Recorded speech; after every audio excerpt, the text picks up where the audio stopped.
husband Brian Palmer. Apparently is now living in Barnsley. Track him down and get an alibi from him for Monday night. Will do. Sian, you and Rory go back to Starling House and quiz the staff more. Start off with a friendly chat, then try and get under their skin if you can. If there's anything about any of them you don't like the sound of, let me know, and we'll interview them formally. As the CID room began to empty, Matilda picked up her mobile and made a call. Scott Andrews answered straight away, as if he had been waiting for her to ring. Yes, boss? Where are you? We're just about to head back home. Don't bother. I need you to go and see Julia Palmer again. It's leaked out about Ryan being murdered. Tell her the story is going to break later today, and it'll be all over the TV news channels. She needs to tell us where Ryan's parents are. I doubt she will. Don't give her the option, Scott. Matilda hung up and suddenly wished she had sent Rory Fleming to Norwich instead. He had a much more forceful temperament about him than Scott. Fingers crossed he would find his inner Rory. Chapter 33. Matilda didn't bother knocking on the door to the ACC's office. She pushed down the handle and flung the door open. Valerie sat up, startled. Matilda, what's going on? The press know there's been a murder at Starling House. What? How? I've no idea.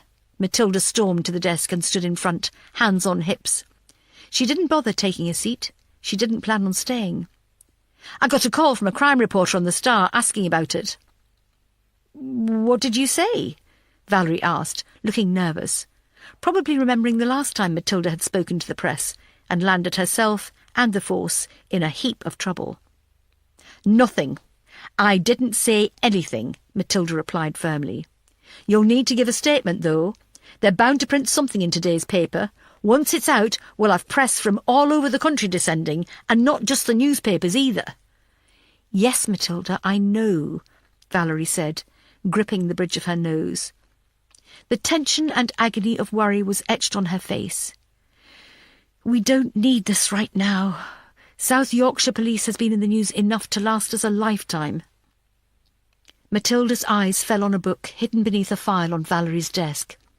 When she entered the room, the ACC had quickly moved things around. She squinted and angled her head to get a look at the spine.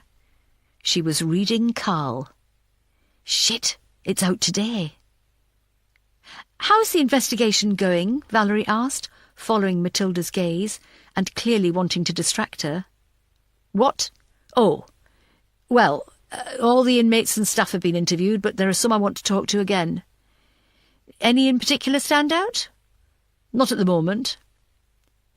How's DC Andrews doing in Norwich? He's going back to speak to Julia Palmer. She knows where Ryan's parents are, but she's not telling us. Right. Valerie's face was almost red. She looked tired, stressed, and like her blood pressure was off the scale. I'll give the Star a call and go from there. Maybe a full statement later if a fleet of media turn up. In the meantime, I want you to make some headway on this case today. I want either an arrest or an arrest imminent by the end of the day. Matilda could understand Valerie's angst, but it was hard not to take her tirade personally. Yes, the case needed to be solved quickly, but she could only go where the evidence took her. Keep me informed, Matilda, Valerie called out, as the DCI made her way out of the office. I want to know everything that is going on, and I mean everything. In the corridor, Matilda could feel the telltale signs of a panic attack coming on. Why was Valerie reading the book about Carl Meagan? What was the purpose of knowing what a grieving mother thought of South Yorkshire Police, and Matilda Dark as a detective? She wondered how many other officers in the station would be reading it. She had noticed people giving her lingering glances as she passed them in corridors, hushed tones from uniformed officers in the canteen. This wasn't going to go away. With the release of the book, there were interviews and recaps on the case in the media. When the paperback came out, there would be additional material and an update, so more interviews would appear in newspapers and on TV. If the book led to more sightings, there would be pressure on South Yorkshire to reopen the case and act on information received. There was no escaping the fact that Carl Meagan was to be a permanent resident in her head and would forever be reminding her of her failings.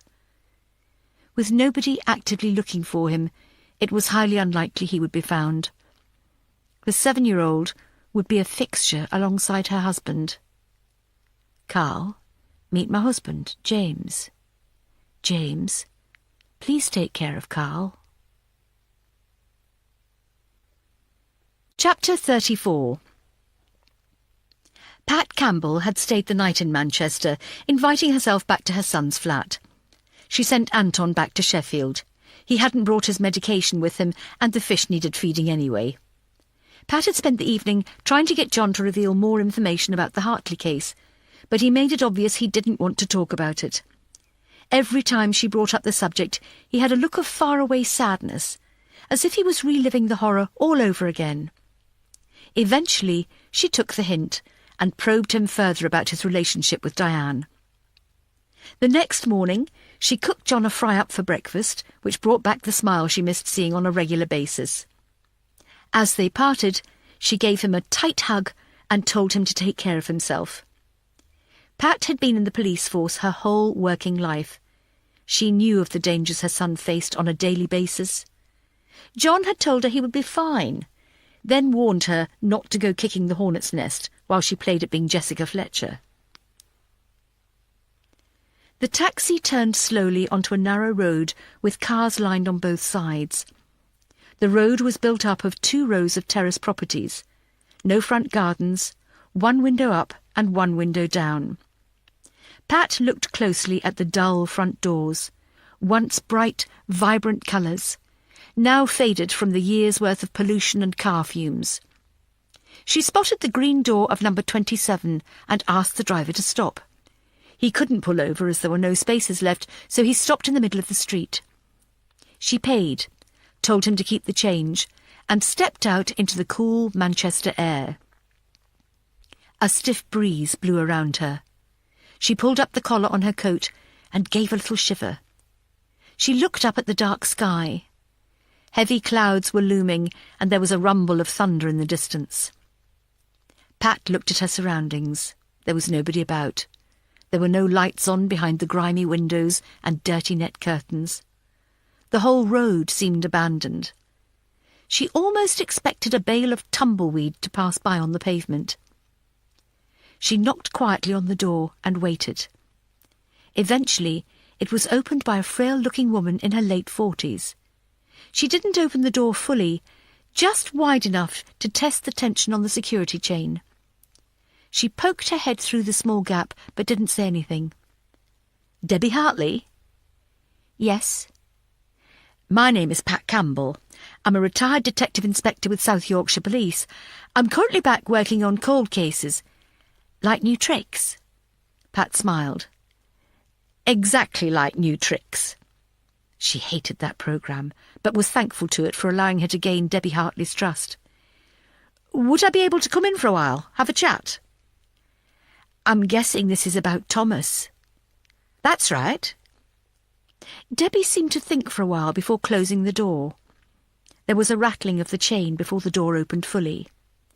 Pat stepped inside the dark hallway. There was a fusty smell of damp and dust.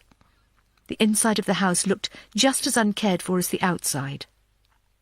Pat was shown into a small living room.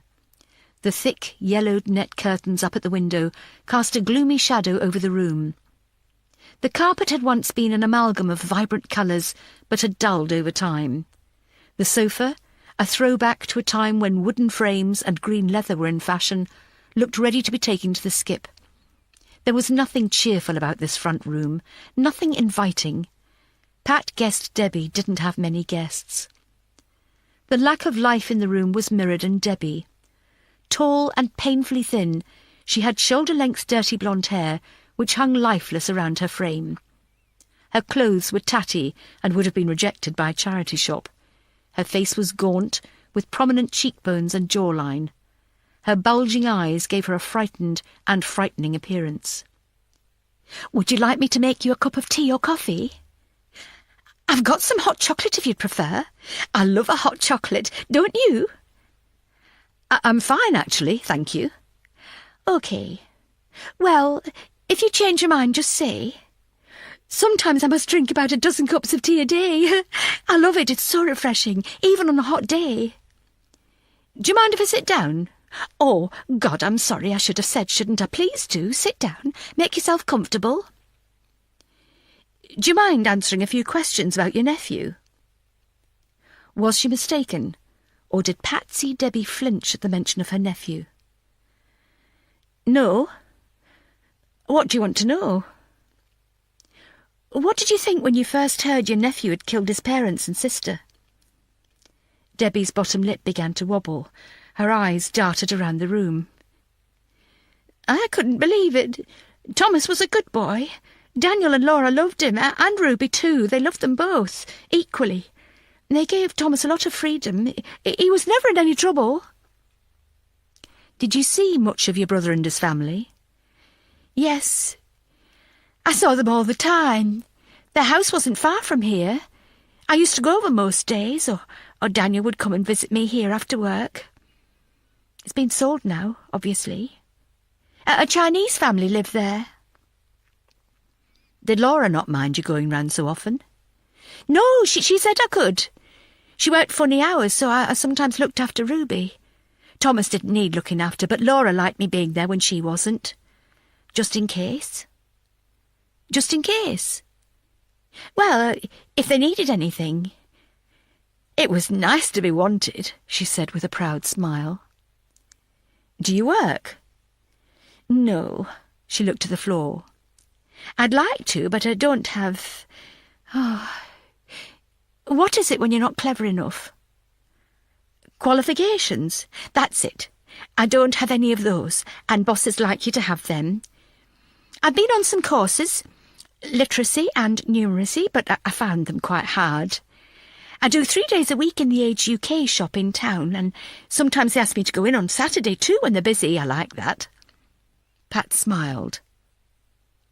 Daniel, Laura, Thomas and Ruby were obviously the centre of Debbie's world. She literally had nothing else in her life. The box television in the corner of the room was off when Pat entered, and there were no books or magazines lying around. So what had Debbie been doing before Pat knocked on the door? She imagined her sitting in the armchair, staring through the window into another world, reliving her memories of her brother, sister-in-law, nephew and niece, trying to make sense of what had happened and what had gone so horribly wrong. Debbie, have you ever been to see Thomas? No. Do you know where he is? Yes. He's in Startling House in Sheffield. Pat didn't correct her. If you don't mind me asking, why haven't you been to see him? She opened and closed her mouth a few times as if trying to find the correct words. He killed my family. She practically spat out the words. She bit her bottom lip hard, holding back the tears. He's written to me a few times, though. Has he? Did you write back? No.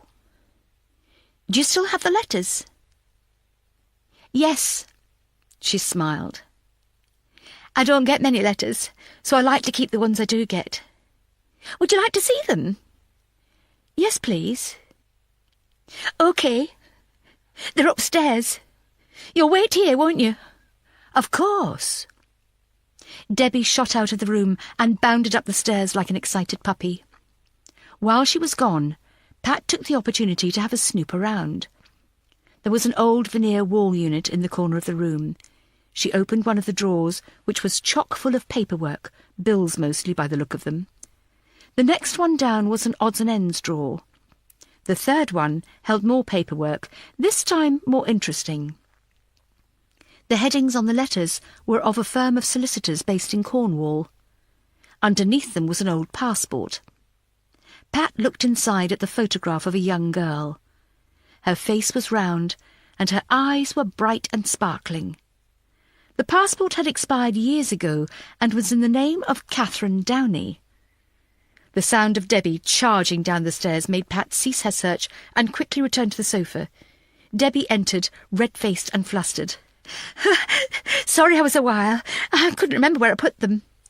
She held aloft a battered cardboard shoebox. I keep everything in here.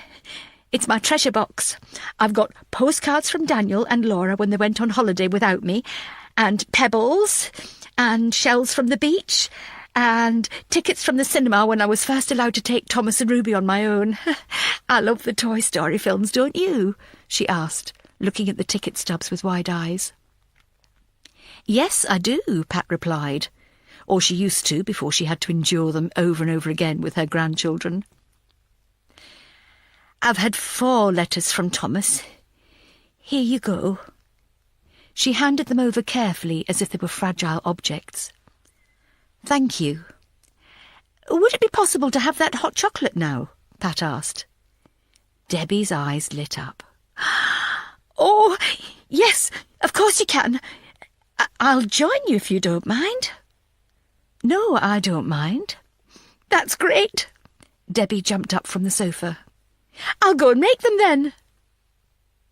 Pat waited until Debbie was out of the room before she opened the envelopes and took out the letters.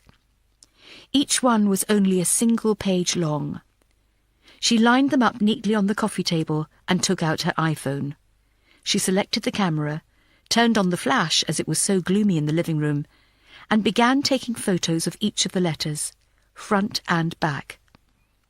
She had taken shots of the first 2 when the door to the living room was thrown open. Would you like little marshmallows in your hot chocolate? Yes, please, Pat said, frozen to the spot. Had she been caught? OK. I've got pink ones and white ones. She left the room in the same whirlwind she entered. Pat blew out her cheeks and quickly took photos of the remaining letters before turning her phone to silent and placing it back in her inside jacket pocket. The letters were written simply. Thomas had received a good education and had excelled at English. He had purposely written in a childlike language for the benefit of his aunt. Dear Auntie Debbie, I hoped you would have come to see me while I waited to find out how long I have to go to prison for. I really want to see you and tell you face to face what happened. They said I was guilty. They said I killed Mum and Dad and Ruby, but I didn't. I couldn't have. You know how much I loved them all, how much I still love them.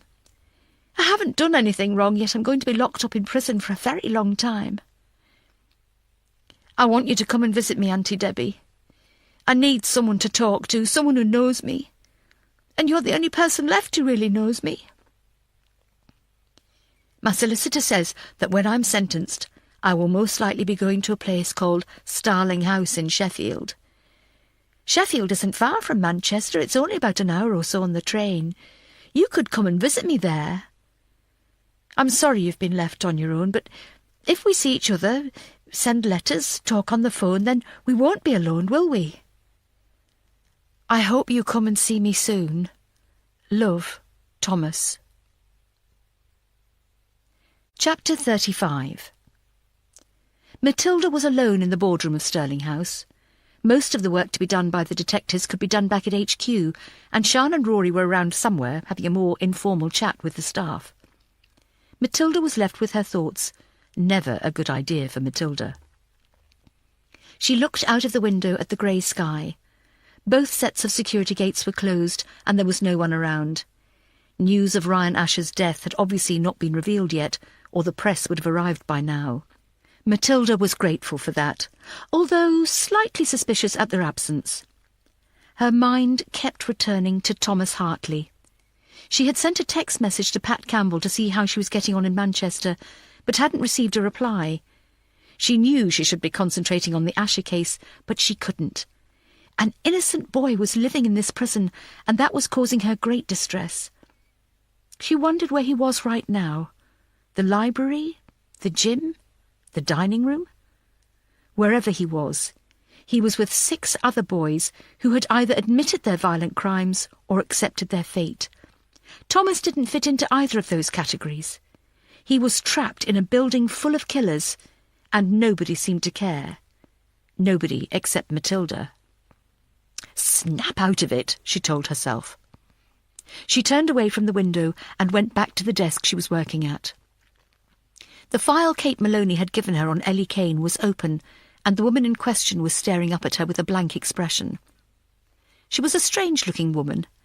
Her features seemed out of proportion to her small face. Her eyes were too close together. Her nose was bulbous, and the tops of her ears poked out of her thick wavy hair, giving her the look of an extra from Lord of the Rings. According to her age and height, she was short, and looked older than the 28 years her date of birth suggested. The date of her leaving day was just 16 months after she started. When Matilda turned the page, she saw why Ellie had left so abruptly. A photograph of a badly beaten and bruised Jacob Brown was shocking. One eye was swollen shut. There was a thick padded bandage on his forehead. He had a split lip and bruises on his cheeks. "Bloody hell! She really laid into him," Matilda said to herself. Putting the file to one side, she reached for her laptop and spent the next 10 minutes trying to find any record of the assault being reported to South Yorkshire Police. There was none. A minor had been assaulted by an adult. The police should have been called in to investigate. Kate had obviously dealt with it in-house and dismissed Ellie Kane as part of a cover-up. It seemed Kate would do anything to stop Starling House falling into disrepute, including ignoring serious crimes. If she could gloss over an assault, what else had been swept under the carpet over the years? "Kate, we need to talk," Matilda said when she found her in the middle of the corridor.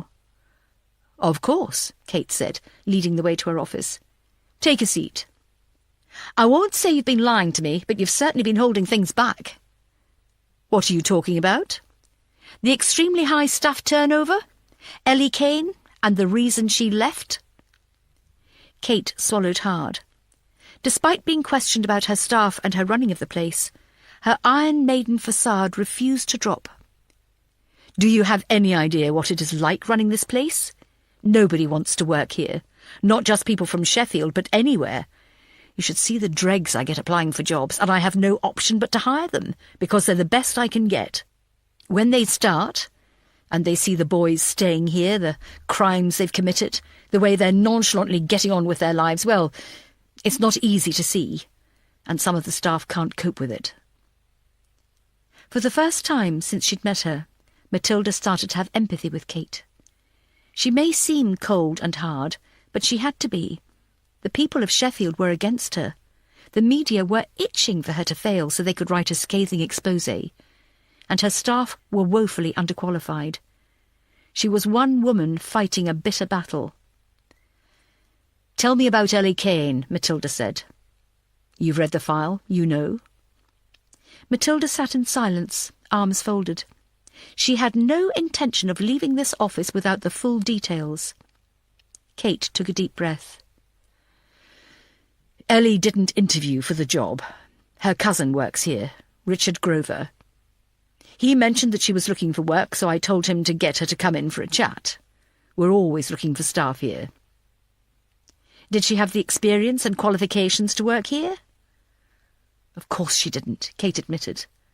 "Not many of them do. I try my best with them. I give them training. Oliver Byron gives them training." "So what happened?" Matilda asked. "I think it was a clash of personalities between Ellie and Jacob Brown. Ellie wasn't a strong person, and Jacob found that out quite quickly.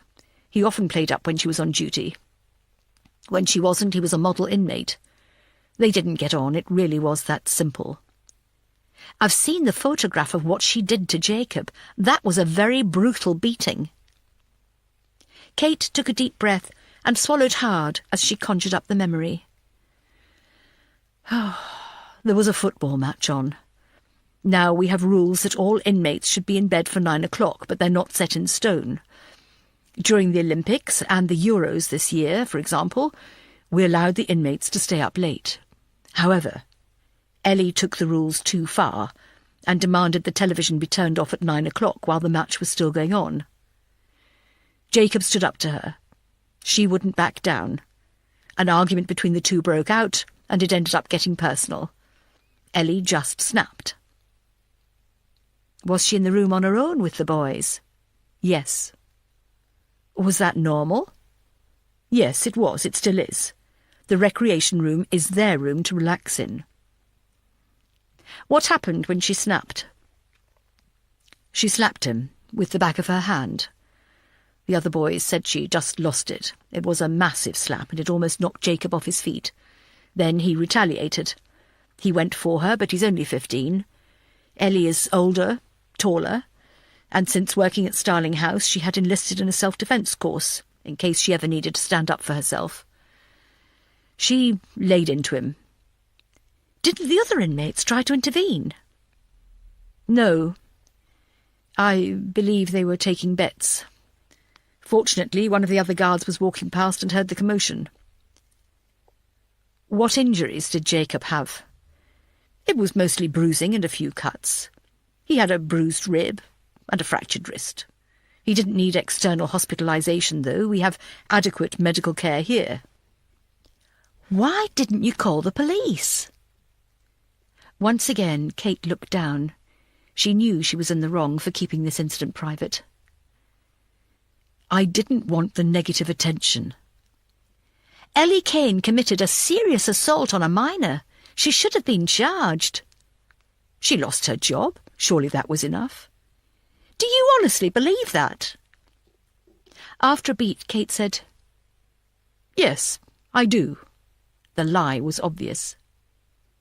What else have you been hiding from us? Nothing, Kate replied firmly.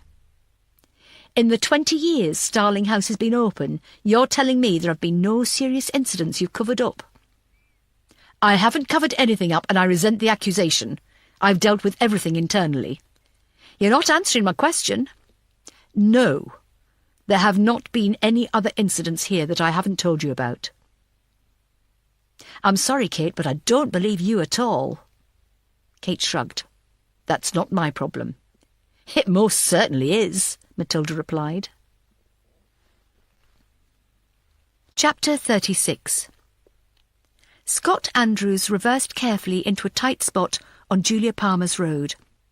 Lined with cars on both sides, it wasn't easy to find a space for the pool car, and they almost had to drive into the next street to find one. He turned off the radio, which had just broken the news of a dead body being found at Starling House in Sheffield. We couldn't have timed this better, Scott said. How do you want to play this? Good cop, bad cop? Faith asked, as they walked the several hundred yards to Julia's home. No, I was thinking more bad cop, bad cop. You can't bully her. I've no intention of bullying her. It's time we stopped pissing about, though, and she told us where Ryan's parents are living. The news is out. It's only a matter of time before they discover the son is dead from the 6 o'clock news. That's not how it should be. Maybe we should have come first thing, instead of going back to the court to ask about that CCTV footage again. I knew it was going to be a waste of time. We have to check these things for ourselves, Faith. We can't just take one man's word for it that there won't be any saved footage. Faith sighed. Fine, but if Julia won't help us, then I can't see any other way. Besides, if they do hear it on the news, maybe they'll get in touch themselves. Would you? Faith stopped as she thought for a moment. To be honest, no, I wouldn't. If I had a son and he murdered my parents, I'd wash my hands of him. There you go, then. If Ryan's parents feel the same way, finding out he's dead is only going to make them even more invisible. We need to know where they are before they turn on the news. They reached the garden path leading to Julia's home just as the front door was opening. Cynical as ever, Scott wondered whether Julia had seen them arrive and beaten them to the door to pretend she was on her way out. She was wearing a long, thick overcoat that was in great need of dry cleaning. You again? Look, I told you I'd pass on your details the next time they ring. If you keep badgering me, I won't bother. Julia, Scott began, Ryan's dead. He tried to speak quietly, but the sound of passing traffic threatened to swallow his words. Julia stopped in her tracks. She was midway through locking the front door. Her back was to the waiting detectives, and they couldn't see her facial expression, but they saw her bow her head. Sadness? Regret? Shame? dead? Perhaps we could go inside, Faith said. I have things to do. Julia buttoned up her coat and walked down the cracked path, head bowed. She passed the detectives and didn't make eye contact. Julia, no, she snapped, turning to face them. Don't say anything. I don't want to know, and neither do Ryan's parents. He destroyed this family. Don't you want to know how he died? No, but I hope it was painful. Julia turned on her heel and was about to walk away when Scott called her back. You don't have kids, Julia, so you won't know how it feels. But put yourself in Belinda's position. She may not want anything to do with Ryan. At the end of the day, he is still her son. She gave birth to him. She will still have feelings for him. She needs to know he's dead, but not from hearing it on the news. An elderly woman passed by. She slowed as she approached them, obviously eavesdropping on a personal and interesting conversation. Julia, I really think we should talk inside, Faith said. Why? So one of you can pretend to need the toilet and rummage through my drawers to find out where Belinda's living? I don't think so. Look, I'm not going to tell you where they're living, and you can't force me. I will pass on the news of Ryan's death. Now please, leave me alone. Once again she turned and headed off down the pavement, taking large and determined strides. She is one screwed-up woman, Scott commented. Can you blame her? Look at the lives Ryan has ruined. No one is mourning his death. Nobody cares he's dead. So why are we sodding bothering with all this? Faith turned in the opposite direction of Julia and headed back to the car.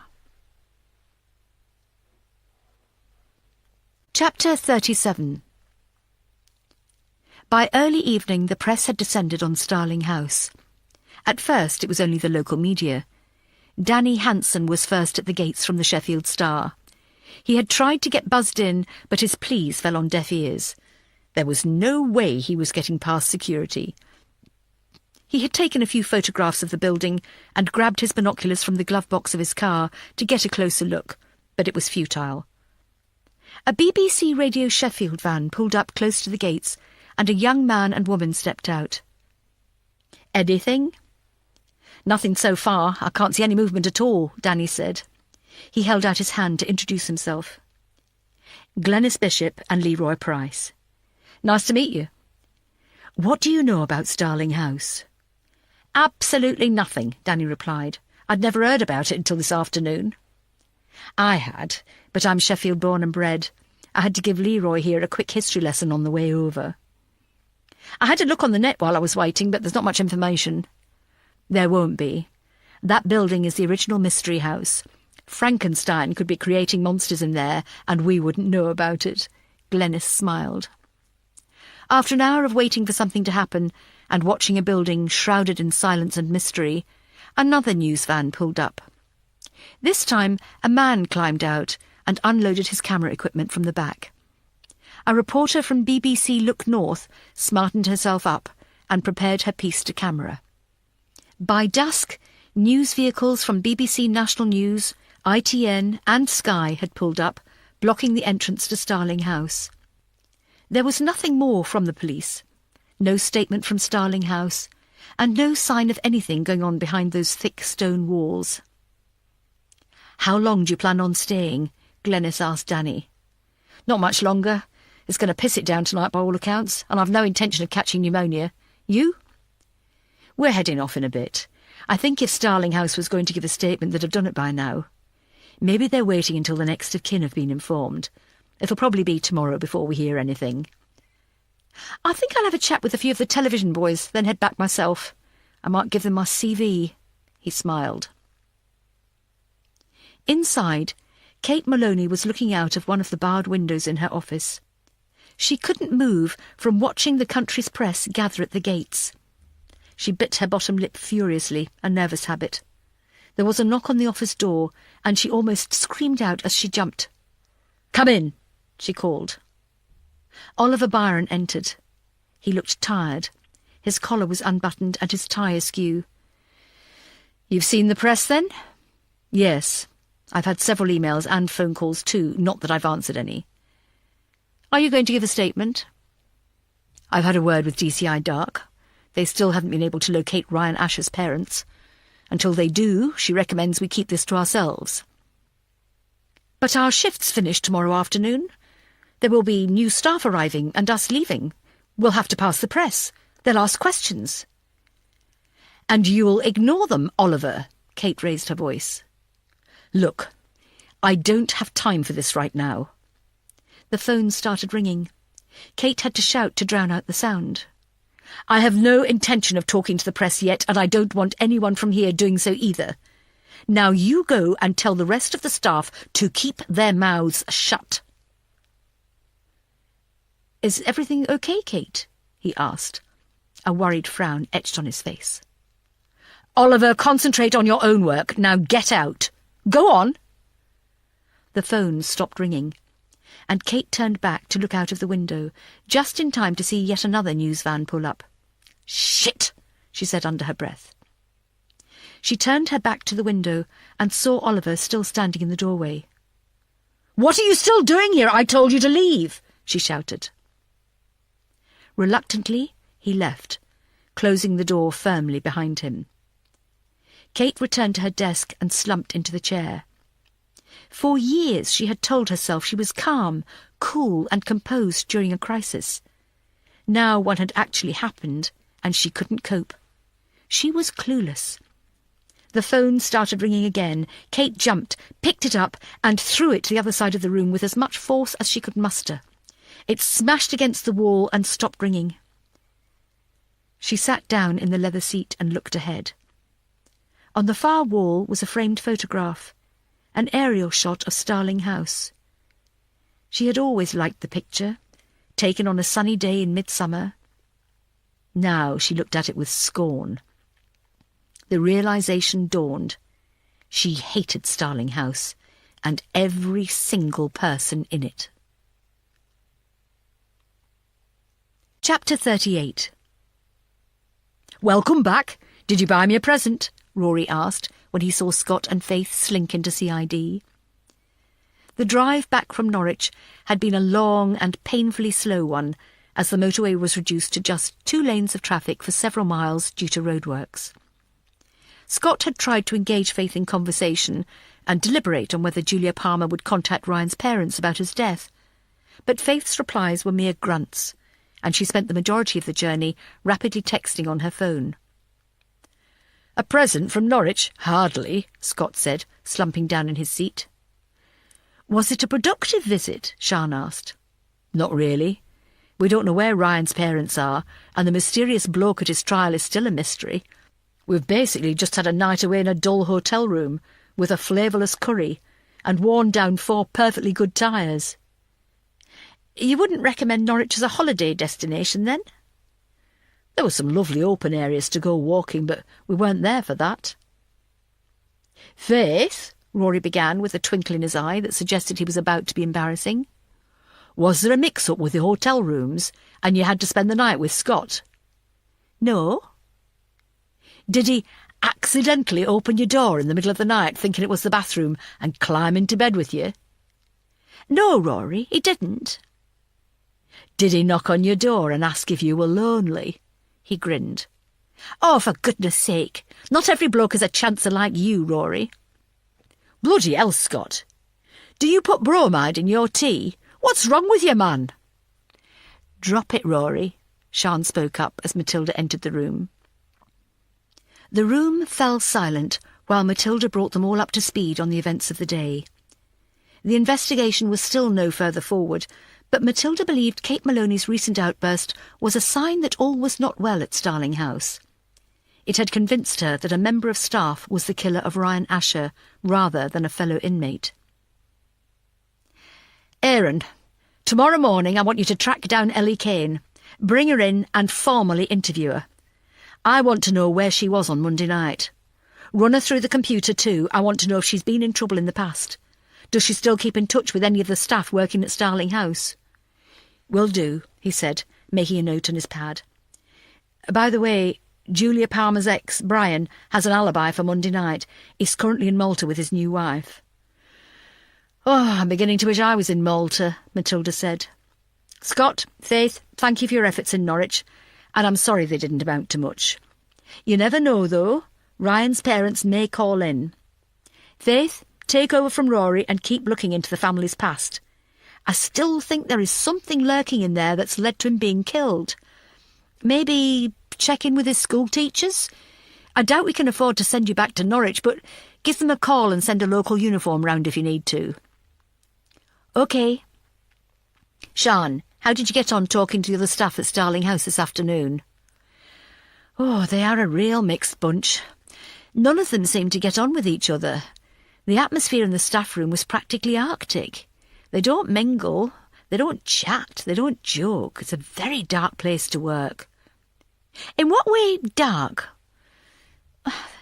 There's no interaction. The officers just work there. They do their shifts, take their breaks, eat their lunch, then go to their rooms. Everything is so structured and orderly. They're a group of people thrown together and they've no idea how to get on with each other. It's like Big Brother but without the laughs. Not that I watch it, she quickly added. Did any of them say anything about another member of staff to give you cause for concern? Not really. There are a couple who think capital punishment should be brought back for the serious criminals, but nothing militant about them. No racism or bullying among the staff? No, nothing. All very dull and boring, I'm afraid. I've got the sneaky feeling I've missed something, though, and it's annoying me. It could be the atmosphere or me reading too much into it, but I get the impression someone is hiding something they don't want getting out. They could all be worried about the Ellie Kane story. It's possible, I suppose. Maybe it's just Rory's deep thinking that's rubbing off on me, Sian said, which raised a laugh from around the room. Let me have a think tonight and I'll get back to you in the morning. Matilda's phone burst into life with the sound of a breaking news alert. She fished it out of her pocket and looked at the lit-up screen. Fuck! The entire room stopped. The look of horror on her face told them everything they needed to know. BBC breaking news. Ryan Asher, 15-year-old killer, has been murdered at Starling House, the maximum security youth prison in Sheffield, South Yorkshire. More to follow. Chapter 39. The breaking news had sent Matilda charging up to the ACC's office to tell Valerie of the leak before she found out from another source. However, as soon as Matilda saw the pale look on her boss's face, she knew she had been beaten. I've already heard. Valerie raised a hand to stop Matilda in her tracks. I just want to know how it was leaked and who leaked it. I've no idea, Matilda replied, breathless. She thought her daily jogs on the treadmill were benefiting her legs, but taking the stairs two at a time wasn't the same thing. Her thighs ached. I can say, hand on heart, that it was not one of my team. Valerie nodded. I believe you. It must have been someone from Starling House. The longer we spend there, the weirder the place becomes. I had a very succinct chat with Kate Maloney today. I'm surprised she hasn't had a stroke with the amount of pressure she puts herself under. You don't think she's fit to run the place? Valerie asked, eyebrows raised. I'm not saying that. Yes, I am. I'm just surprised that it's not inspected regularly. I know people don't want Starling House on their doorstep, but does Sheffield City Council actually monitor the place? Does anyone? It's a private company who runs it. But it's housing convicted killers. Surely the Home Office should have some involvement. I'm sure it does. However, the day-to-day running of the place is down to Kate Maloney. So who monitors her? The question went unanswered. As Matilda drove slowly through the congested streets of Sheffield, she went over the same question again and again. Starling House was owned by a private security company based in Northern Ireland. They were, in effect, Kate's bosses. How much of an input did they have in what went on behind those thick walls? Did they just hand over a budget every month and allow Kate to do with it whatever she liked? If so, should one person really have that much power and influence over convicted killers? It was a scary thought. Something else to check out tomorrow. Matilda had hoped to get home before her guests arrived, so she could have a quick shower and change her clothes. The 2 cars in her driveway told a different story. She unlocked the front door, and the sound of laughter coming from the living room was evidence she was late to her own party. "We let ourselves in, I hope you don't mind," Adele said. "No, not at all. That's what your key's for." Adele Keane and Pat Campbell were sitting on the sofa with a glass of wine each.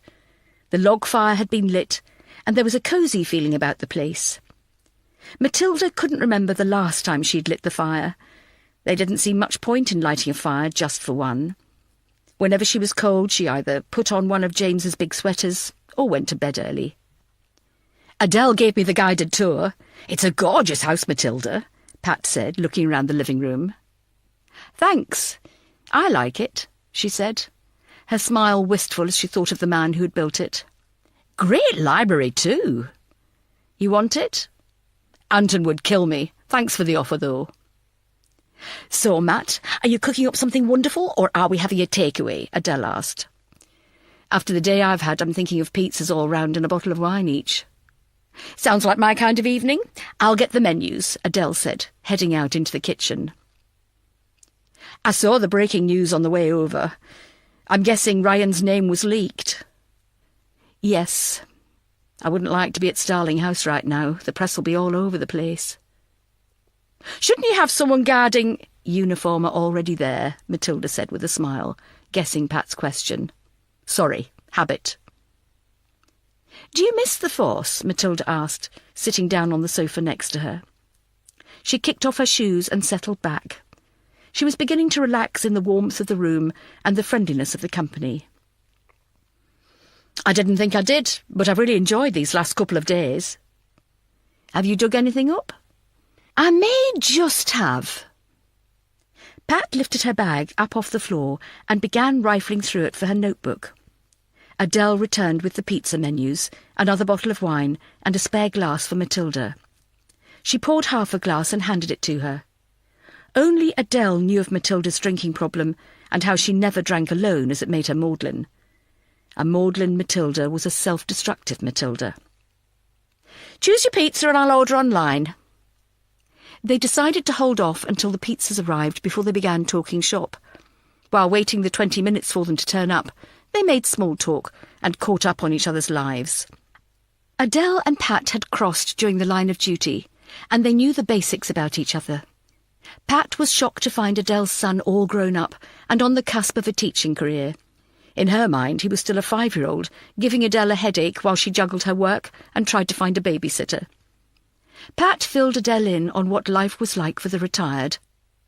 Random days away in the countryside and at the coast were wonderful. Longer holidays, lie-ins during the week, all were bliss. Anton, constantly in her way, wasn't as fun. She wished he'd take up golf or bowls or something to get him out of the house without her once in a while. Still, she shouldn't complain. Without Anton, she would be incredibly lonely, she didn't mind admitting. "What's Debbie Hartley like?" Matilda asked. The pizza boxes were open on the coffee table. Pat and Adele were on the sofa, a plate on each lap, while Matilda was cross-legged on the floor. They'd spread out to make room for the food and their paperwork. "Well, in my day I would have called her simple. I don't know what you'd call her now." "Learning difficulties?" Adele suggested. "I don't know. She's certainly lacking in something. Daniel, Laura and the kids were her life. Now they've gone, she really has nothing else left. She lives in a grotty terraced house and works voluntarily in a charity shop." "How old is she?" "I'm not sure. Mid-40s, I'd say. I didn't think to ask. I managed to take some photographs on my phone of the letters Thomas sent her. He's written to her 4 times. The first was while he was on remand waiting for trial. The second was after he was found guilty but waiting for sentencing. The third was just after he arrived at Starling House. And the fourth was on her last birthday." Pat wiped her hands on a napkin and found the photographs on her phone. "Do you want me to email them to you?" she asked Matilda.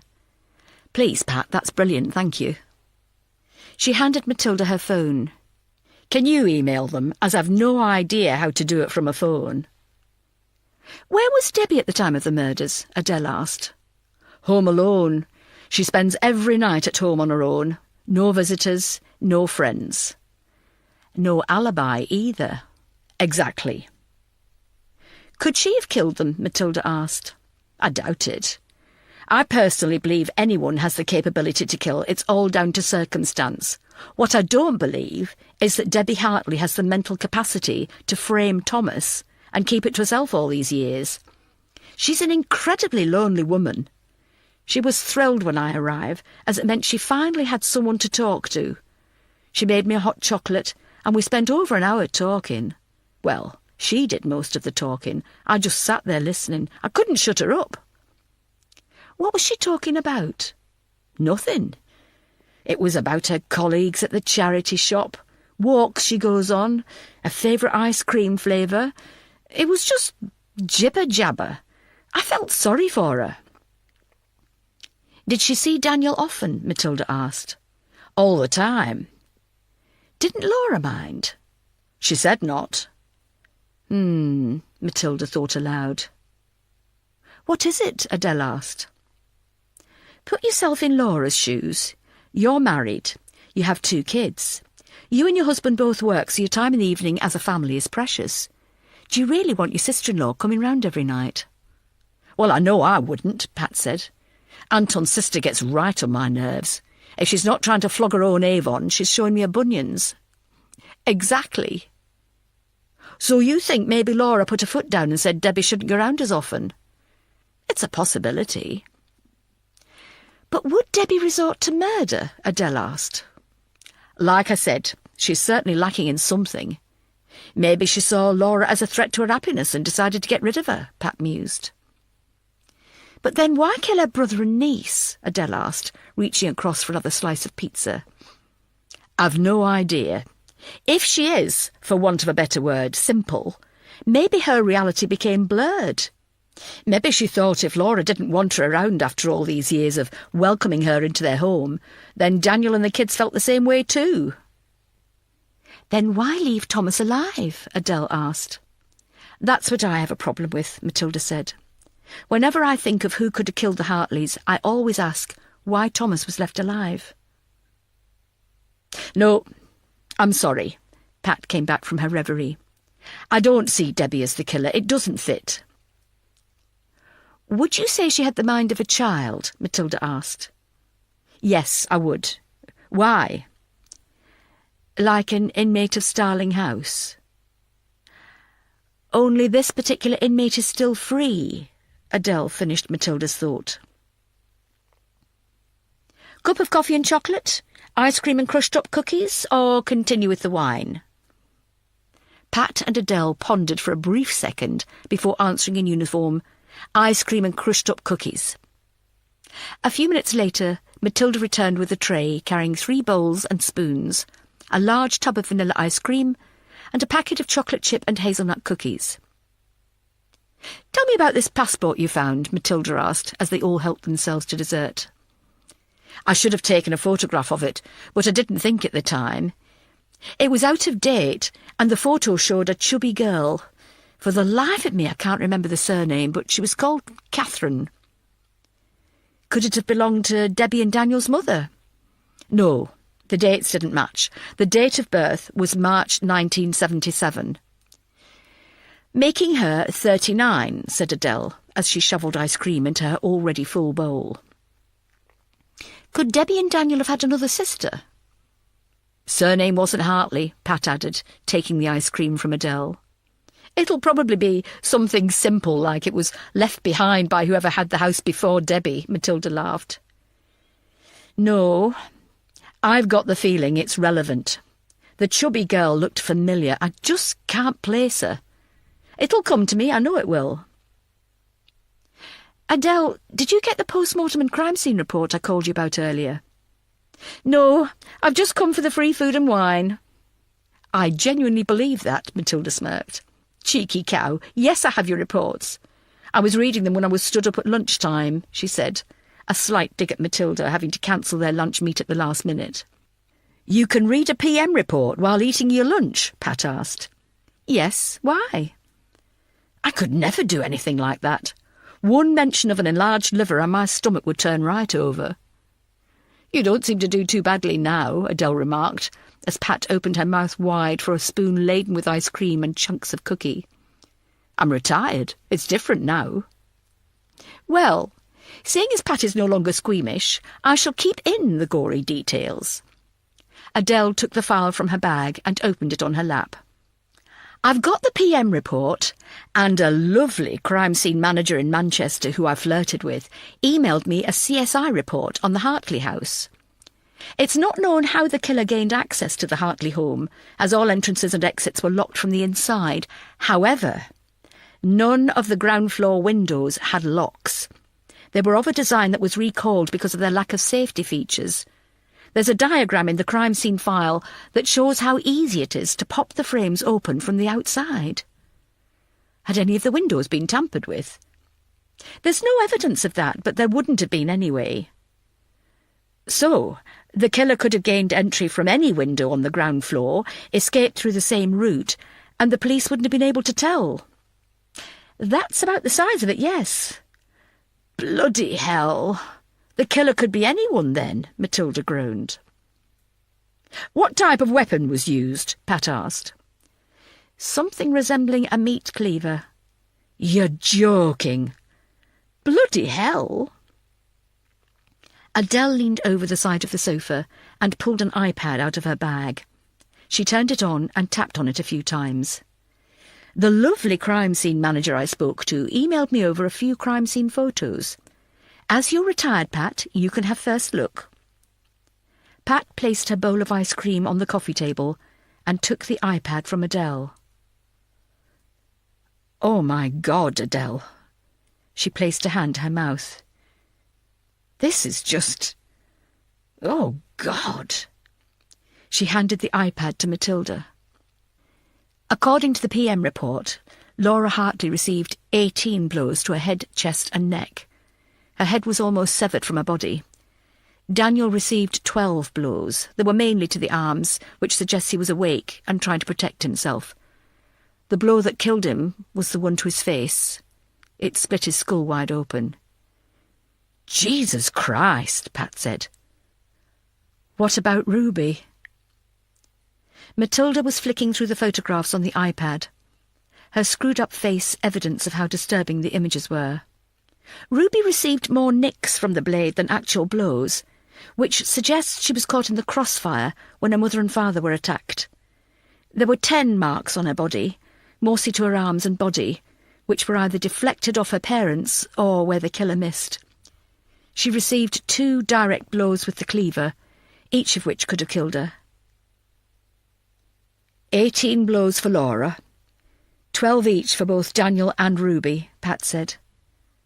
That's 42 swings with a meat cleaver. How the hell did Thomas Hartley manage to sleep through all that? According to Thomas's statement, Matilda said, glad of an excuse to turn away from the crime scene photos and pick up her own notes. Once he was comfortable on the sofa, he fell asleep and didn't wake up until the dog started fussing around him. Wouldn't the dog have woken and barked when the killer broke in? Pat asked. If the dog knew the killer, he wouldn't have made such a fuss, though, would he? Matilda suggested. What happened to the dog? Adele asked, digging around in her bowl of ice cream to find more cookie pieces. Matilda flicked through the file. I've seen it here somewhere. Here it is. Debbie Hartley said she took the dog back to her place, but he missed the others so much. He was pining all the time and stopped eating. He went to sleep one night and just didn't wake up again. Pat placed a hand on her heart. Oh, the poor thing. Going back to the murders, Adele said with a mouthful of ice cream, wouldn't the Hartleys have screamed when they were being attacked? If someone's going at you with an axe, you're going to scream loud enough to wake the dead. That depends, Matilda said, going back to the crime scene photos. Look at the position Laura's lying. She held up the iPad, showing 3 mangled bodies saturated in blood on a double bed. Pat winced. She looks like she's sleeping. Maybe she was attacked first. When Daniel and Ruby woke up, the blows could have been coming thick and fast. They didn't have time to register what was happening before they were silenced. When you're woken so suddenly, you're dazed and confused as it is, without being faced with the horror of a killer wielding a meat cleaver. It's just possible they didn't have time to scream. OK, I'll agree with you there, Pat said. But what about the lack of forensics? The killer left nothing of themselves behind. That I can't explain, Matilda said honestly. So, the questions we're left with are, why did the killer leave no trace?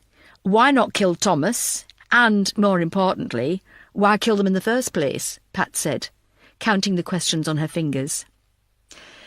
Back to square one, Adele added. I'm so pleased you two came over here tonight, Matilda smiled. How far back into Daniel and Laura Hartley's past did the original investigation go? Adele asked. Matilda frowned, and all eyes turned to Pat. Not very. There seems to be a wall of silence around it. John said there was no evidence of an intruder, so the only logical explanation was that someone already in the house had to be the killer. As there was only one person remaining, he was the only suspect. I could give John another call tomorrow if you think it will help. If you wouldn't mind, Pat, Matilda smiled. Any chance of speaking with the original SIO? I doubt it. D.I. Spicer is now Superintendent Spicer. Really? He's made superintendent from a D.I. in just over 2 years. I think I need more wine, Adele said, pushing aside the PM reports and turning off her iPad. The conversation soon moved away from the Hartleys, and Pat Campbell started talking about her husband wanting to go on a cruise around the Greek islands in the spring. Adele joined in, as it had always been her dream holiday. Matilda found herself drifting. She hadn't thought about holidays since James died. Together they had enjoyed several trips abroad and in the UK. Now he was gone, a holiday was never on the agenda. A holiday was something couples and families did together. Matilda wasn't part of a family, and she wasn't half of a couple either. She was a widow. What a horrible word, widow. Did Matilda feel like a widow? Yes, she did. She was alone in the world. No husband, no children, no future. She had friends, but they had their own lives and families. They wouldn't want Matilda tagging along all the time. The thought struck her that she would end up like Debbie Hartley, sad, lonely and alone. Conversation continued in the background, but Matilda wasn't listening. So, Adele, do you think you'll find someone else and get married? Pat asked. No, I don't think so. Chris has been on at me for ages to get out there and meet a bloke. He's enrolled me on a dating website. I've chatted to a couple of men who seem nice enough to meet for a drink, but I'm not sure. You should give it a go. What have you got to lose? Knowing my luck, I'd meet some psycho and I'd end up losing my organs. Matilda blinked away a tear before it had the chance to form and looked up at the wedding photograph on the mantel. James looked stunning as always, his beaming smile, his eyes twinkling. Whenever she conjured up a happy memory of their time together, it was always tinged with tragedy, and she measured the amount of time between the memory and his death. Matilda thought back to Debbie Hartley. Maybe I should pay Debbie a visit myself, look my future in the face and see what's in store. Chapter 40. 9 p.m. It was unusual for Kate Maloney to be walking the corridors of Starling House at this time of night. From 6 o'clock onwards, she was typically found in her office, answering emails and reading reports. Beneath her desk, she would kick off her heavy shoes with the pointed toes and thick heels that resounded around the high corridors of the building, announcing her presence before she arrived. The top button of her shirt, usually done up tightly around her neck, was undone to allow her to relax and breathe a bit more freely. Tonight, she had abandoned her routine and joined Oliver Byron in taking the inmates from their makeshift recreation room, the library, to be locked up in their rooms for the night. Books and magazines were left on the tables as the boys silently made their way out of the room. There was no fuss, no moans, no pleas for just one more game of table tennis. The boys simply downed tools and followed the guards out of the room, along the corridor, and up the stairs to a corridor. Kate followed several steps behind. She walked slowly.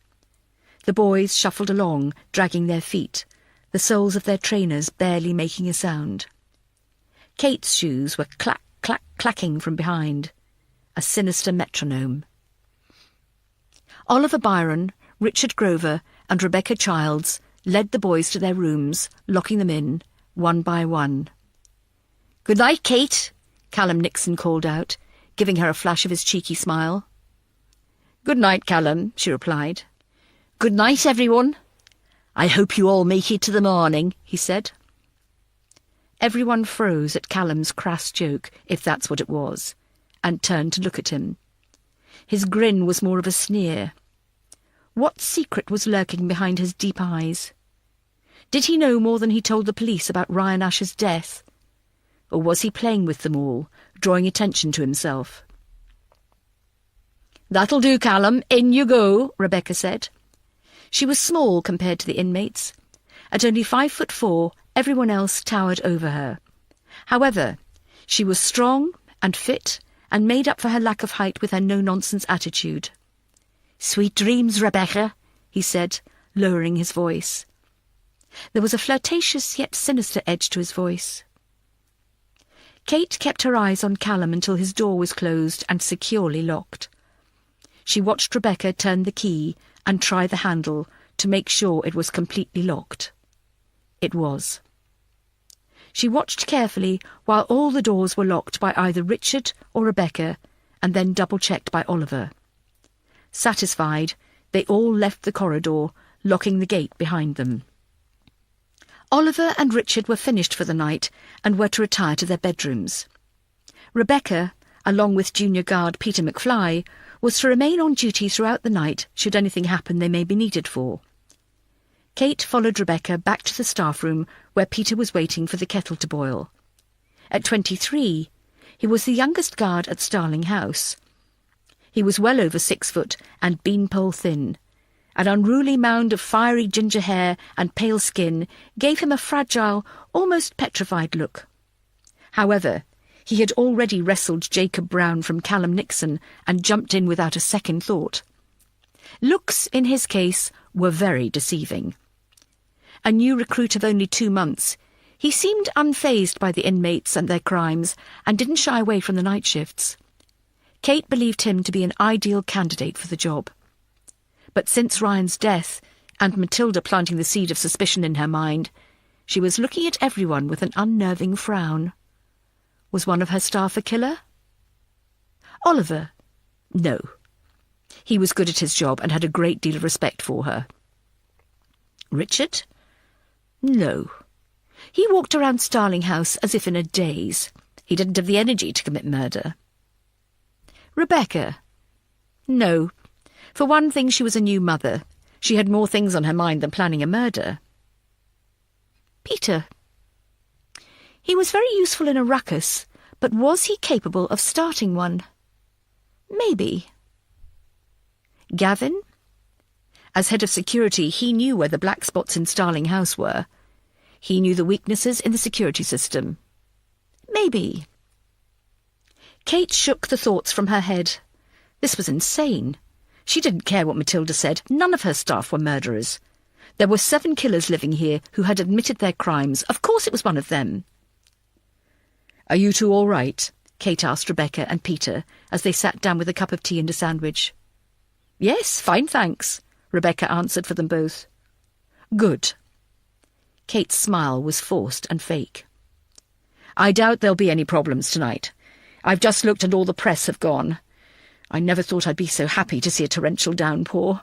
She laughed. Again it was forced. "However, if the phone does ring and it is someone from the newspapers, be polite. and end the call as quickly as possible without giving anything away. Will do. How are you settling in, Peter? Kate seemed reluctant to leave. He quickly chewed and swallowed his bite of sandwich. Fine. Yes, it's okay. Good group of people to work with. Good. Rebecca, how's Lucy? She's fine. She stays with my mother while I'm here. Oh, doesn't your husband look after her? No, he works in the middle of the North Sea. Oh, I see. Well, we all have to do whatever we can to earn the money these days, don't we? I'll leave you to it then. I hope you have a quiet evening. Kate left the room and headed back down the corridor.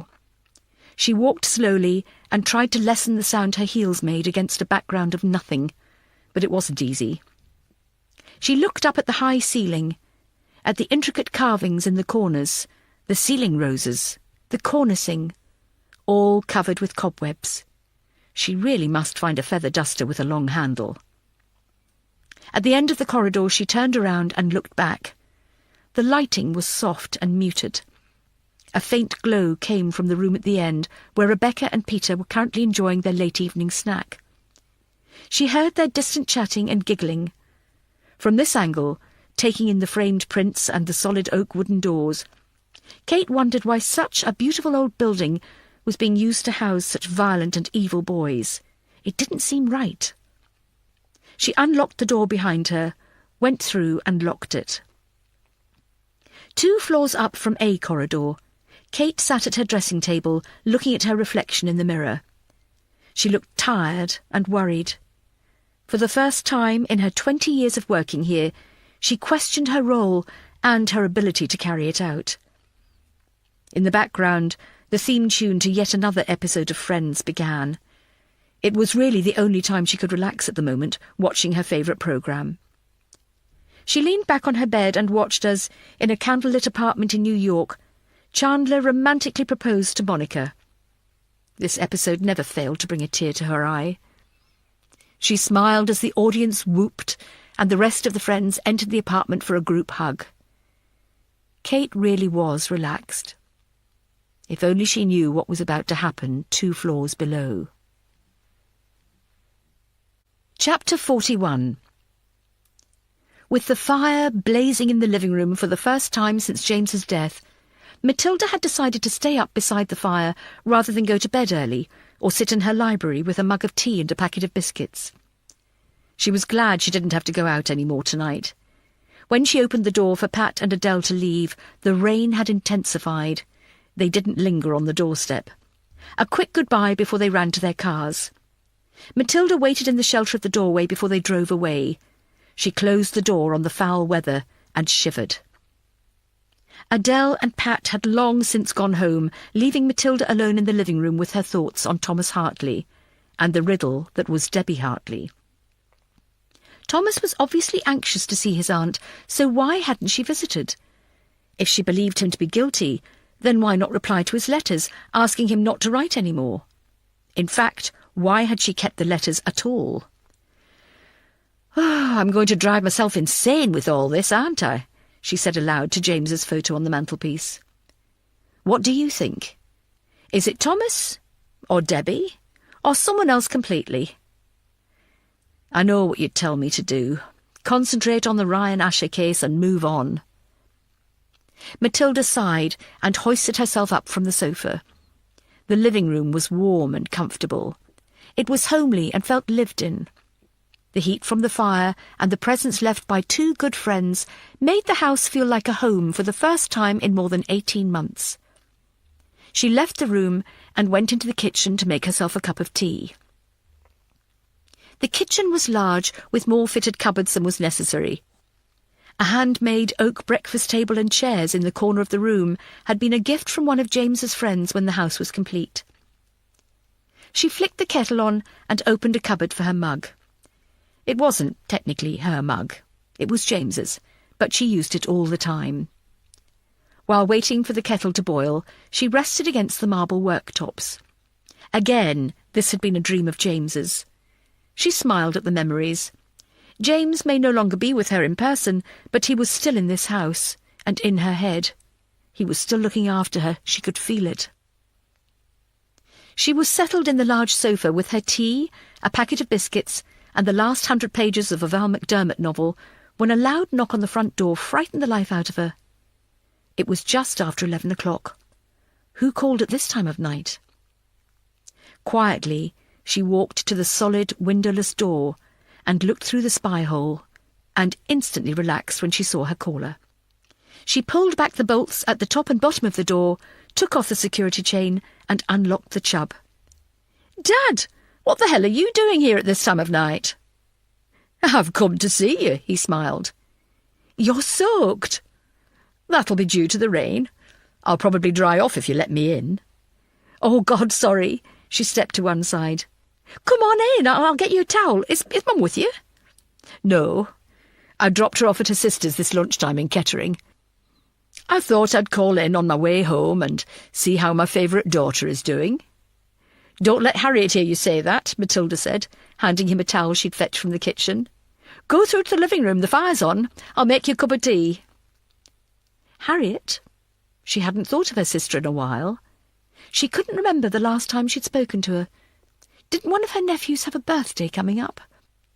At some point she must pop over to Grimsby and visit them. When Matilda returned, her father had pulled an armchair close to the fire and had his legs raised, warming his cold, damp feet. Frank Doyle was tall and looked after himself. He walked whenever possible and played tennis 3 times a week. He had a sensible diet and had given up alcohol since a close friend had died from liver cancer 3 years before. Not that he was a big drinker to begin with. He was 68 and had only recently started losing his hair. "Why has Mum gone to see Aunt Sophia in Kettering, then?" "Sophia has got to have an operation and, well, you know what she's like, bloody drama queen. She's asked your mother to go and stay with her for a few days." "What kind of operation?" "I've no idea. I was sent out of the room, so I'm guessing it's a woman problem," he smiled. "So, you've got a few days of freedom?" "I certainly have," his smile grew. "I'm not sure whether to invite some of the lads round for an all-night poker game or throw a house party." "You've not played poker for years and you hate parties?" "Yes, those are the only drawbacks." "So, I'm guessing you'll be letting the dirty laundry pile up while you eat takeaways until Mum comes back." "Very probably." "Dad, I'm not on your way home." "Sorry?" he asked innocently, looking over his mug of tea at his daughter. "You have to pass the turning for Bakewell from Kettering to get to me.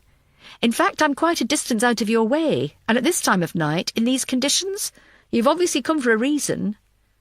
Has Mum put you up to this?" "You're a suspicious woman, Matilda Dark. Do you know that?" "It's my job." "Take a night off." "Come on, Dad, what's the reason for your visit?" "Sophia asked how you were. We said you were fine. We know you don't like people prying. Anyway, she'd bought that book about the missing boy, and while your mother and Sophia were talking, I started reading it. It made me feel sad for you. The things that are said about you, I wanted to come and see how you were coping." Matilda swallowed hard and broke eye contact with her dad. The last thing she wanted him to see were tears welling up in her eyes. "Well, it's not going to be a happy story, is it? Carl's still missing. I failed to find him. It's only natural that the parents are going to blame me." "There were extenuating circumstances, Matt. James had just died." "They don't care about that. Besides, I should have handed the case over. I should have taken time off when James went into hospital that last time. But, as usual, I thought I could do 1,000 things at once. It backfired and I lost the Megans, their son." Her voice broke, and she couldn't hold on to her emotions any longer. Frank went over to the sofa and put his arm around his daughter. He pulled her into him. Matilda allowed herself to be comforted. The tears came and refused to stop. This wasn't just a short cry while she looked over her wedding photos. This was months of pent-up grief and anger finally flowing free. "Oh, God, Dad, I didn't get Carl back." She was barely audible through the tears. "He's dead, I know he's dead, and I let that happen." Frank didn't say anything. There was nothing he could say. He sat back with his daughter in his arms and allowed her to cry herself out. This is what she needed. Matilda was shocked awake. She looked around, wondering for a brief second where she was. She had cried herself to sleep on her father's lap. He had obviously managed to wriggle himself free and place a blanket over her, not that she had noticed. There was a note on the coffee table, written in her father's flowery handwriting. "I didn't want to wake you. I was going to go home, but the rain is biblical out there. I thought I'd sleep in one of your spare rooms. I hope you don't mind. Dad. Kiss, kiss." Matilda smiled. The relationship she had with her mother had always been fractious. It wasn't that they didn't like each other or get on. They did. They were just two very different people. It was the same with Harriet. They may be sisters, but they weren't close at all. With her father, Matilda felt more relaxed. She could say anything to him without feeling like she was being judged. She could announce she was giving away all her money and possessions to charity and spend the rest of her life in a kibbutz in the Third World, and Frank wouldn't bat an eyelid. In fact, he'd probably ask if he could join her. The fire was dying. Just a few embers remained. It was cold. The wind was howling, and the rain lashing against the windows sounded like someone was trying to break in.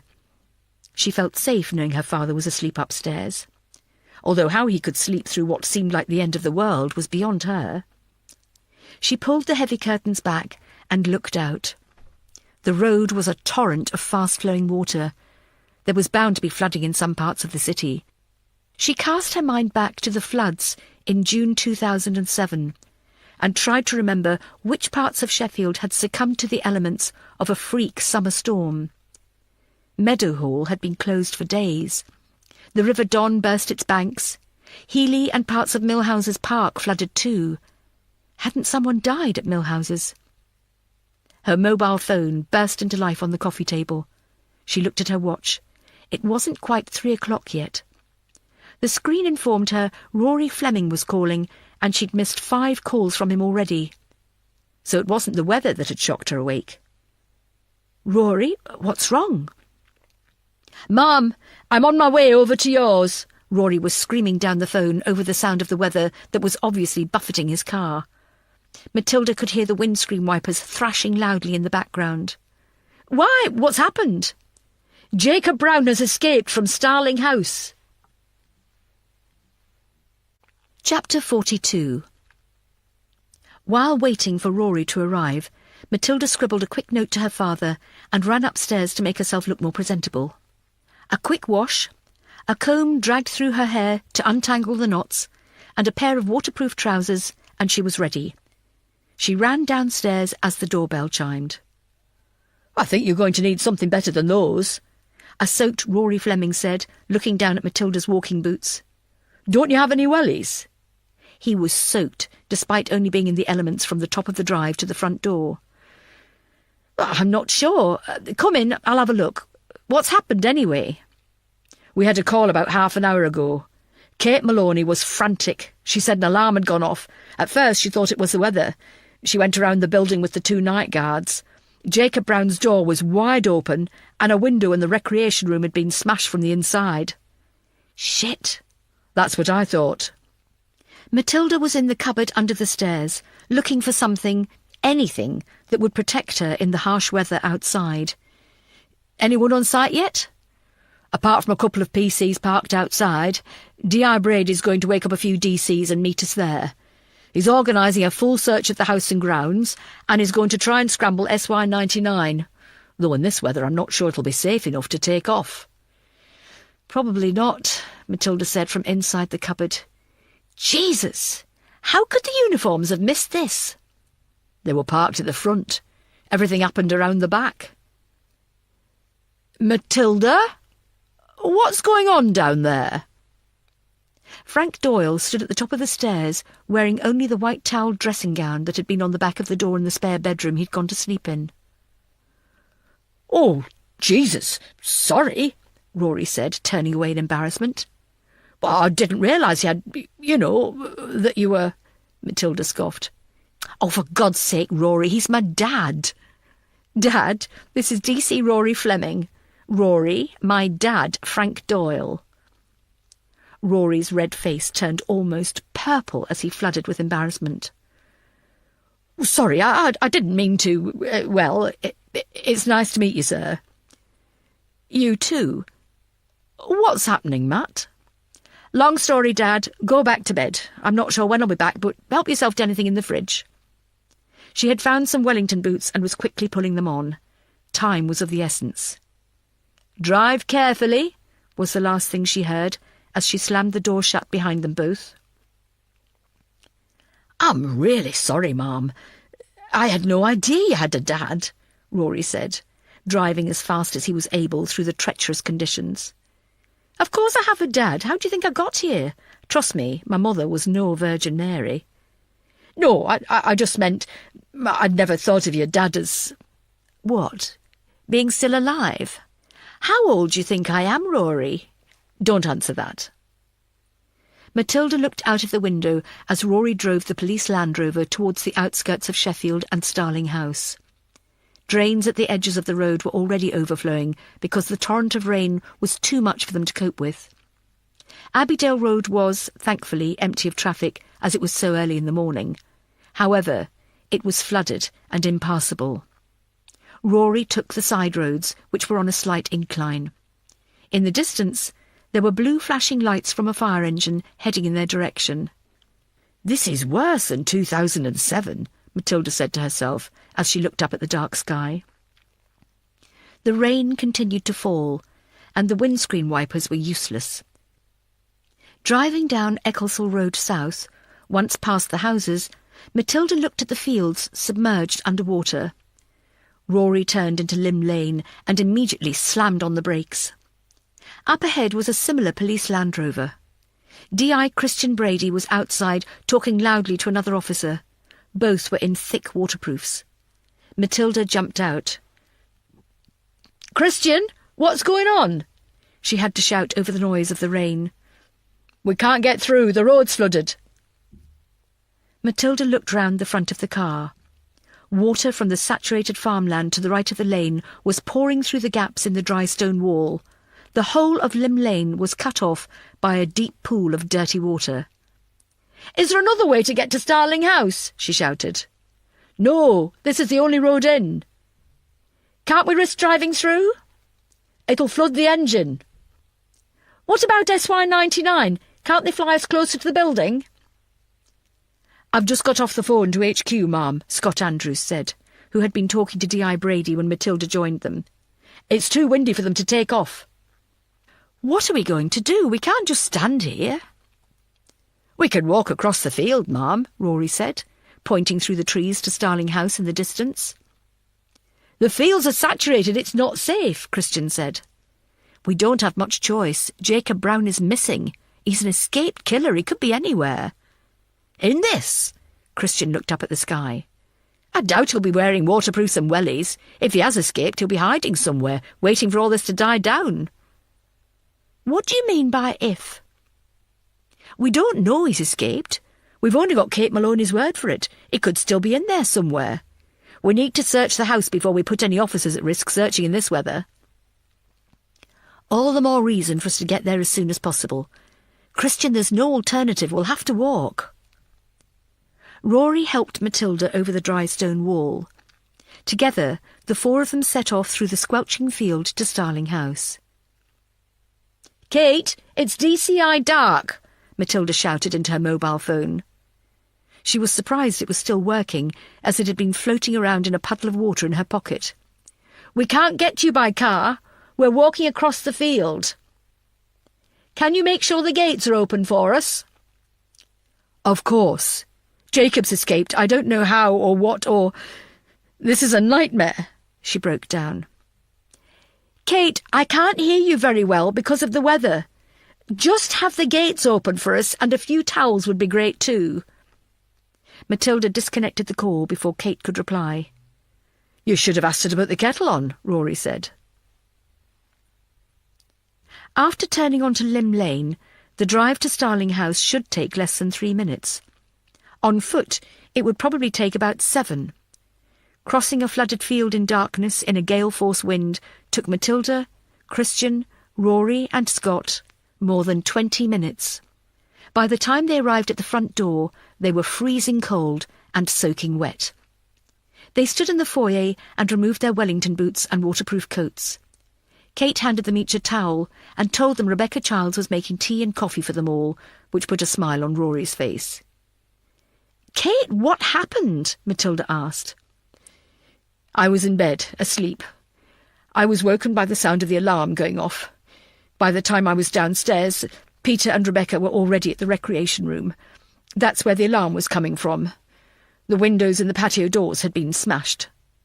"Smashed? I thought they had bars on them," she said.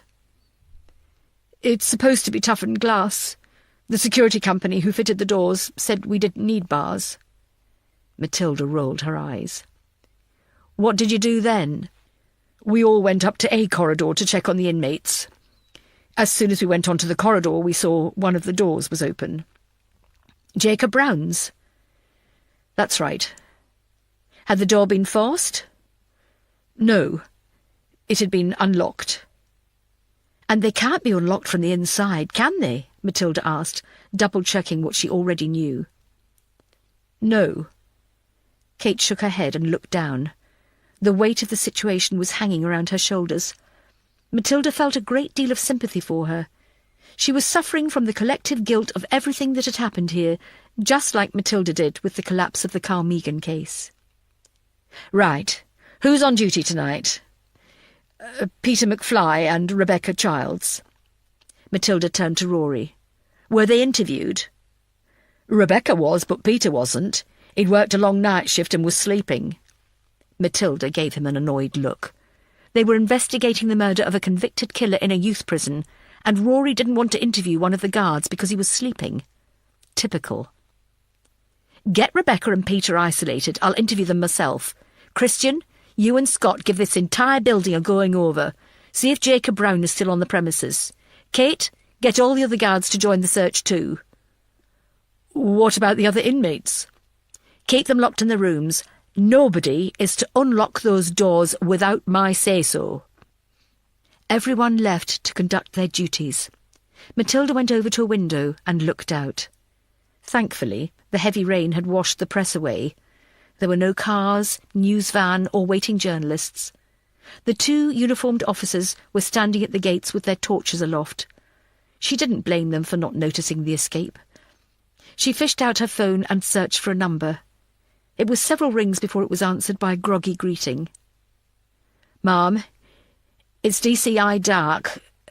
We have a situation at Starling House," Matilda said to ACC Valerie Masterson. Chapter 43.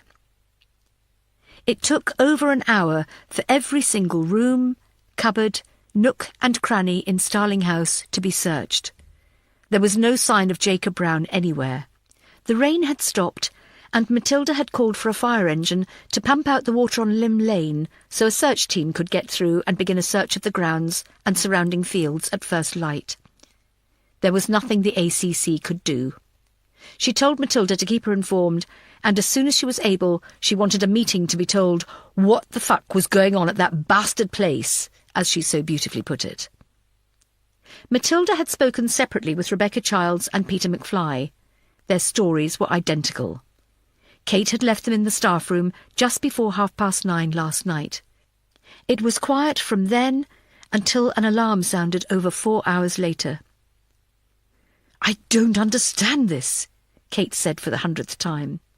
"I don't understand this at all. How can an inmate break out of his room and escape? It's not possible."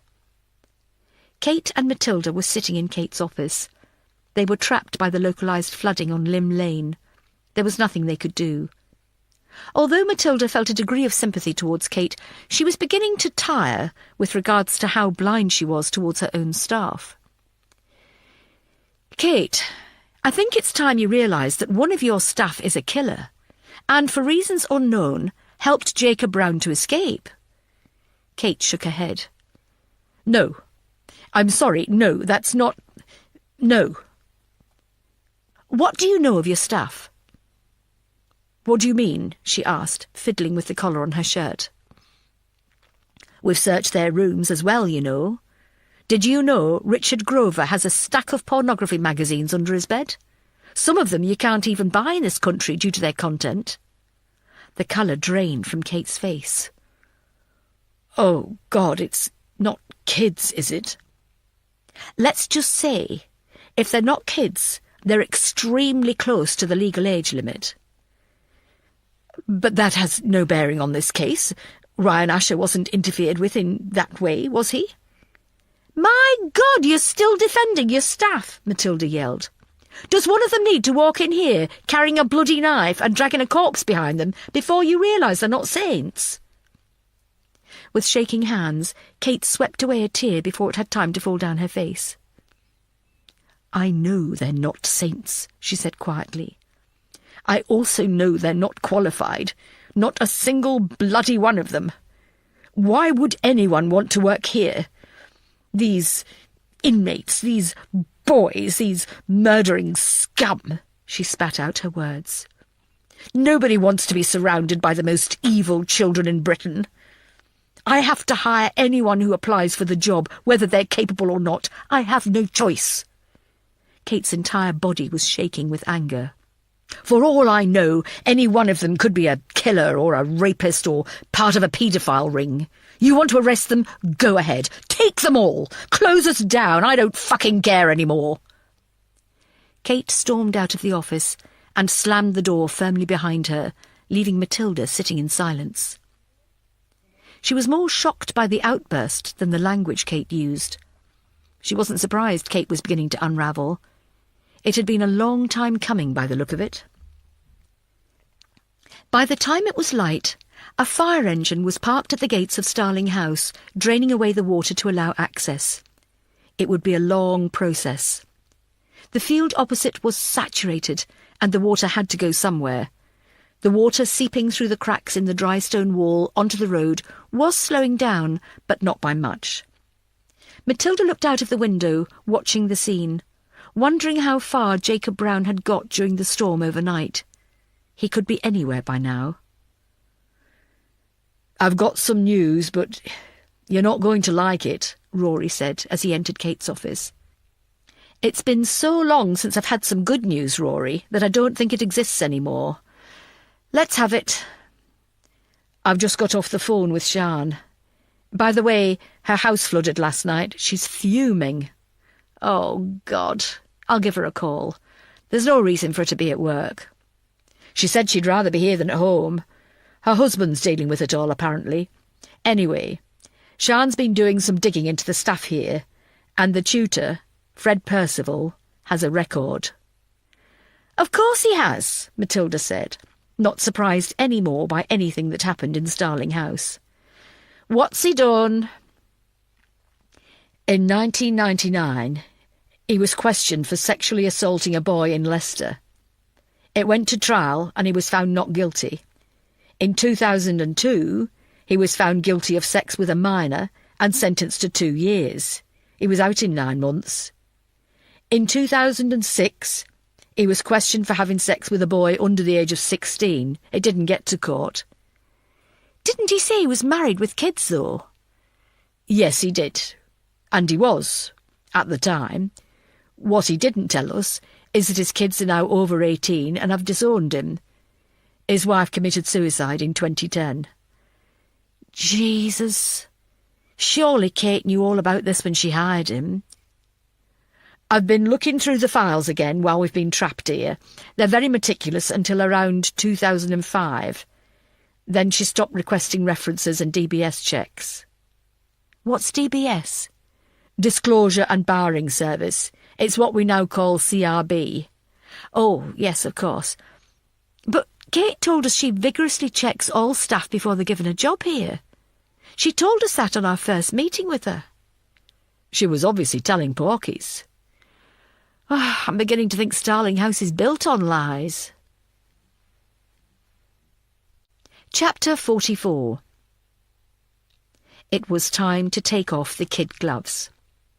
She understood the ACC wanted a fast result on Ryan Asher's murder, and now she did too. She was tired with everyone holding something back.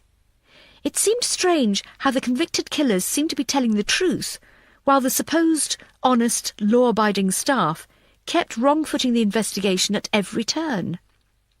Still using Kate's office, Matilda gathered Christian, Rory and Scott. She kept looking out of the window to see how the fire crew were getting on with draining the water. They appeared to be standing around chatting and looking at the large pool of water like it contained all of life's secrets. "It started raining again." "Thanks, Rory." "I bet we're going to be stranded here all day," he said, looking up at the heavy grey sky. "I don't want to have to spend the night with a bunch of killers," Scott said, a genuine look of horror on his face. "The same thing will happen as when you spent the night in Norwich with Faith." "Absolutely nothing," Rory said with a smirk. "Just because you spend the night in a hotel doesn't mean you have to have sex." "Bloody hell, Scott, what generation are you from? Of course it does. If I'd been there and Faith wasn't having any of it, I'd have been straight on Tinder." "Remind me not to send you anywhere that requires an overnight stay then, Rory," Matilda said. "Now, can we get on?" "Sorry, boss." "Right. There's no sign of Jacob. We haven't caught Ryan's killer. I think it's safe to say that whoever killed Ryan has somehow managed to get Jacob out of Starling House." "You don't think he escaped then?" Christian asked, sitting in the far corner of the room picking his fingernails. "No, I do not. Those cells cannot be opened from the inside, and Kate, Oliver, Rebecca and Peter said they were all locked in at 9 o'clock last night. Someone went back to A corridor and let Jacob out of his room." "I've had a word with Gavin Rycroft about the CCTV camera, and he hadn't turned it back on. He said until he knows exactly what happened to it on Monday night, he couldn't trust it not to fail again." "Knobhead," Rory said. "It didn't fail. Someone turned it off. It's obvious." "I said that," Christian admitted. "He seems to have got the Kate Maloney syndrome and doesn't want to think his colleagues would do anything underhand. And we all know the CCTV cameras in the recreation room are dummies. It looks like everyone else knows too. If it was the same person who killed Ryan, why not just kill Jacob in his room or somewhere else in the building? Why let him escape?" Rory asked. "Maybe he hasn't escaped," Scott pondered. "Maybe we're meant to think he's escaped." "We've had this entire building upside down," Christian said. "He's not here." "There are 6 rooms we haven't searched," Matilda said, turning back from the window. The 3 men looked at each other with heavy frowns. 6? "The rooms the inmates are currently locked up in." "You think Jacob is hiding in one of the other inmates' rooms?" "What would be the point of that?" Rory asked. "To be honest, I don't think Jacob is hiding in this building at all. I also think it is highly likely he's dead. The question is, why has the killer's MO changed? Why not have Jacob spread-eagled on a pool table or a table tennis table with 12 stab wounds? Why smash a window and make it look like he's hopped it?" "To make it look like Jacob's the killer," Scott said. "Well done, Mr. Andrews. If we ever get back to HQ, help yourself to 2 items from Sian's snack drawer." "So you think that whoever killed Ryan is setting up Jacob? Why? Why Jacob above all the other boys?" Christian asked. "I've no idea," Matilda scratched her forehead. This case was beginning to give her a headache. Every day something else occurred to add to the confusion. She wasn't helping herself either by throwing Thomas Hartley into the mix. "Maybe Jacob was the easiest to bribe," Scott said, breaking the silence. "Sorry?" "Let's say the killer is a member of staff but didn't want to get his hands dirty, or her hands dirty. He, or she, let's just go with he for the moment, Scott," Matilda interrupted. "It'll save a lot of confusion, and I can already see smoke coming out of Rory's ears. OK, he obviously knows the inmates. They're all killers. They all have the potential to kill again. But how many are open to be bribed into killing again? He arranges for Jacob to lure Ryan to the recreation room and kill him, with the promise that a few days later he'll help Jacob to escape. The member of staff isn't going to care if Jacob is out there or not. He's achieved his goal. Ryan is dead. And if Jacob is eventually caught and tells the truth, who are the police going to believe? A convicted killer on the run, or a member of staff at Starling House? You could be onto something there, Scottmeister, Rory grinned. But we've been through all the files of all the members of staff, past and present, Christian said. None of them have any links with Ryan Asher before he arrived at Starling House. As he was only here for a day, nobody could have taken against him enough to warrant killing him the way they did. Yes, Scott, idiot. You should have thought of that. Rory again, smiling. Scott has a point. Matilda had sat down on Kate's comfortable chair and was resting her head on her hands. All the boys were locked in the rooms on Monday night. Someone had to unlock Ryan's room to get him out. They unlocked the recreation room and killed him in there. When Oliver Byron went the next morning, the recreation room was locked. Last night, Jacob's room was unlocked from the outside for him to escape. Someone with a key is doing this. The only people who have keys are the staff. That we know of, Christian added. We're going round in circles here. So, where do we go from here? Rory asked. We get the inmates out of their rooms and into the dining room, and I want their rooms ripped apart. I don't care if Jacob isn't hiding under the bed. I want them searched. Christian, you and Scott lead the search, and use some of the staff we know are sort of decent to give you a hand. Will do. What about me? Rory asked. We're going to talk to Kate again. She's not going to like this. Not our problem, Rory. We're hunting for a killer among killers here. It's time to stop pissing about and get some answers. Chapter 45. Good morning. I'm Detective Constable Faith Easter from South Yorkshire Police. I'd like to speak to someone who could tell me about Ryan Asher.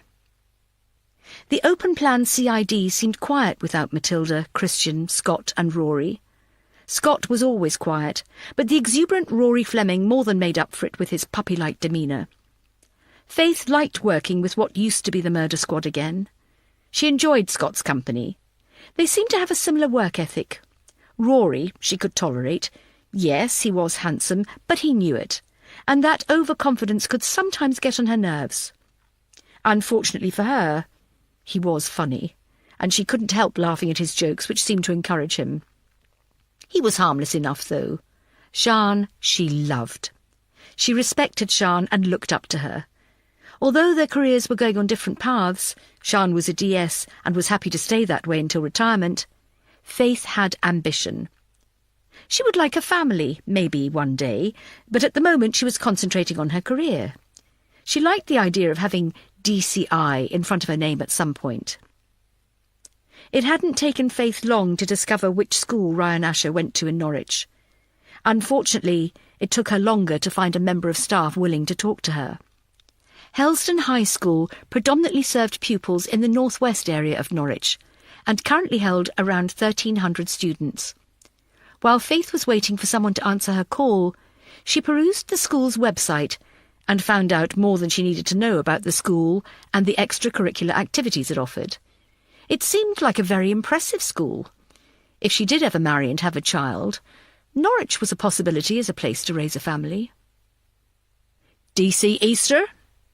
Faith jumped as a loud, booming voice came through the phone. Yes? I'm sorry to have kept you waiting. I'm Geoffrey Hillingdon. I'm the head teacher here. I believe you have some questions about Ryan Asher. That's right. Thank you for taking my call. I was wondering if you could tell me something about him, what he was like as a student, his academic success, that sort of thing. I shall certainly try. I'm afraid that it's a sad state of affairs that only the really disruptive students seem to register on my radar, so I do recall Ryan Asher before what he did. Academically, he was an above-average student. He wasn't going to be a straight-A student, but with a little hard work he would have passed all his GCSEs with excellent pass grades. Was he disruptive in his lessons? No. Well, not in the beginning. Most of his incidents came during breaks and at lunch. I heard of a few moments, shall we say, out of school hours and at weekends, but they were not the responsibility of the school to sort out. What kind of incidents? Fights and scrapes, the usual things that happen among teenage boys. So, what led from him being a typical teenage boy to murdering his grandparents? There was silence on the other end of the phone. Faith knew they hadn't lost connection, as she could hear everyday life of a normal secondary school taking place in the background. She could also hear Mr. Hillingdon's strenuous breathing. Sian placed a mug of tea on Faith's desk and added a Tunnock's tea cake from her snack drawer. Faith mouthed thank you. I'm not a psychologist, Detective. I'm just an ordinary head teacher. I have no idea what went through his mind to make him commit the crime he did. Were you surprised when you found out? Absolutely. I was devastated. To be perfectly honest with you, there are some pupils here who, if I heard they'd killed someone, I would not be surprised. Ryan wasn't one of them. Maybe Norwich wasn't such a decent place to raise a child after all, Faith thought. A head teacher has admitted to there being potential killers in his school, and he didn't seem too bothered by it. And she thought being a detective was a difficult job. Who'd be a teacher? So, what happened at the school for Ryan to appear on your radar? In the last few months of Ryan being here, his behaviour was more disruptive than usual. The number of fights and their severity increased. I had 2 meetings with his parents, who expressed concern for Ryan. They had spoken with him on many occasions. They'd grounded him a few times, removed certain privileges, but it didn't seem to make any difference. Was Ryan mixing with any different people around this time? Not that I'm aware of. But surely something must have switched in his life for his behaviour to have changed so much. I'm sure it did, but that was not at this school. He seemed quick to add that Helston High School was not to blame for the making of a murderer. Is there anyone else I could speak to who you think could help me find out more about Ryan Asher? Not that I can think of. Oh, wait, yes, there is. Ryan was in the Scouts for a while. You could speak to the Scout leader. I believe there was an incident which led to Ryan being excluded from the group. He'd know all about it. Faith frantically searched her desk for a pen. Do you have his contact details? I do, actually. He's helped out with our school fetes a number of times. Faith took down the details, thanked Geoffrey Hillingdon for his time, and hung up the phone. Get anywhere? Sian asked. I'm not sure. I've got another person to try. How's it going at home? She asked, nodding at the mobile phone in Sian's hand. The carpets and sofas will have to be dumped, but the rest of the furniture should be okay. There's nothing we can do until all the water's gone and it's dried out. Stuart's been taking photos and videos for the insurance people. That carpet's only been down a few months. Oh, Sian, I'm sorry. If there's anything I can do... Before Sian could say anything, her office phone began to ring. She smiled at Faith and was pleased the phone rang when it did, as tears were welling up in her eyes. DS Mill CID, she said into the phone. Hello, yes, I believe you've been asking after me. The voice was soft and shaking. I'm sorry? Well, I used to be Belinda Asher. I'm Ryan Asher's mum. Ryan Asher, Norwich, February 2016. I was in the kitchen making a sandwich, and I overheard Mum and Dad talking. I wasn't purposely listening. They never said anything worth listening to anyway, but one thing caught my interest. Dad had taken Gran to the bank that morning to get some money out for her holiday. She'd withdrawn £5,000 in cash. Dad was fuming. He said it wouldn't be safe for an elderly couple to have that much money on them. Mum defended them. They were her parents after all. She said they didn't believe in things like credit cards and travellers' cheques. They preferred to deal with cash wherever possible. It must have been the mention of the cash that pricked my ears up. £5,000. My grandparents had £5,000 in cash in their house. They'd been talking about this holiday forever. It was to be their last holiday, as they were getting really old now, and they wanted to make it a memorable one. On their honeymoon, 50-odd years ago, they went to a small village in the south of France. They couldn't afford much back then, but they wanted to go back, and now they were planning to stay in a swanky hotel. I started properly listening to Mum and Dad talking about Gran and Grandad's holiday plans. The night before they were due to go, they decided to go out for a meal rather than cook. The house would be empty. That was when I'd go and help myself. It was only £5,000. My grandparents were loaded, and Mum and Dad wouldn't see them miss their holiday either. Besides, Grandad had been getting a bit forgetful lately. They'd probably put it down to him losing it. It was a victimless crime. The table at the French restaurant was booked for 8. Just before 9, I made some excuse about needing to go round to Jensen Bright's house to get my homework back. Gran and Grandad didn't live far away from us, only a few minutes' walk. I was at the back door, bang on 8:30. I'd nicked the spare key from the hook on my way out. It was all going smoothly.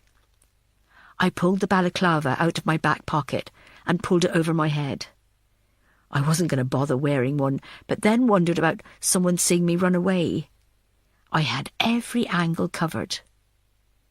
I unlocked the kitchen door and waited for the alarm to start beeping. It didn't. Typical. They hated the alarm and hardly ever set it. This was going to be so easy. I went into the living room and looked in the sideboard, but didn't find anything. It wasn't in any of the kitchen drawers, or the hallway either. It had to be upstairs. I tiptoed up. I knew they weren't in, but that Mrs. Cole next door was a nosy bugger. If she heard a noise, she'd be straight on the phone to my mum. I got the shock of my life when I opened their bedroom door and found them both in bed fast asleep. What the hell? They must have changed their mind. I remember Mum talking to Gran on the phone earlier. Gran must have said she wasn't feeling too well, but Mum said they should go out and enjoy themselves. They obviously decided to have an early night instead. Grandad always takes sleeping tablets as he's a really light sleeper, so he wouldn't be a problem. Gran could be. She often complained about getting cramped during the night and waking her up. I'd have to be very careful.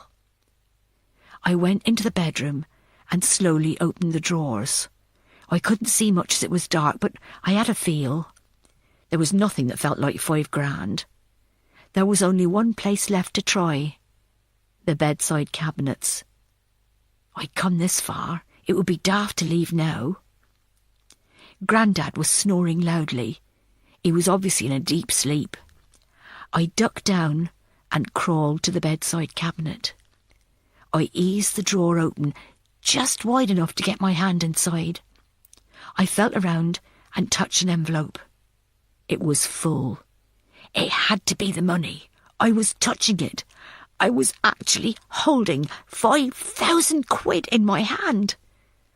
I pulled, but it wouldn't come. There was so much junk in the drawer that it must have been stuck on something. I pulled harder, and the whole drawer came open.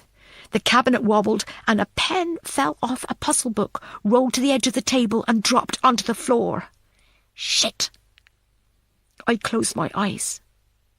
The pen landed on the carpet, but it sounded loud as it was so quiet in the bedroom. I could hear the clock in the hallway ticking all the way up here. There was no movement in the bed, so I opened my eyes and looked across at Grandad. His eyes were wide open and staring straight at me. I remember him saying, "Who the hell are you?" Shit! I didn't know what to do. If I spoke, he'd recognise my voice. The bedroom door was open. I was pretty sure I'd be able to outrun an old man. I stood up and headed for the door, but Grandad was on me before I could do anything. He grabbed my arm. His grip was tight for an old man. I tried to pull away, but I couldn't. I just froze. I heard Grandma stirring. Grandad reached out with his other hand and yanked the balaclava off my head. Grandma sat up and turned the light on. The orange glow from the bedside lamp filled the room and almost blinded me. "Ryan!" Grandad shouted. Grandma screamed. I tried not to look at them. I couldn't face them. I knew they'd be disappointed in me. I knew Mum and Dad would kill me. This was going to be a nightmare for our family. Nobody would ever trust me again.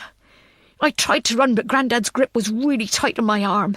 It was the first time I'd ever heard him swear. "Oh, no, you don't. You're not going anywhere, you thieving bastard."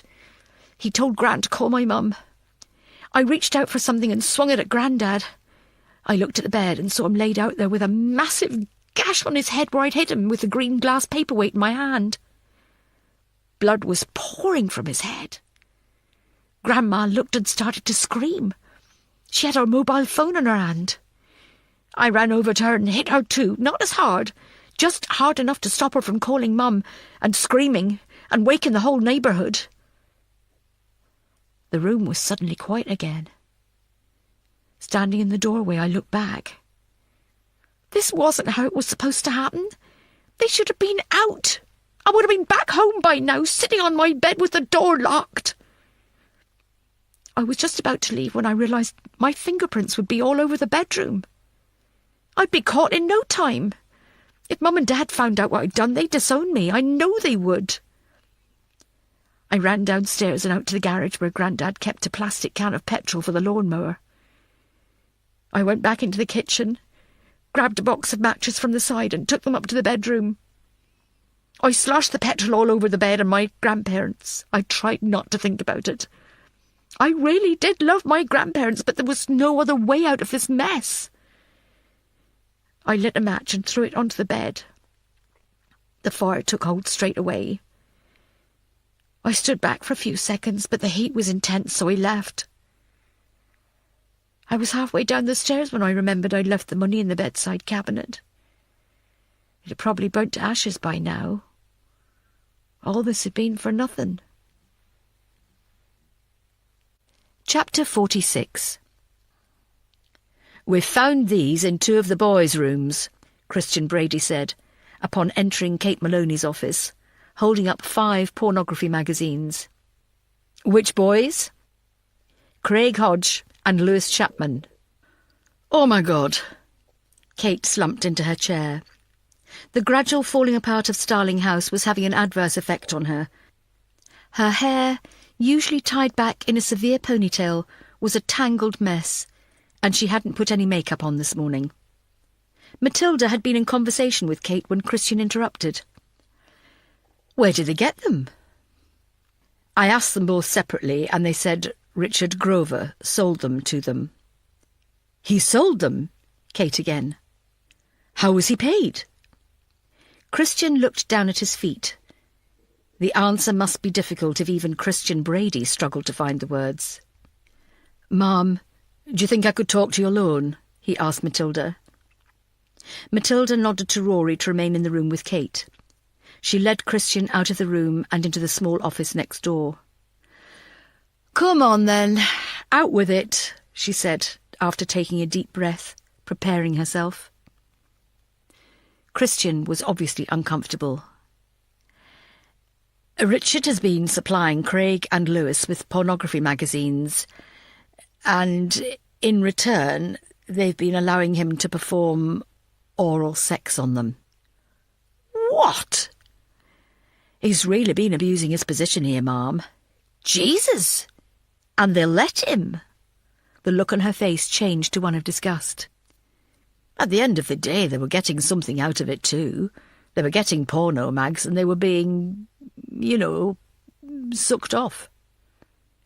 "I don't believe this. Why hasn't this come up before now? We've interviewed all the boys and not one of them mentioned it." "We didn't ask, though, did we? You know what convicts are like. They'll only answer the questions they're asked. Why help the pigs?" "Oh, true. Bloody hell. Kate is going to go through the roof." "Right." Matilda ran her fingers firmly through her hair, pulling hard at the brittle strands. She needed to feel some pain to focus her mind. The boys are going to have to be interviewed again, and I don't care what the ACC said, I want them at the station. I want them taped and filmed. I also want Richard Grover and Fred Percival formally questioned. Until the water clears, we're still trapped here. Then isolate them, she said, raising her voice. This place is bloody big enough to have everyone in a separate room. Lock them all in the rooms if you have to, until we can organise transport back to HQ. As Christian left the room, Matilda's mobile phone started ringing. It was Sian. I've got some sort of good news and some shit-hitting-the-fan news, Sian said. Oh, God, I'm not sure I want to hear this.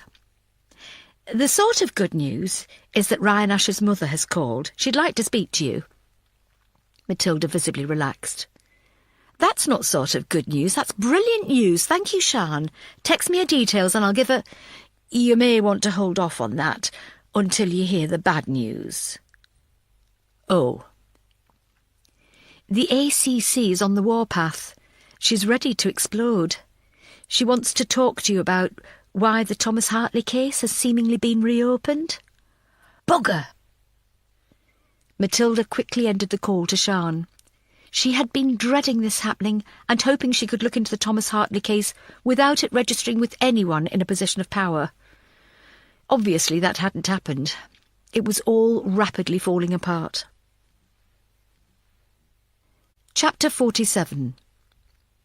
It was time for Matilda to face the music.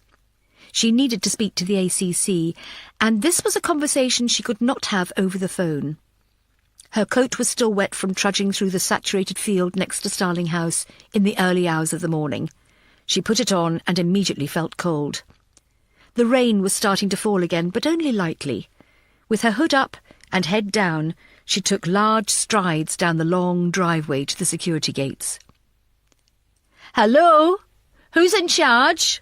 she called out through the iron bars to anyone who would listen.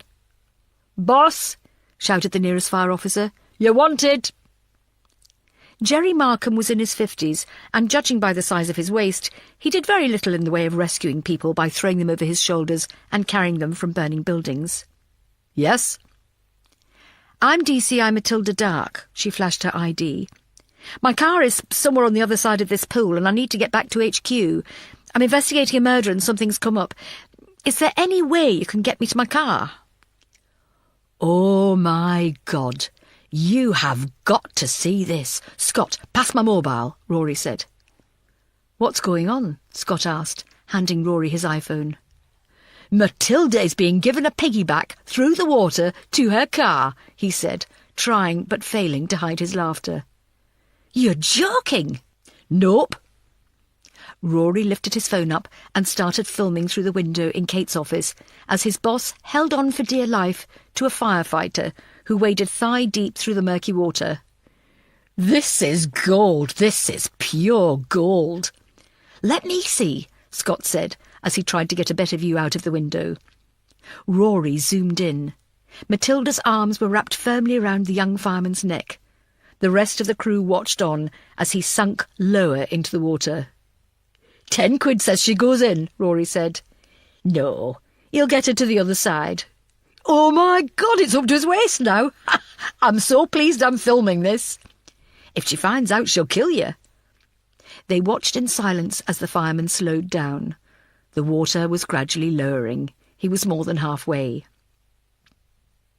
"There you go." To a roar of cheering from the other firefighters, Billy Norris set Matilda down on dry ground. As embarrassed as she was, it was difficult not to smile. She had never been rescued before, and, despite being terrified of falling into the dirty, smelly water, it was fun being carried by a tall, hunky firefighter. "Thank you," she said, unable to think of anything else to say. "You're welcome," he said, miming doffing his cap. "We have to stick together in the emergency services." "We certainly do." "Thank you again." She waved at Jerry Markham and the rest of the crew, who waved back, and made her way to the police Land Rover Rory had driven her here in the night before. She just hoped it would still be there after being abandoned in the small hours of the morning. As she struggled to find her feet in the waterlogged field, she looked over to Starling House and hoped Christian, Scott and Rory hadn't seen her being carried to safety. On the drive back to HQ, Matilda wondered what kind of mood she would find the ACC in. She was known as a fair woman who always stood up for her staff whenever they needed it. However, get on the wrong side of her, and one look from those tiny, steely eyes was enough to stop time itself. Parking in her usual space, Matilda entered the back of the building and tried her best to get to the ACC's office without being seen. The ACC's secretary was on the phone when Matilda entered the small anteroom. She mouthed for her to go straight in and wished her luck. The expression of sympathy and fear in her face told Matilda everything she needed to know. She was in for a real bollocking. "Do you want me to lose my job?" There was no greeting, no offer of coffee, and no small talk. The second Matilda entered the office, the tirade began. Matilda frowned. "No, of course I don't." "Then what the hell are you trying to do to me?" "I'm sorry." "Don't even try to pretend you have no idea what I'm talking about. I trust you, Matilda. I respect you. I stuck up for you when everyone else wanted me to give you the push over the Carl Meakin case. I put my neck on the line, and this is how you repay me." Valerie was red with rage. There were veins bulging where veins shouldn't be bulging, and her knuckles were clenched so tight her fingers could snap at any moment. Matilda had never seen her look so angry. "I've had the Chief Constable from Greater Manchester Police on the phone asking me why a senior officer on my force is looking into an open and shut case that was solved years ago." "Ah," Matilda said, looking at the floor. "Ah? Is that all you have to say? How would you like it if someone started investigating a case you'd solved?" "Ma'am, I'm simply—" "You know the scrutiny South Yorkshire Police is under right now," Valerie interrupted. "We've got the aftermath of the Hillsborough inquiry. The magnitude of the sexual abuse scandal in Rotherham is still being felt. Add to the mix the racial unrest at Page Hall and the tabloid press writing features about there being no-go areas for white British members of the public. We're hardly presenting ourselves in a positive light, are we? And this little nugget being released hasn't helped." She picked up the copy of Carl and slammed it down on the desk. Its booming echo could be heard out in the corridor. "Who do you think this all comes back to? Not you. Certainly not the Chief Constable. It's me that'll get the chop. I'll be the fall guy in all this." Matilda couldn't take her eyes off Carl. His smile was haunting, emblazoned on her memory. "May I sit down?" "Please do. I'm eager to hear your explanation." Valerie sat back in her seat and tried to relax, but it was impossible. The fury she felt was coursing through her veins like an out-of-control juggernaut on a motorway. "I interviewed Thomas Hartley at Starling House. The second I saw him, I knew he didn't belong there. You should have seen him, ma'am. He's empty, broken. There's nothing there at all." "Guilt," Valerie offered in an off-the-cuff way. "No, it went deeper than that. His entire life has been ruined. He has no idea who did it, and he's petrified." "He's a good actor." "No, nobody could fake that. I believe he's innocent. I honestly do." Valerie remained silent. "I've not reopened the case. It's not mine to reopen anyway. All I'm doing is looking at it. I may be wrong," she shrugged, "but I need to satisfy myself." "Is that why you've got Pat Campbell running between Sheffield and Manchester like she's Miss Marple?" "Pat's son works in Manchester. He worked on the original investigation. I asked Pat to have a quiet word with her son. It's obviously got out. I'm sorry about that." "I can't condone this, Matilda. I cannot have you upsetting other forces and acting like a one-woman police force." Matilda took a deep breath. She needed her boss on her side. "Give me a few days' grace. Let me and Pat look into it informally and see what we come up with. It could be nothing, but it could be something. There could be an innocent boy in Starling House. How good would that look for South Yorkshire Police if we were able to free an innocent teenager?" She looked at Valerie, whose face was expressionless. "One force sends an innocent boy to prison, and we get him out." Valerie stood firm. "No. I'm sorry, Matilda, no. I cannot have a member of my force trying to overturn a solid conviction on the grounds of a feeling. "It's not a feeling," she protested. "Do you have evidence of Thomas Hartley's innocence?" As much as she wanted to lie, she couldn't. "No," she replied, barely a whisper. "Then forget it. As far as Manchester are concerned, they have their killer. That's the end of it." "No, it's not. Now, tell me what the hell is going on at Starling House." Matilda took a deep breath. The subject of Thomas Hartley was obviously over as far as Valerie Masterson was concerned. However, Matilda was more convinced than ever to carry on and find evidence of his innocence. Inside, Matilda was seething. She could feel a rage bubbling up inside her. She needed to calm down. "Jacob Brown disappeared last night. It seems he's escaped. Personally, I think he was helped. Who by? I've no idea. But whoever did it also killed Ryan Asher, I'm certain." "You're sure it wasn't a fellow inmate?" "Positive. They were all locked up. The cell doors cannot be unlocked from the inside. Besides, the more we look into Starling House, the more we realise what a complete shambles it is.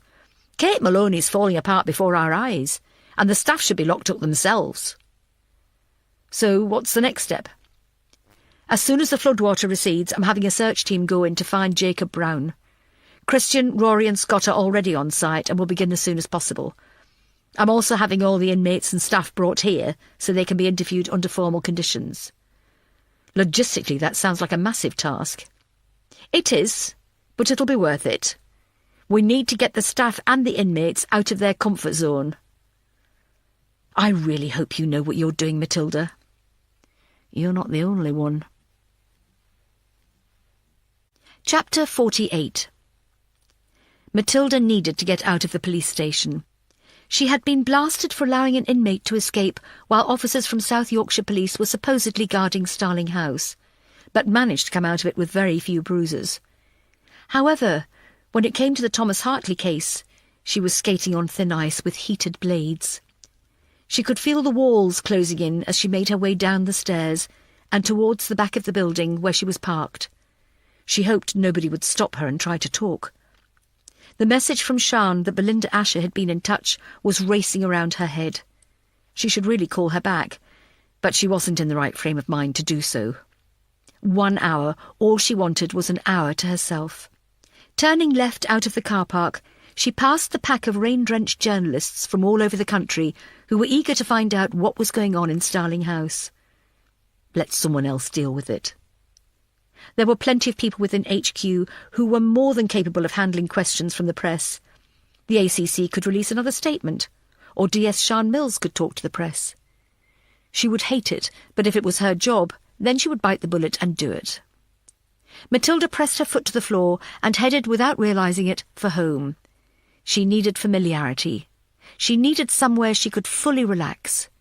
She needed James.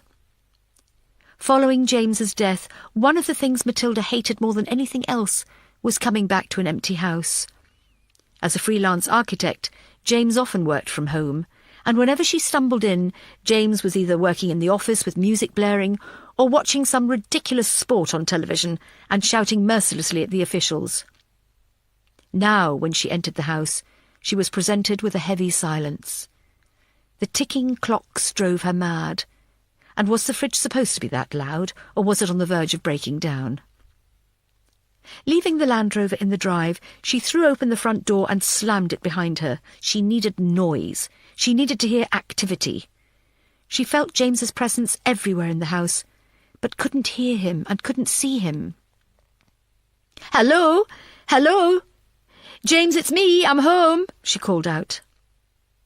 Her voice, loud and maniacal, echoed around the large hallway. "Is there anyone home?" If I receive a reply, I'll probably wet myself.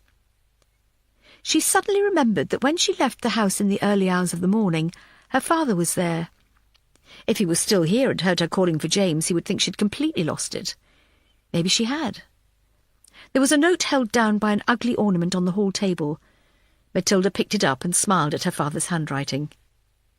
"Matilda, thank you for the chat and keeping me company last night. I didn't want to go home to an empty house. I suppose you're used to it by now. I finished off the cheese in the fridge, and I washed everything up and ran round the living room with the hoover. I'll give you a call later tonight. Don't work too hard. Love, Dad. Kiss, kiss. She wiped a tear from her eye and walked into the large kitchen, which was showroom clean. She hardly used it any more. When she did decide to sit down for a bite to eat in the evening, it was either scrambled egg on toast or beans on toast. Sometimes she would go crazy and mix things up and have scrambled egg with beans on toast. Matilda pulled open the fridge door and saw the packets of ready-made salads and microwavable meals for one. Her whole life was pathetic. She was completely alone. Yes, she had a friend in Adele Keane, and Pat Campbell was starting to feature in her life more, but they had their own lives. Adele had her son, Chris, and Pat had Anton and her army of grandkids to contend with. They didn't want a manic depressive on their doorstep every night looking for company. She took a bottle of water from the fridge and drank half of it in one gulp. Her mouth was dry. A drawer next to the sink contained her antidepressants. She didn't like taking them. The thought of pumping goodness knows what inside her on a daily basis filled her with horror. Nobody knew what prolonged prescription drug use did to inner organs. However, occasionally, help was needed in the form of medication. She felt angry at being told to lay off the Thomas Hartley case, despite the fact that an innocent young man could be languishing in prison while the real killer was still at large. Surely even the slightest hint of suspicion should be followed up, not ignored for fear of upsetting someone across the Pennines. She popped 3 venlafaxine from the blister pack and threw them to the back of her throat, followed by another large slug of water. Hopefully they would start to kick in soon. She needed to get back to work. The floodwater at Starling House should have been pumped out by now, so a minibus could collect the inmates and take them back to HQ. Or should it wait until tomorrow? It was gone 3 o'clock now. There was no chance they would be able to question all 6 remaining inmates. And what about Richard Grover, Fred Percival, and the other staff who would need interviewing? Fuck! Matilda kicked the dustbin, sending it skidding across the kitchen floor. It hit the dishwasher and toppled over, spilling its load all over the clean floor. Her head was heavy with thoughts, doubts, questions, and Carl bloody Meagan. Somewhere in the distance, Matilda's mobile phone started to ring. She had no idea where it was. She didn't care. She had no intention of answering it. All she wanted was some time on her own. An hour, half an hour, even 10 minutes would do. But it would appear nobody could think for themselves any more. They had to run everything past Matilda. D.I. Brady should be taking on more of the hassle.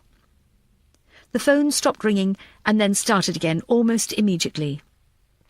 Jesus Christ, Matilda hissed. Can't you leave me alone for just 5 minutes? She headed for the hallway where she had thrown her bag. The screen on her mobile phone was lit up and told her Rory was calling. Of course it was going to be Rory. It couldn't have been anyone else, could it? D.C. Rory Fleming, all style and no substance. What? She barked as she swiped a finger across the screen. Sorry, boss. Am I interrupting? Not in the slightest, Rory. You know I'm always pleased to hear from you. Her reply was laced with sarcasm, but the thick-skinned D.C. didn't acknowledge it. We found Jacob Brown. So much for an hour or 2 on my own. Chapter 49. Scoutmaster Murray Beck was a difficult man to get hold of. Since he retired 6 months earlier from being stock controller of the Norwich Packaging Company, he had been busier than ever. He was an organiser of clubs and social events for the neighbourhood he lived in, helped out at the church, and drove the minibus to take the elderly on day trips. His long-suffering wife, Millie Beck, hardly ever saw him. Reluctantly, she gave Faith his mobile number. When Murray finally answered and Faith told him she was a detective constable with South Yorkshire Police, he spent the next 5 minutes trying to find somewhere private they could hold their conversation. Faith could hear noises in the background. Murray apologising, saying this call was incredibly urgent. The sound of shuffling footsteps, doors opening and closing. Eventually he found somewhere to settle. Judging by the echo on the line, Faith guessed he was in an empty room. "Mr. Beck, thank you for answering my call. I promise I won't take up any more of your time than I have to. You were a scoutmaster briefly, is that correct?" "That's right. I gave it up about 3 years ago.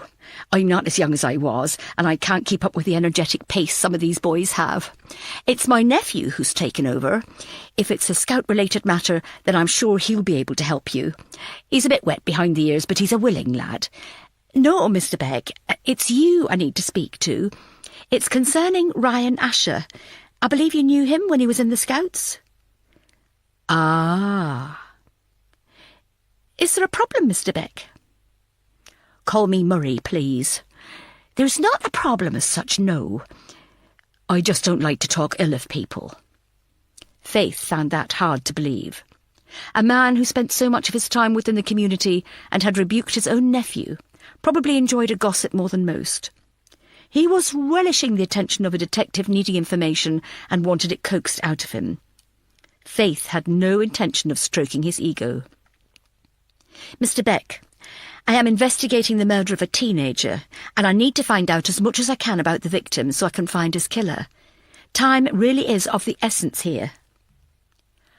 "I understand," he replied, swallowing loudly. "Well, Ryan Asher wasn't with the Scouts for long. When he started, he was a very willing and capable lad, but it wasn't long before his attitude changed." "Go on," Faith had to prompt when he stopped talking. "I remember speaking to his parents about it. They said he'd got some new friends, but they weren't part of our scout group, so I wouldn't know who they were.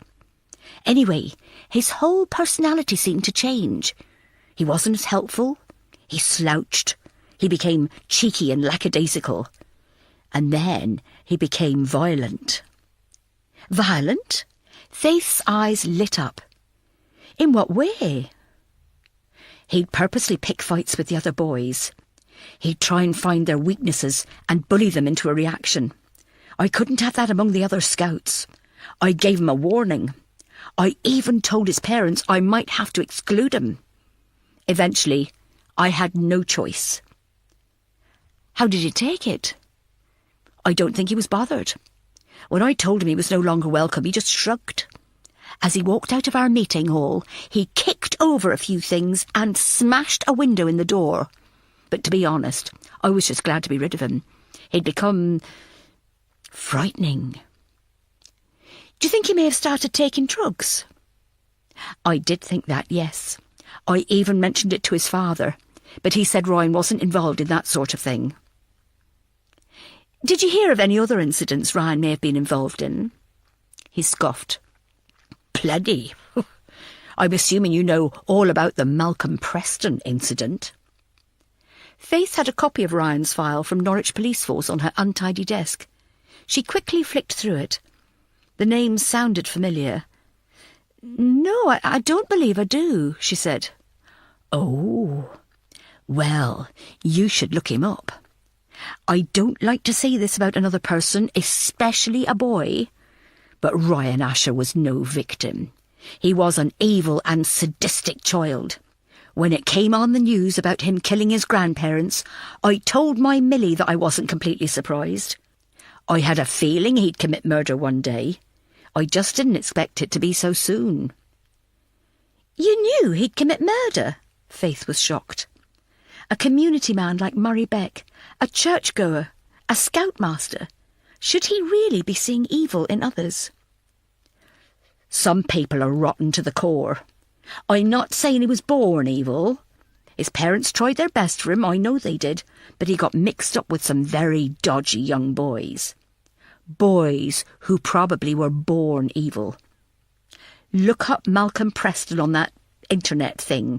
There's bound to be plenty of information about him. That'll tell you what kind of a person Ryan Asher was."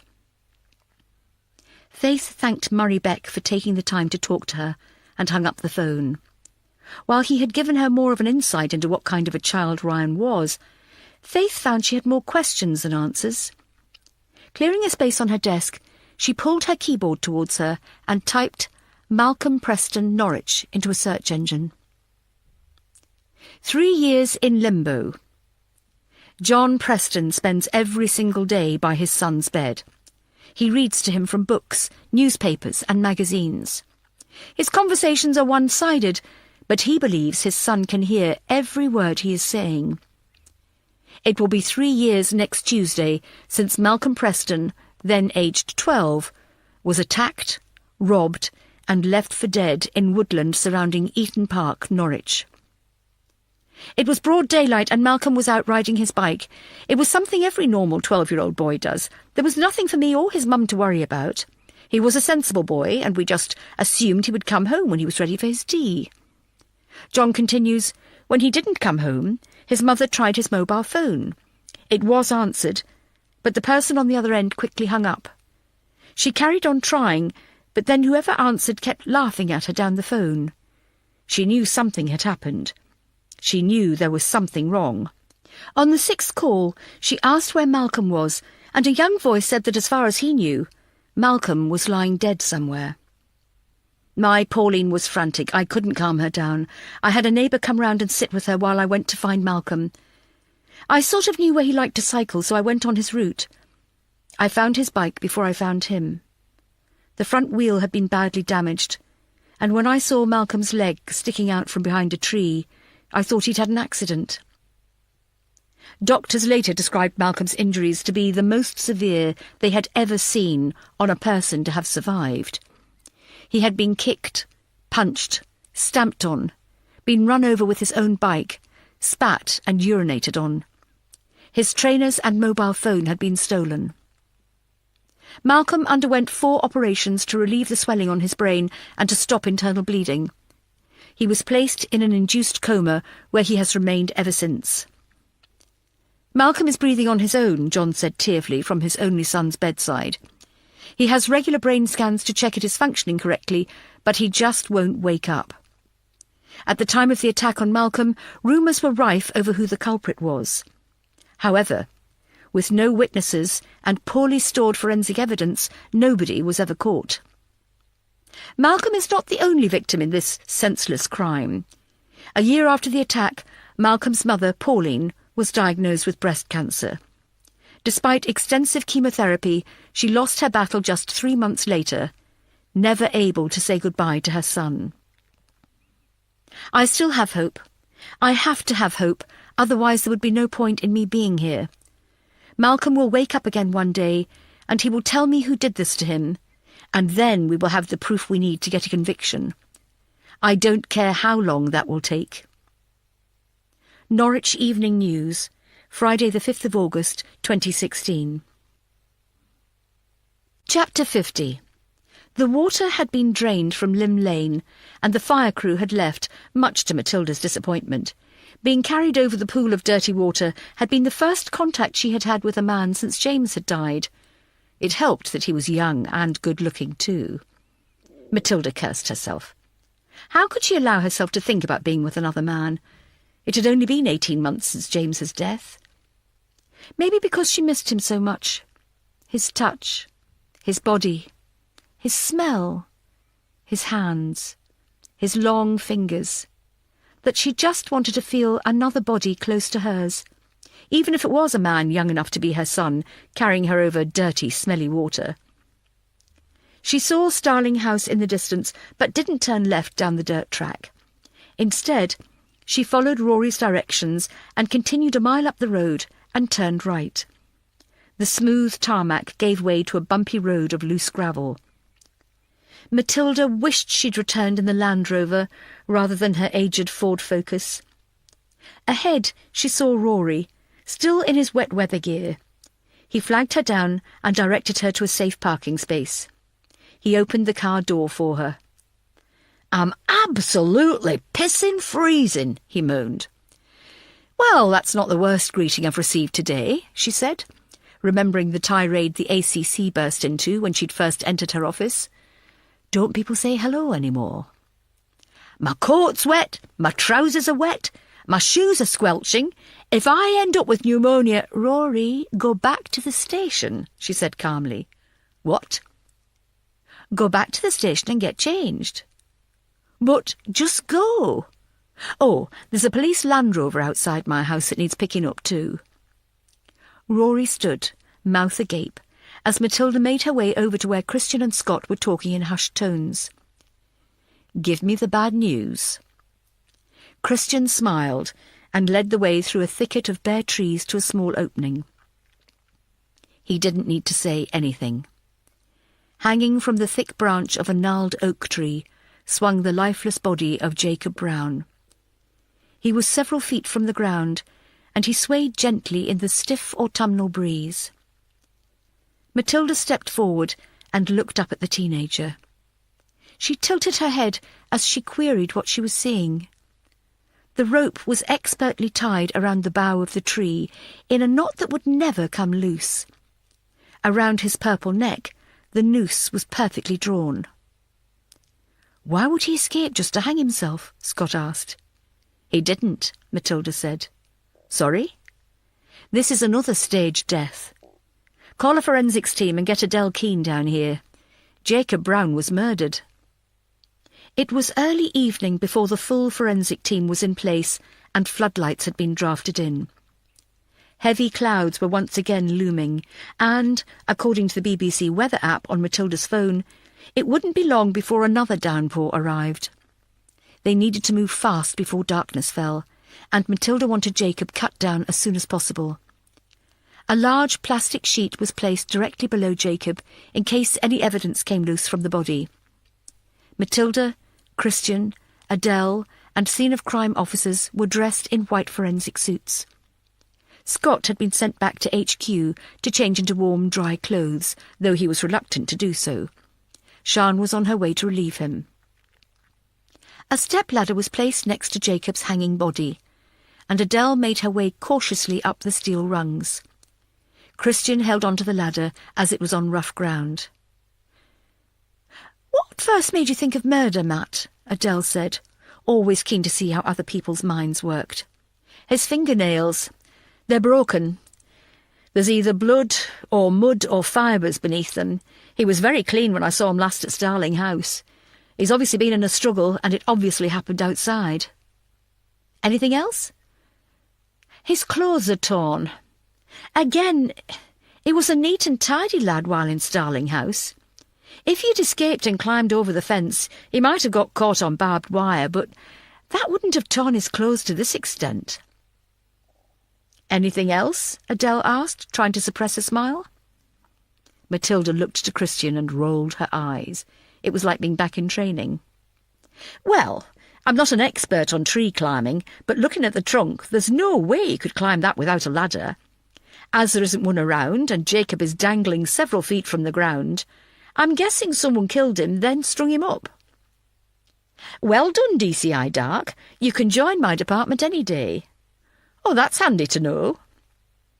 Adele leaned in to Jacob Brown to have a closer look at the rope around his neck.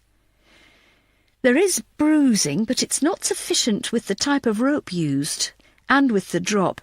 Judging by the size and shape of the marks, I'd guess he was strangled and then strung up. It's not easy to tell from this angle or this light. There doesn't seem to be any sign of a broken bone either," she said, firmly holding Jacob's head with both hands. Matilda shivered as a gust of wind tore through the woods. "Do you think he was killed here and then hanged, or killed elsewhere?"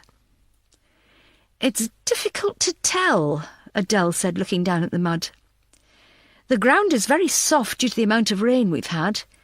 It's obviously disturbed because we've all been walking on it, and the fallen leaves and branches from the recent storm could have covered up a lot of evidence." "What about time of death?" "Due to the weather conditions since the time he was reported missing, I'd say he wasn't missing from Starling House for long before he died." "So he was lured from Starling House for whatever reason, brought here and strangled," Christian said. "But the killer wanted to make it look like suicide." "It makes no sense," Matilda said, shaking her head. "We're within spitting distance of Starling House. Why stage an escape just to make it look like he committed suicide, when he could easily have been hanged in his cell?" "Do you think Jacob was silenced?" "It's a possibility. Maybe Jacob saw who killed Ryan Asher and tried to blackmail them. If it was one of the guards, Jacob could have said he wanted out in exchange for his silence. However, Jacob would have been a loose cannon, so the killer lured him here and strangled him. And made a botched attempt to make it look like suicide, Adele said, as she cautiously made her way back down the step-ladder. Maybe not botched. Maybe it isn't supposed to look like a suicide at all. Ryan Asher was stabbed 12 times, which we've said is reminiscent of 12 members of a jury. Maybe Jacob is hanging as if he's been sentenced to death by hanging for his crime, Matilda said. But, like you said, why break him out when he could easily have been killed in his cell? Jacob Brown was sentenced for killing his girlfriend. She was found raped and murdered in Woodland. Maybe the killer is copying his crime, a sort of quid pro quo. In which case, Christian said, there are 6 more victims waiting in Starling House for the killer to choose from next. Chapter 51. By the time Matilda left the woods, it was pitch dark and a fine drizzle had begun.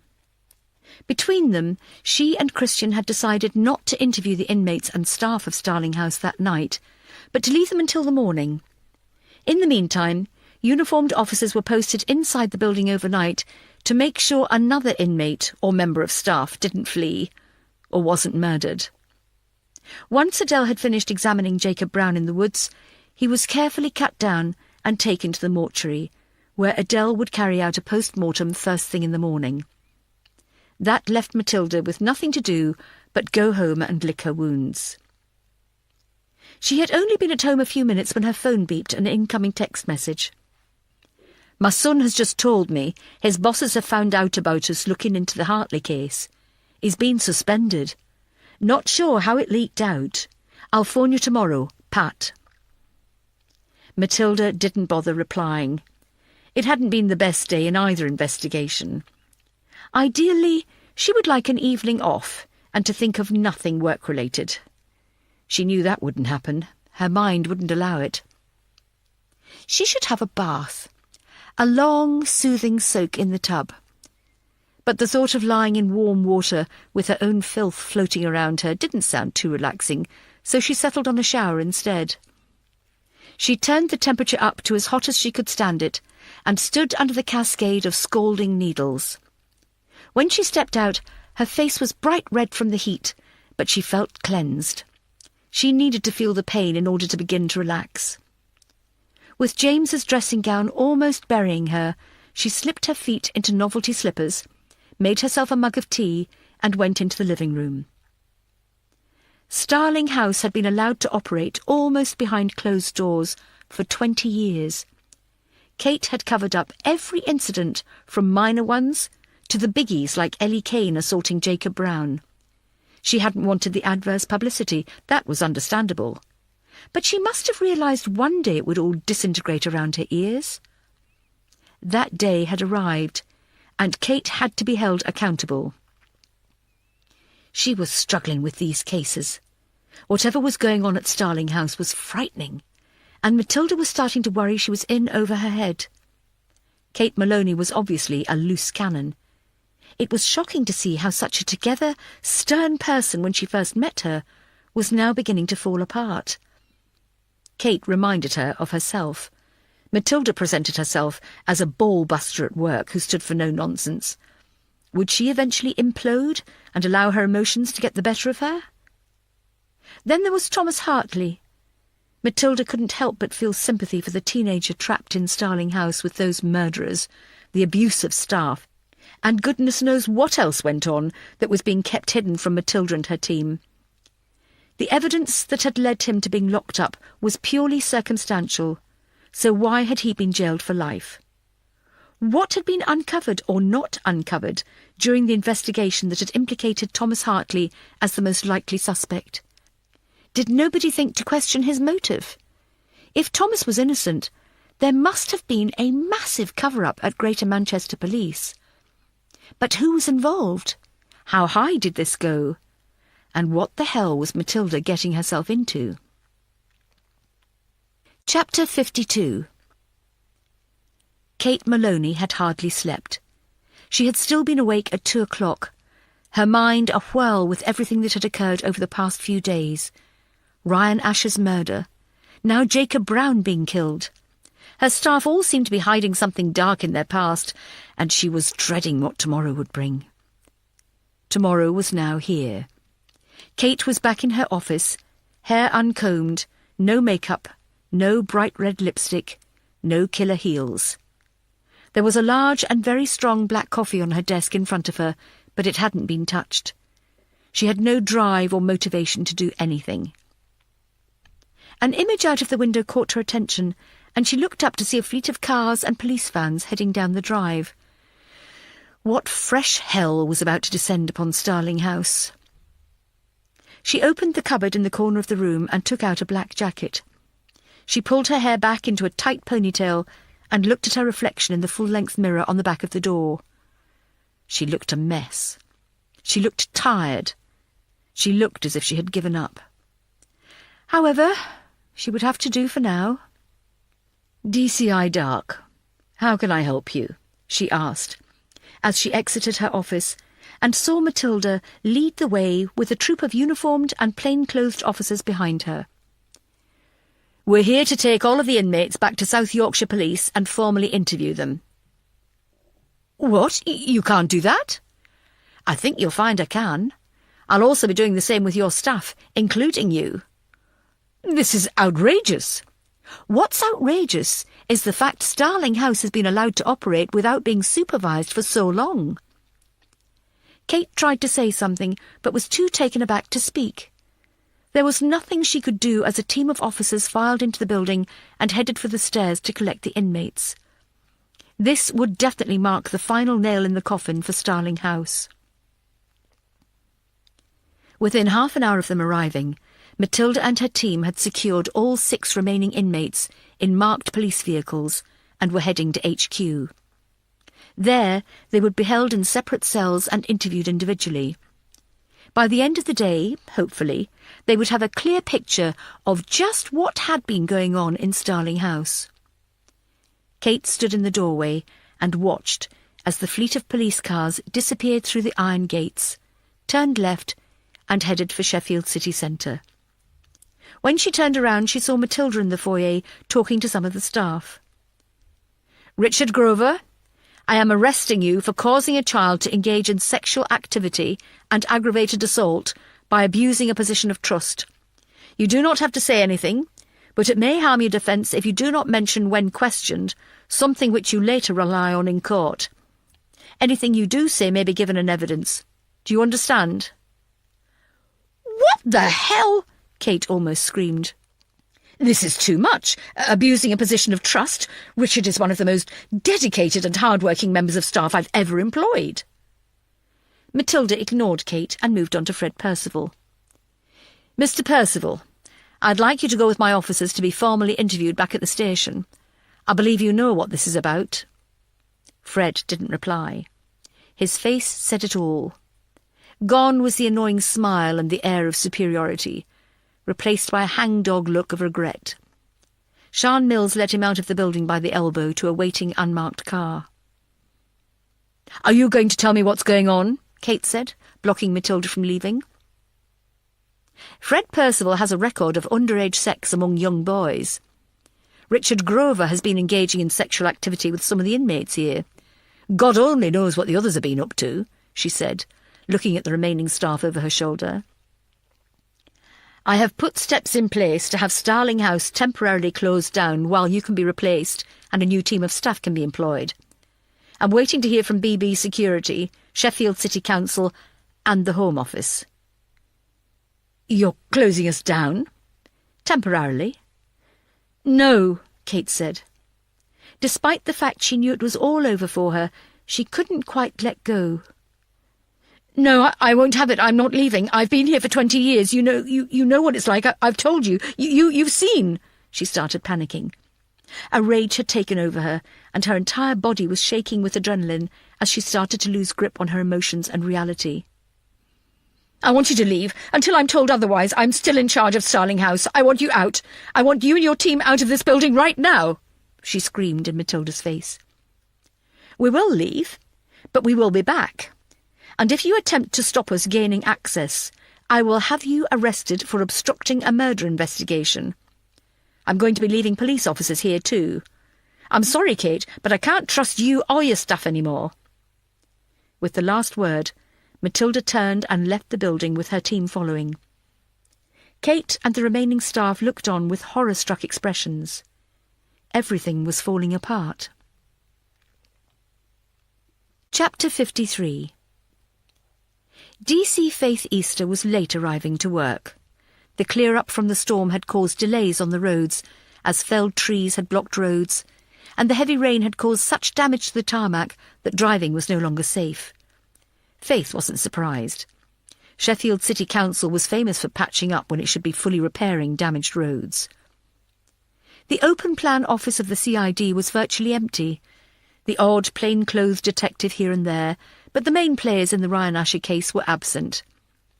Late the previous night, Faith had been speaking to a DI from Norwich Police about Malcolm Preston. Ryan's name was mentioned as the suspect the press had hinted at, but there were no witnesses. Social media had, at the time, thrown Ryan's name around as the perpetrator, and there were rumours he had admitted it in private circles. However, without evidence, and without a witness statement from Malcolm Preston, it would be a crime that Ryan would go unpunished for. Faith was itching to talk to Matilda. DCI Dark had asked her to look into Ryan's past and find if there was anything there that would link to his murder. Surely this was worth following up. Malcolm's family hadn't received justice for what had happened to the 12-year-old. Or maybe they had, if they were behind his killing. Faith took a packet of dark chocolate Kit Kats from her bag and put them in Sian's snack drawer. That more than covered up for the 2 Fruit Club biscuits and the Mars bar she'd eaten the day before. As she returned to her desk, she remembered something. She took over from Rory to look into Ryan's past. He must have come across Malcolm Preston during his search. Then it dawned on her. He had. He mentioned it at the briefing in the boardroom at Starling House. She went over to his untidy desk and rummaged through his notes. It may have looked a mess, but he had labelled each piece of paper at the top with the inmate's name. She flicked through his notes on Ryan Asher, and there it was. Malcolm Preston's name circled and a question mark next to it. Further inspection showed he hadn't followed it up. His notes on all the inmates were extensive and full of conjecture, but none of it was relevant to solving Ryan or Jacob's murder. The double doors burst open. Faith jumped and immediately slunk back to her desk. Matilda entered, followed by the rest of what used to be the murder investigation team. "Ma'am, can I have a word?" Faith began. "Not now," Matilda replied, not stopping but storming off towards her office. "It's kind of—" "I said not now." The office door slammed shut, the glass rattling in the doorframe. "What's going on?" Faith whispered to Sian. "It's all kicking off. We've got all of the inmates from Starling House downstairs waiting to be interviewed, and a couple of the staff too. You've no idea what they've been up to at that place. Matilda's put in a request to the Home Office that it should be closed down." "Bloody hell. Exactly. So, what's the problem? Anything I can help you with?" "I hope so." Faith filled Sian in on the Malcolm Preston case and how Ryan Asher fitted into it. "So what do you think? Do you think someone close to Malcolm could have killed Ryan?" "It's possible. It's definitely worth checking up." "How can I, though, without going back down to Norwich? I doubt the ACC will budget for another trip." "Probably not. Look, leave it with me. I'll have a word with Matilda in a while. Good work, though, Faith." "Shit!" Matilda cursed herself. She rummaged in her bag for her tablets and found a battered box at the bottom. She knew she shouldn't take them like this, as and when she felt like it, but there was something psychological about taking an antidepressant that seemed to work. It worked for Matilda anyway. She dry-swallowed 2 and waited to see if they would take effect. She closed her eyes and leaned back in the leather office chair. She could hear life going on as normal outside her tiny glass box. Phones ringing, people chatting and laughing, computer keyboards being hammered, the heavy footfalls of sensible shoes. Life goes on. Everybody had told her after James died that it would get easier, that she would eventually remember the good times, the happier memories, and return to functioning normally. 18 months later, and she was still a physical and emotional wreck. She missed James on a daily basis. The house was empty without him, and it would never feel the same again. Life didn't go on. It was a ridiculous and patronising saying. Life would never go on. It would just meander in its current state until she eventually withered and died. Optimistic as ever, Matt. She remembered a few breathing exercises from her therapist, and eventually she began to calm herself. Matilda sank into her chair as her muscles relaxed. Her heart was no longer racing and trying to break out of her chest. She felt calm. Well, calm for her. Matilda picked up the phone and dialed a number from a post-it note she had stuck to her computer screen the day before. It took a while for the call to be answered, and she almost gave up and replaced the receiver. Hello? Hello, my name is Detective Chief Inspector Matilda Dark from South Yorkshire Police. Am I speaking to Belinda Asher? There was a sigh. Yes, was all she said. Thank you for getting in touch. From what my sister said, I didn't have much choice. I'm guessing you've already heard the news about... Yes, Belinda snapped. Why did she interrupt? What didn't she want Matilda to say? Her son's name? Or her calling him her son? Mrs. Asher, that's not my name anymore. I'm aware that you and your husband have changed your name. If you want me to call you by your new name... No, I'm sorry, but no. Look, we've moved on as best we can. I intend this conversation with you to be my only one. I think I'm capable of getting through this with you calling me Belinda Asher, but I won't be giving you my new name. Her voice was fragile and breaking. She was taking deep breaths, trying but struggling to hold on to her emotions. I understand, Matilda said. Before we go on, is there anything you'd like to ask me? Like what? Like how Ryan died, maybe? No. You don't want to know? No, I don't. I'm not interested. Please ask your questions. OK. Mrs. Asher, can you tell me what Ryan was like as a child? Belinda burst into tears. We tried our best. We did everything we could. We were always there for him. He wanted for nothing. I wanted another child. For some reason, I always wanted to, but it never happened. I don't know why Ryan ended up the way he did. Maybe I was too protective of him and he rebelled against us. I don't know. His home life was incident-free, you'd say? Yes, I would. Until he was 12, he was never any trouble. He was well behaved. He always came home when we asked him to. He cleaned his room and always went to school. So, what happened? Did he fall in with the wrong friends? Yes. You probably won't have heard about it in South Yorkshire, but there was a gang in Norwich he got involved with. Quite a well-known gang. They damaged cars, stole from shops, terrorised the local kids. Then it escalated. I think one of them got involved in drugs. One of the gang ended up getting stabbed. Anyway, Ryan started asking us for money, £10 here, £20 there. At first we gave it to him, but then he started asking for more. Was he involved in drugs? Matilda interrupted. I don't think so. He wasn't taking any, but he may have been buying for others, I'm not sure. It all escalated quickly. He started smoking. I could smell it in his school uniform. I told him to quit, but he got quite volatile. She started to cry again. I thought that maybe once he'd left school and was away from that gang he would improve. I had no idea things would turn into... He killed my mum and dad. Her words were replaced by heavy and loud sobbing. Matilda waited until the crying began to subside. I'm sorry to bring all this up. I won't pretend I know what you're going through because I don't. It's okay, she sniffled. Just ask your questions. What did Ryan's school say about his change in behaviour? They were useless. At first, they didn't notice a difference in him at all. It was only when I contacted them that they realised he'd changed. They said he was a lot quieter in class and he didn't work to his usual standard. So, if he had made new friends, they were outside of school? It would appear so. Matilda remained quiet.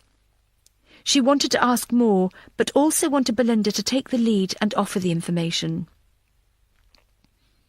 We talked about moving away, but we couldn't with our work.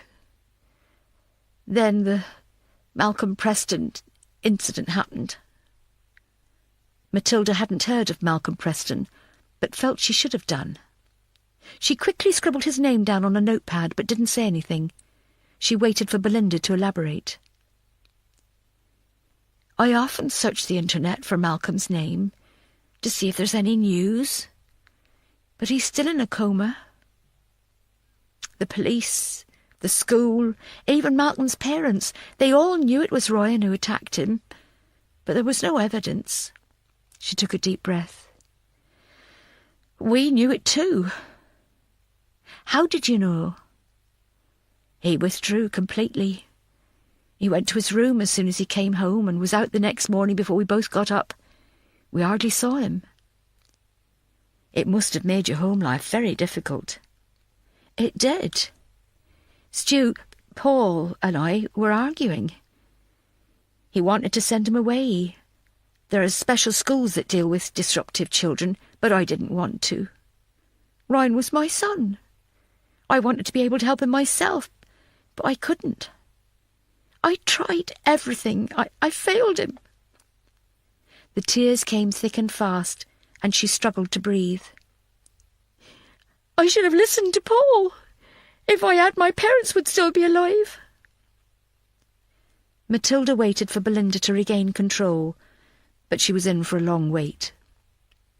Eventually a man came on the line.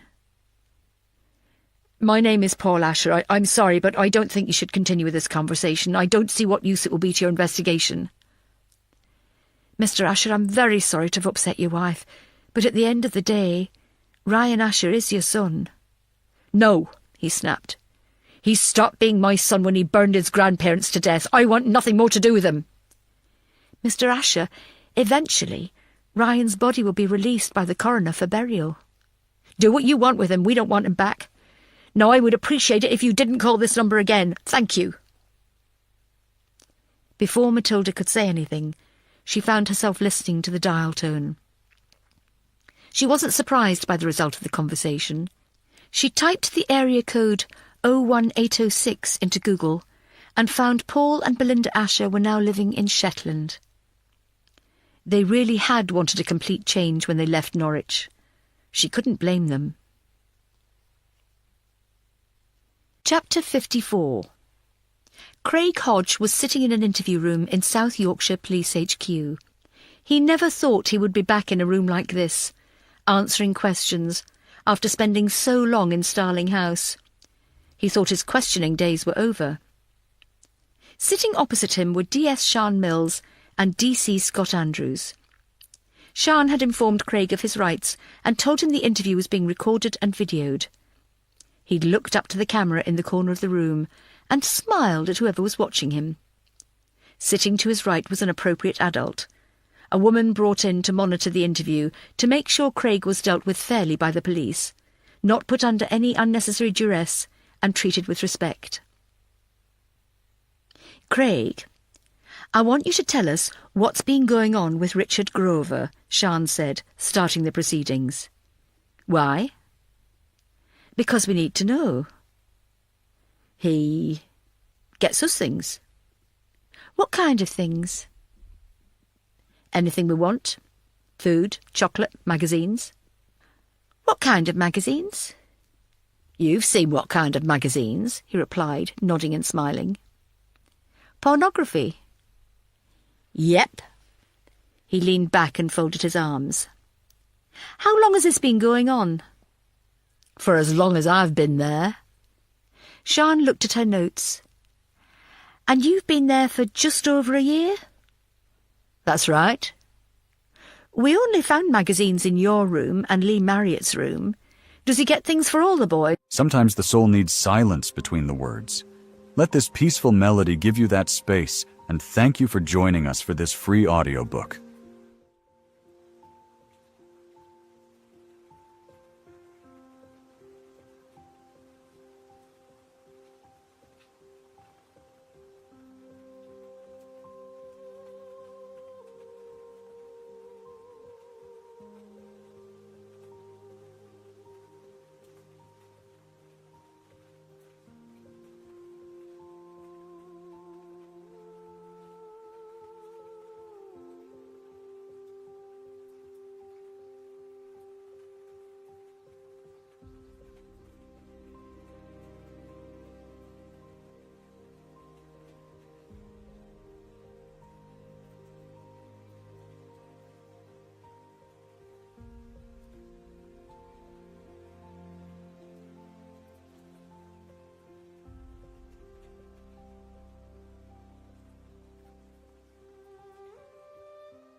Or just you two?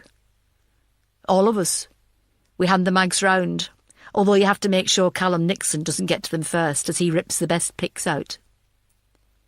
How do you pay for the things Richard gets you?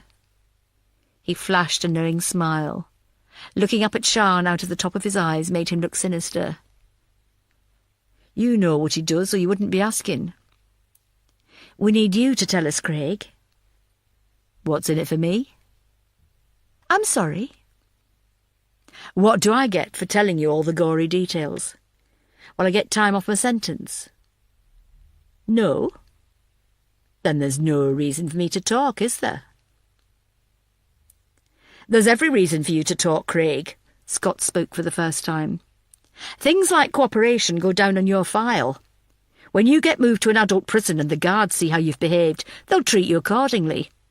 Piss us off, and you won't get a moment's peace until your parole comes up in 30 years' time. The smirk on Craig's face fell. Grover liked to watch us while we... you know. You're going to have to tell us, Craig, for the benefit of the recording. He liked to watch us while we wanked off, he replied loudly. Is that all? No. Sometimes he sucked us off. You sound like you didn't mind. I couldn't give a toss. If that's how he gets his kicks, then it's up to him. At the end of the day, I'm getting free stuff and I'm getting my dick sucked, he shrugged. You do realise what he's been doing is a criminal offence. You're underage, and he's abusing his position. Not my problem, he shrugged again. It's him that's going to lose his job and go to prison, not me. How can things get any worse for me? I'm already locked up. Matilda was sitting at her computer watching the interview. Her screen was split in half. On the other side of the screen, Callum Nixon was impatiently sitting alone with a uniformed officer standing guard. His eyes wandered around and settled on the camera in the corner of the room. He knew he was being watched. He sat back in his chair and looked deep into the lens. He smiled. It was a haunting smile that stretched across his face. Matilda felt a cold chill run through her body. Callum Nixon was pure malevolence. He was due to be interviewed by Aaron and Rory. Matilda found Craig's interview difficult to comprehend. It wasn't that she didn't believe him. The evidence of the magazine spoke for itself. It was the nonchalance of an abused teenager that she found hard to fathom. Craig Hodge was being abused. There was no other word for it, and he didn't seem to mind. Sian, ask him if any of the other guards take advantage in any way, Matilda said into the microphone on her computer. Is it just Richard Grover who treats you all in this way, or are there any others? Sian asked. Well, none have done anything else to me. You'd have to ask the others. Ellie Kane once gave Jacob Brown a good kicking, and Call Me Fred often looks at you a bit funny, but that's it. In what way does Fred look at you? Like he wants to do something but knows he can't. Don't you think you should have reported Richard Grover to Kate Maloney? Where would I have got my wanking material from then? He smiled. Outside the interview rooms in the custody suite, the other boys were sitting uncomfortably for their turn to be interviewed. I need a piss, Lewis Chapman called out to anyone who would listen. I'll take him, Rory said to the desk sergeant. You sure? I can get a uniform. No, it's okay. I can't do anything yet. Aaron's checking up on his wife again.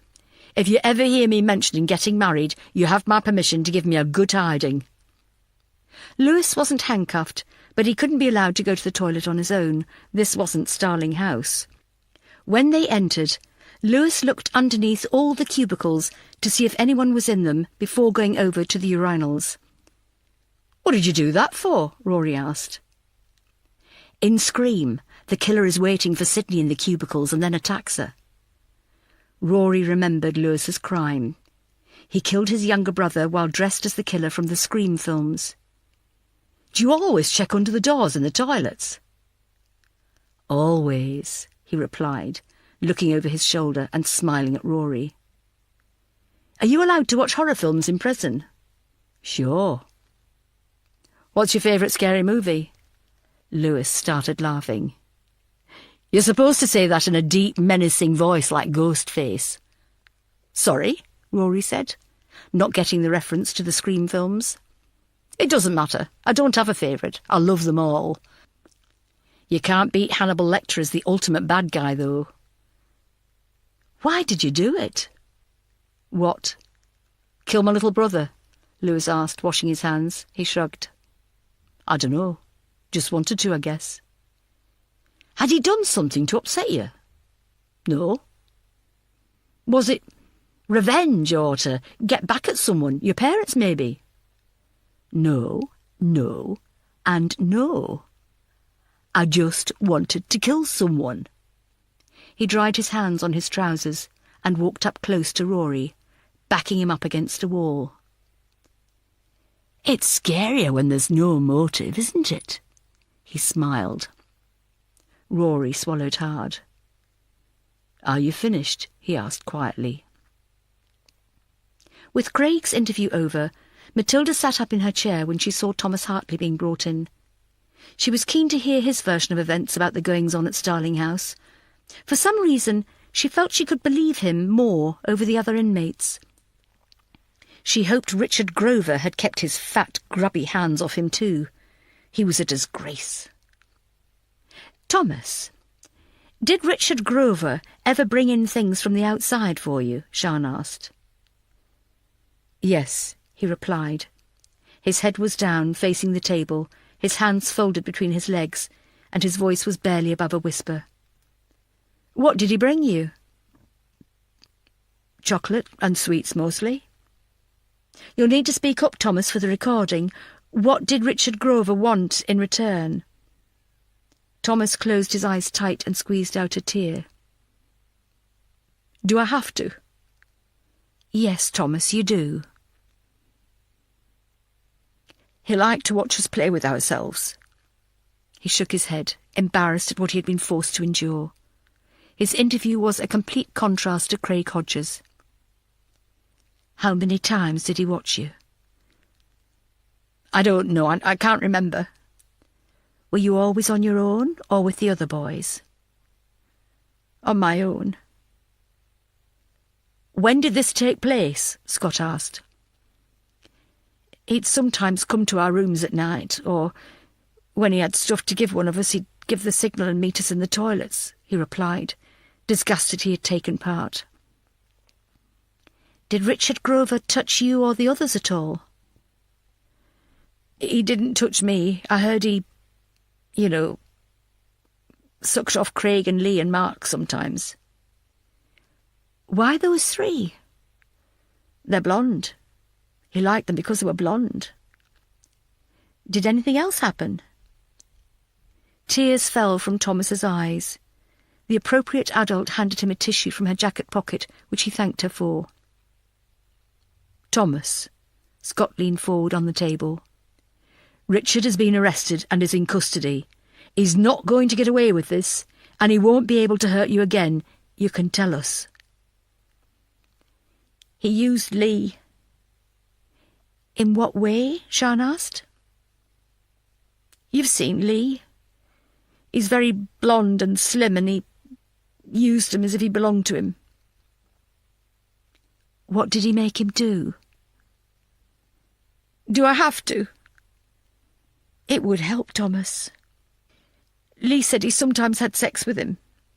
Matilda chewed on her nails in her office while she watched Thomas's difficult interview. She was furious.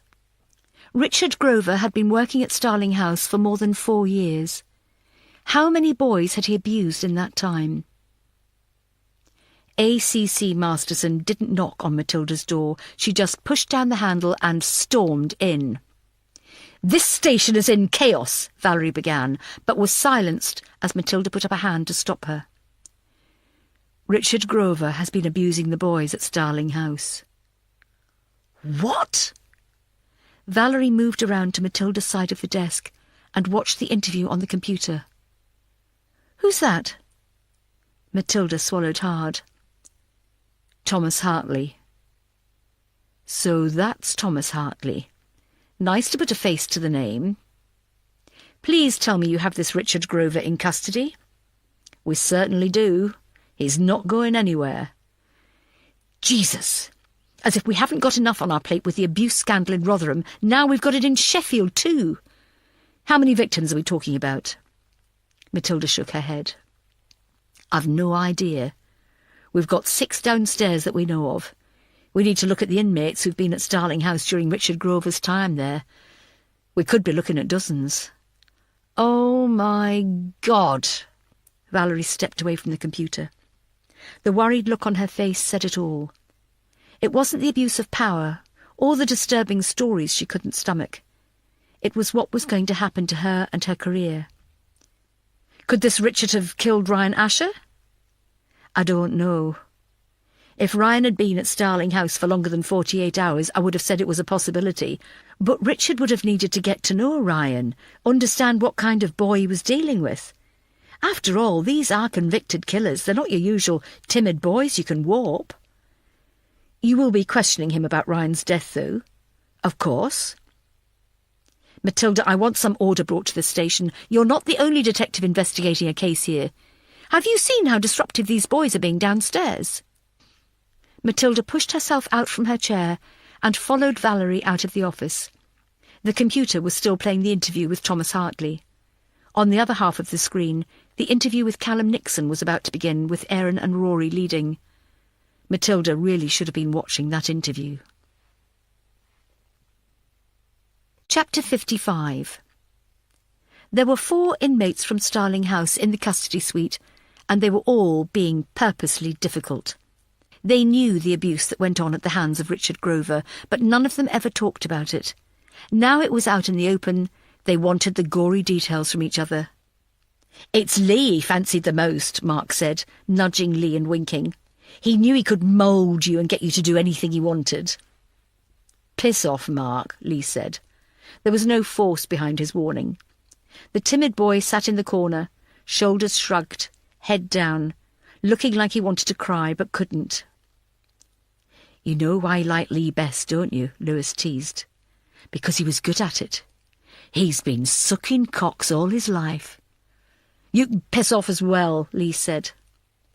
"I bet you've got a right stash of stuff in your cell. Not just food. Games, iPad, mobile. Ensuite bathroom, curtains, rugs," Mark laughed. "Fitted wardrobes, jacuzzi bath." "A balcony outside the window," Craig joined in. "A maid to turn down his bed at night." "I think Lee would prefer a manservant to turn his bed down at night," Lewis winked. Shrinking further into the corner, Lee clenched his fists together to hold in the rage he was feeling. He hated the fact he was different to the other boys, and always tended to keep his head down and not draw attention to himself. With the other 3 teasing him loudly, everyone who walked past kept looking in his direction.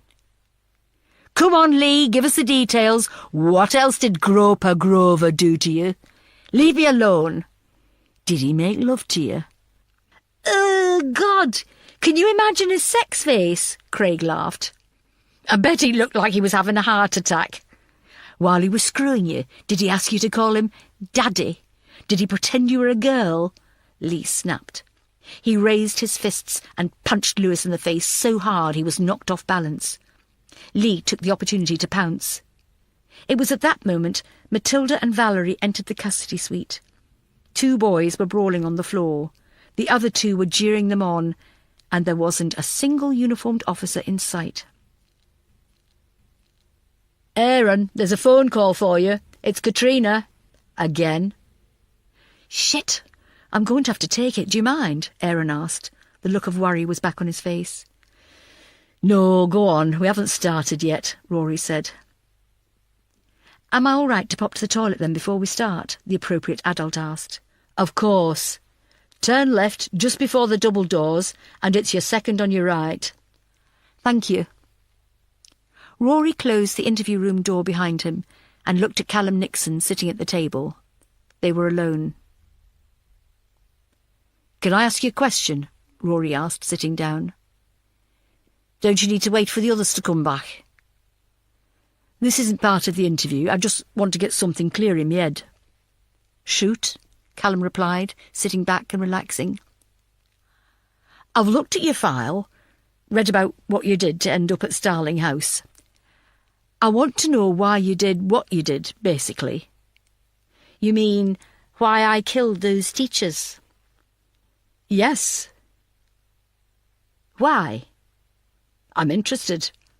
I want to know what makes somebody, a child, kill another person. Why? You got a few victims lined up for yourself, he sniggered. No, like I said, I'm interested. Well, if you must know, they pissed me off. They were horrible teachers, high and mighty. Thought that just because they were adults and we were kids they could do what they wanted, and we just had to suck it up and go along with it. But you could say that about all teachers. There were a few at my school I didn't like. I got suspended for something stupid. I wasn't having that. You don't suspend me. Rory guessed correctly. Callum Nixon fitted into the narcissistic role of a killer. But being suspended is part of a school's policy. It's not something they do lightly. They obviously thought they had a reason. Maybe they did, but I didn't. They were their rules, though, not yours. You have to abide by the rules set down by the school. Callum smiled. If I don't like the rules, I don't abide by them. I stand up to them. And that's why you were suspended? And that's why I killed them, he grinned. But what made you think killing them was the ideal situation? What other solution was there? They wouldn't listen, he said, raising his voice. They wouldn't see my side of things.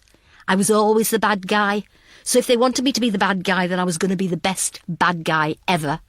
His smile changed into a smirk. He looked at Rory out of the top of his eyes. Are you sorry for what you did? Rory asked after a beat of silence. Fuck no. I did the world a favour. 2 dickhead teachers in a shit school. Nobody has the right to take another life, Callum. It's not your place to judge. It's not yours either. So don't go looking at me like I'm a piece of shit on your designer shoes. I'm not judging. I want to know why you thought killing someone was the only way out of the mess you found yourself in. I wasn't in a mess. Those teachers needed to pay for what they did to me. Why not just vandalise their cars or something? Because I wasn't 8 years old, Callum scoffed. Surely your parents taught you right from wrong and instilled in you the fact that you don't fight your battles with violence. That was the trigger. Rory mentioning Callum's parents and the way they brought him up was the catalyst. Rory saw the change in Callum's eyes before he finished speaking.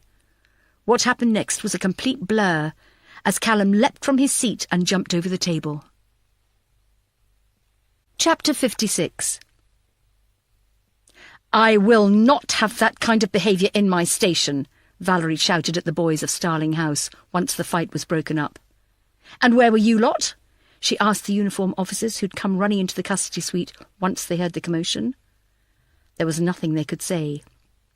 We need to arrange for them to be moved elsewhere. They can't go back to Starling House. They'll have to go to other institutions, Matilda said. Right, leave it with me. I'll make a few calls. In the meantime, they'll have to be placed in the holding cells. You can't do that. We haven't done anything wrong, Craig Hodge spoke up. You're a convicted killer. You've done everything wrong, Valerie said. Sergeant, clear the cells wherever possible and get these boys locked up. I'll deal with why there was nobody watching over 4 murderers later. She turned to the boys. Don't worry. It's nearly lunchtime. You'll be fed and well looked after. God forbid we infringe your human rights. Valerie took Matilda by the arm and led her to the corner of the suite. Matilda, get Richard Grover interviewed. I want names, dates and details of everything he's ever done to the boys at Starling House, past and present. Then get him charged and get him out of here. I was just about to do that. No. I want you to solve this Ryan Asher case by the end of the day. Have you seen the amount of press that's building out there? In fact, have you seen today's papers? I do not want South Yorkshire Police in the spotlight for all the wrong reasons again. Let D.I. Brady interview Grover. You find out who killed Asher and Brown, understand? Yes, ma'am, Matilda said, walking away. Oh, and Matilda, I want you to call me every hour with a progress report. I don't want you slacking off and looking into the Hartley case. Do you understand me?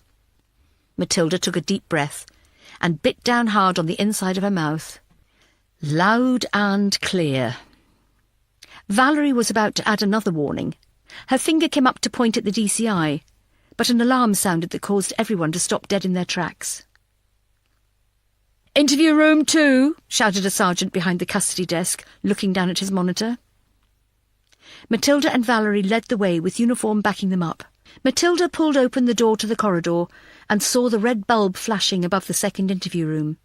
Without thinking of what mayhem she could be walking into, she depressed the handle and threw the door open with her shoulder.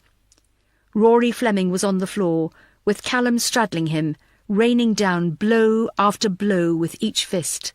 He was relentless. With all her energy, Matilda grabbed Callum by the shoulders and lifted him off the DC, throwing him to the other side of the room. She crouched down and looked at the unconscious detective. There was so much blood, so much damage. It was difficult to make out his features. In the corner of the room, Callum sat perfectly still, licking the blood from his knuckles. "You might want to get him to hospital a bit sharpish. I'm HIV positive," he smiled. Chapter 57. Why was he on his own in a room with a double murderer? I've no idea, ma'am. An ambulance crew arrived quickly, tested Rory's vital signs, and made sure his breathing was regular before they dared to move him. He was unconscious and unresponsive by the time he was loaded into the ambulance. As Valerie questioned one of the paramedics before he left, he told her they would perform an MRI to check for damage to his brain. There were no signs of life when they flashed a light in his eyes, but his breathing was stable. Valerie was in her office, pacing back and forth behind her desk. Matilda was sitting down. She had accepted Valerie's offer of a coffee, but it tasted foul. It wasn't the caffeine. It was the image she had of her young DC. Rory was a good detective. He was hard-working, popular, funny, and good-looking. He's not dead. Not yet, Matilda said to herself. Sorry? Nothing, just thinking aloud. Look, I will find out why he was left on his own. I will sort this. Is there any truth in what that little bastard said about him being HIV positive? I don't know. Sian is on the phone to Starling House now to get his medical records. I don't understand, Valerie said, scratching her head. Rory's tall, he's fit. How could he let a teenager overpower him? Matilda shook her head. Callum Nixon is a very volatile young man. Maybe Rory struck a nerve. I want these killers out of my station, Matilda. Matilda put down her coffee and quietly left the office. She felt sick. Valerie had offered to call Rory's family and Matilda accepted.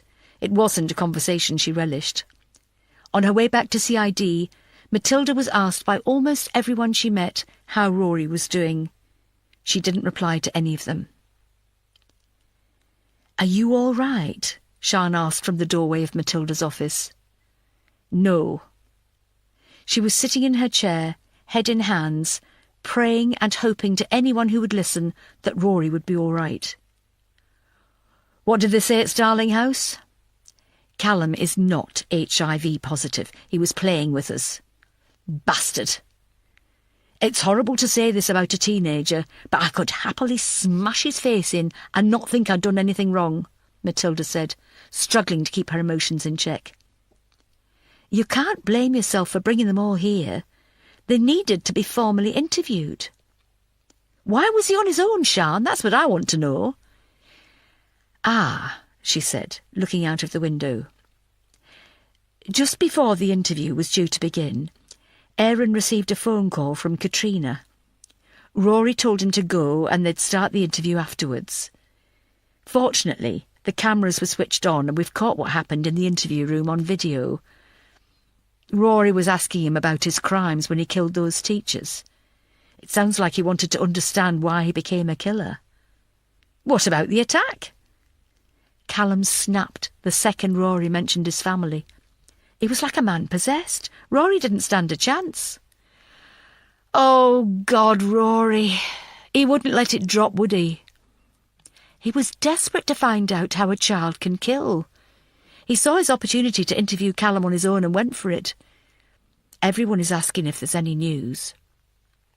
"Not at the moment. Scott's at the hospital. He texted saying that Rory's in theatre. He's got internal bleeding on the brain." "It doesn't look good, Sian," Matilda said, biting back the tears. "Have you called his family?" "Valerie's doing that." "What do you want us to do?" Matilda looked past Sian and out into CID. Everything was muted. Hardly anyone was working as solemn faces looked down at untidy desks. "Crucifying Callum Nixon would be a great start." "He's been charged. He's locked up." Matilda turned her chair to look out of the window. The dark clouds had gone and were replaced by wispy white ones. The sky wasn't a brilliant blue, but it was pale, and the low sun was shining. She hoped it was an omen of better things to come, though she doubted it. "I want Richard Grover interviewed.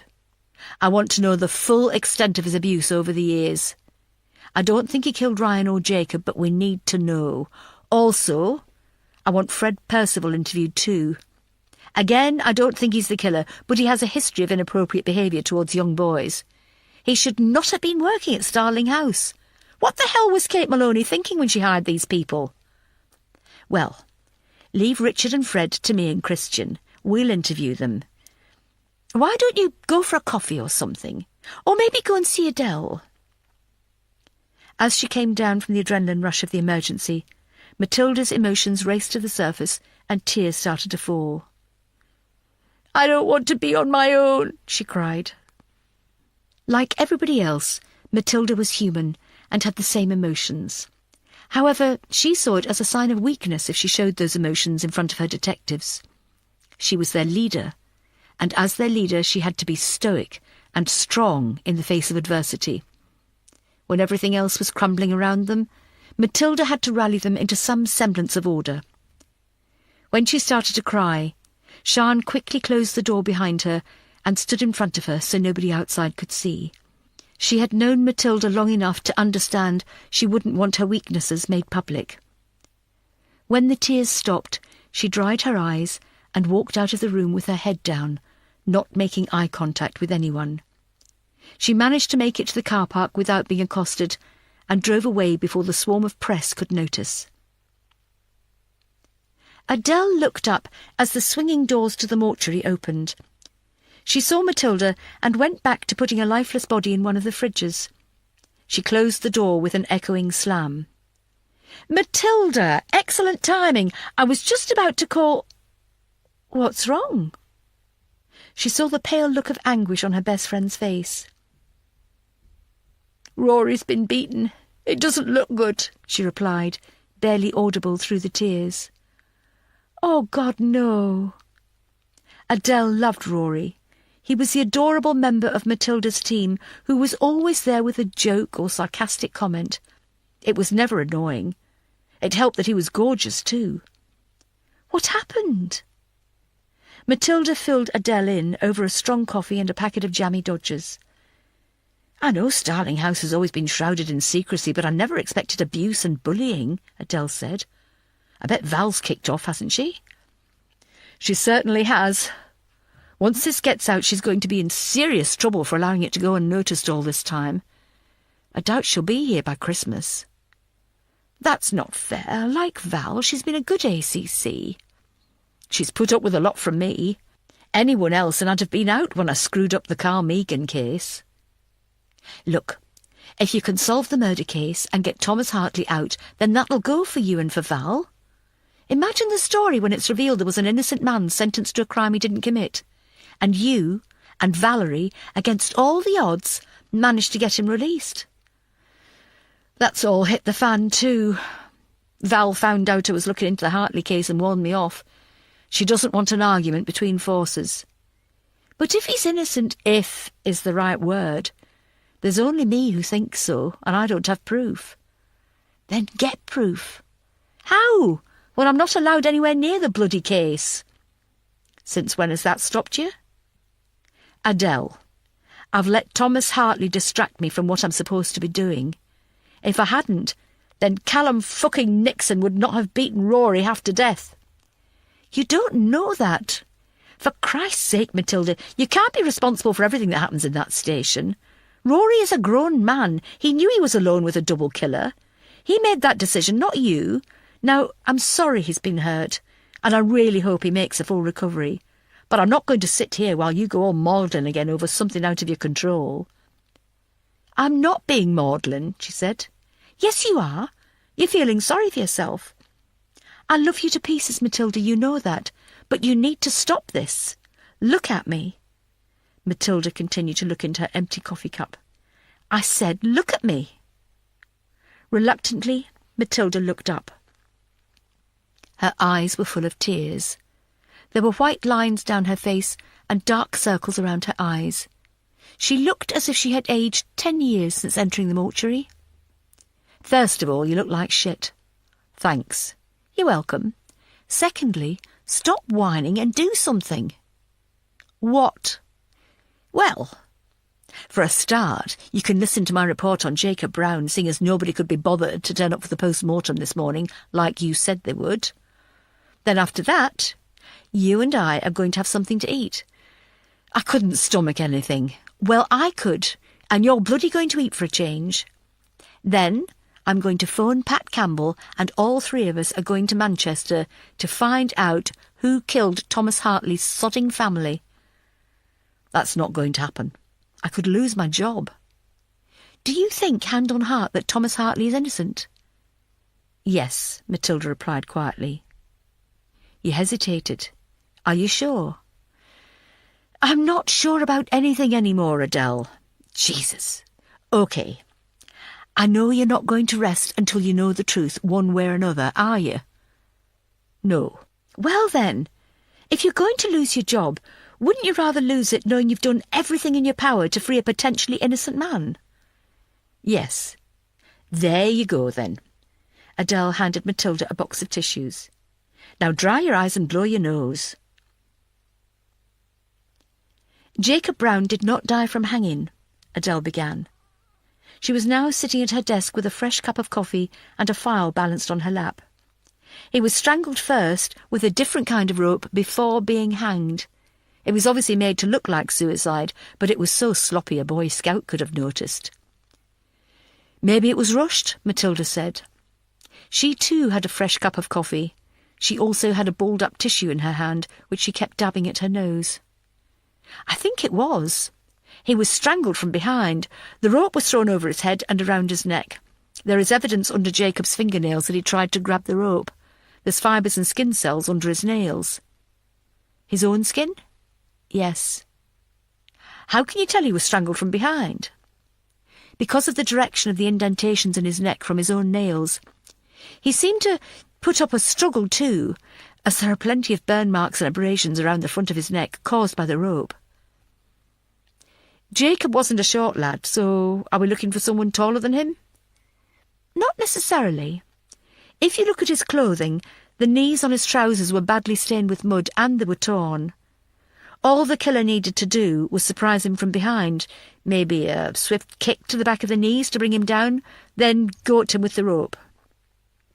But if the killer strangled him, why not just leave him on the floor of the woods? If you're not going to hide the body, why make it look like suicide when it was an obvious murder? To be honest, Matilda, I have no idea. You said yourself it looked staged. The first murder looked staged. This is obviously the way the killer likes to communicate, by showing off his crimes. Thinking aloud, Matilda said, "So, we have a killer who doesn't care how his victims die, it's how they look to others. Ryan looked like he was laid out in a coffin, and Jacob looked like he was hanging from the gallows. We have a killer who is celebrating their deaths." Chapter 58. "Am I going to be in trouble?" Aaron asked Sian. "I doubt it," she replied. They were both sitting at their desks facing each other. Just a few days ago, Aaron was all smiles at the wonderful news his wife was pregnant. Now his dour expression was back firmly imprinted on his face. "I had no idea Rory would have started the interview on his own." "Aaron, you're not to blame." "He didn't start the interview either. He wanted to know what made Callum a killer in the first place." "I'll never forgive myself if he doesn't pull through." "Sian, sorry to interrupt, but did you manage to have a word with Matilda?" Faith asked. She had obviously been crying as her makeup had run, and despite trying to rectify it, she hadn't done a good job. "I'm so sorry, Faith, I haven't. Everything sort of went mad for a while there, didn't it? Tell me what you've uncovered, and we'll sort something out between us." Faith told Sian and Aaron about the Malcolm Preston case, and how everyone in Norwich seemed to know Ryan Asher was responsible, including the police, despite there being no evidence. "What happened to Malcolm's parents?" "His mother died of breast cancer shortly afterwards. His father keeps a bedside vigil." "Any brothers and sisters?" "No." "We could really do with interviewing the father." "Leave it with me, Faith. I'll have a word with the ACC. I doubt one of us will be able to go down because we're short-staffed as it is. However, someone from Norwich could go and have a chat with him." "Thanks, Sian. Oh, Aaron, I had a note on my desk about Ellie Kane. Weren't you interviewing her?" "Oh, fuck. I forgot all about that." "Please tell me you've interviewed her, Aaron," Sian said. "Yes, I have. I just haven't done anything about it. I'm sorry." He looked genuinely upset that his mind was no longer on the job he loved so much. Rightly so, he was putting Katrina first, but he should still be committed to his work. "Does she have an alibi for Monday night?" "Yes. She hasn't been anywhere near Starling House since she left. It was a dark time in her life by all accounts. Her husband left her and sold the house without telling her. She was practically homeless. She asked her cousin, Richard Grover, to get her the job at Starling House as she was desperate, for work and a place to live. She's now working as a barmaid at a pub in Derby. She works 6 nights a week and was there on Monday night. She hasn't spoken to Richard Grover since she left either. He kicked off when she beat Jacob Brown up, saying she betrayed his trust. They had a huge fight and she hasn't seen him since." "She betrayed his trust," Sian scoffed. "That's rich coming from him. What about all this abuse that's been uncovered? Did she know about that?" "Well, I didn't know about any of that myself at the time. However, she didn't mention anything about it. She said the staff were quiet, kept themselves to themselves. They didn't talk much. If she hadn't been sacked, she would probably have left anyway, as she didn't like the atmosphere. It was depressive." "Did she say anything about Kate?" "All she said was that Kate needed to take that metal rod out of her arse." "Such a lovely way with words," Sian smiled. Christian Brady signalled to Sian from the other side of the room. He was ready for them both to interview Richard Grover. Richard Grover was wedged in behind the desk in interview room 1. He was a large mess of a man with greasy hair, unkempt stubble, and dark, beady eyes. He had a permanent sheen of sweat on his forehead. Richard, you have been charged with causing a child to engage in sexual activity and aggravated assault by abusing a position of trust. Do you understand those charges? D.I. Brady began. Yes, he replied, his voice constricted by heavy breathing. You've waived your right to have a solicitor present too, is that correct? Yes.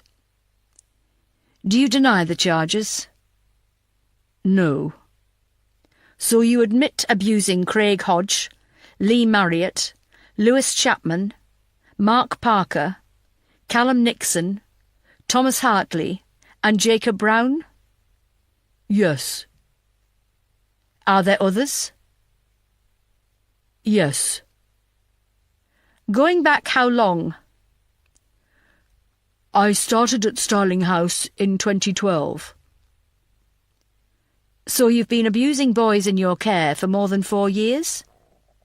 Yes, he replied indifferently. Christian turned to look at Sian. She had children the same age as the boys in Starling House.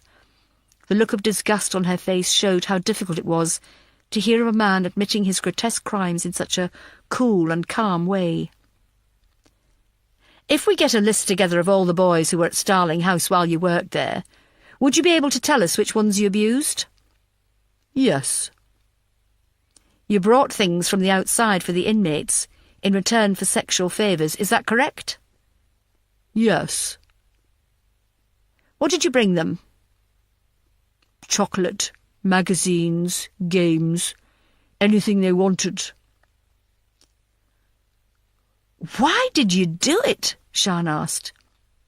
It was the first time she'd spoken, and her question was loaded with rage.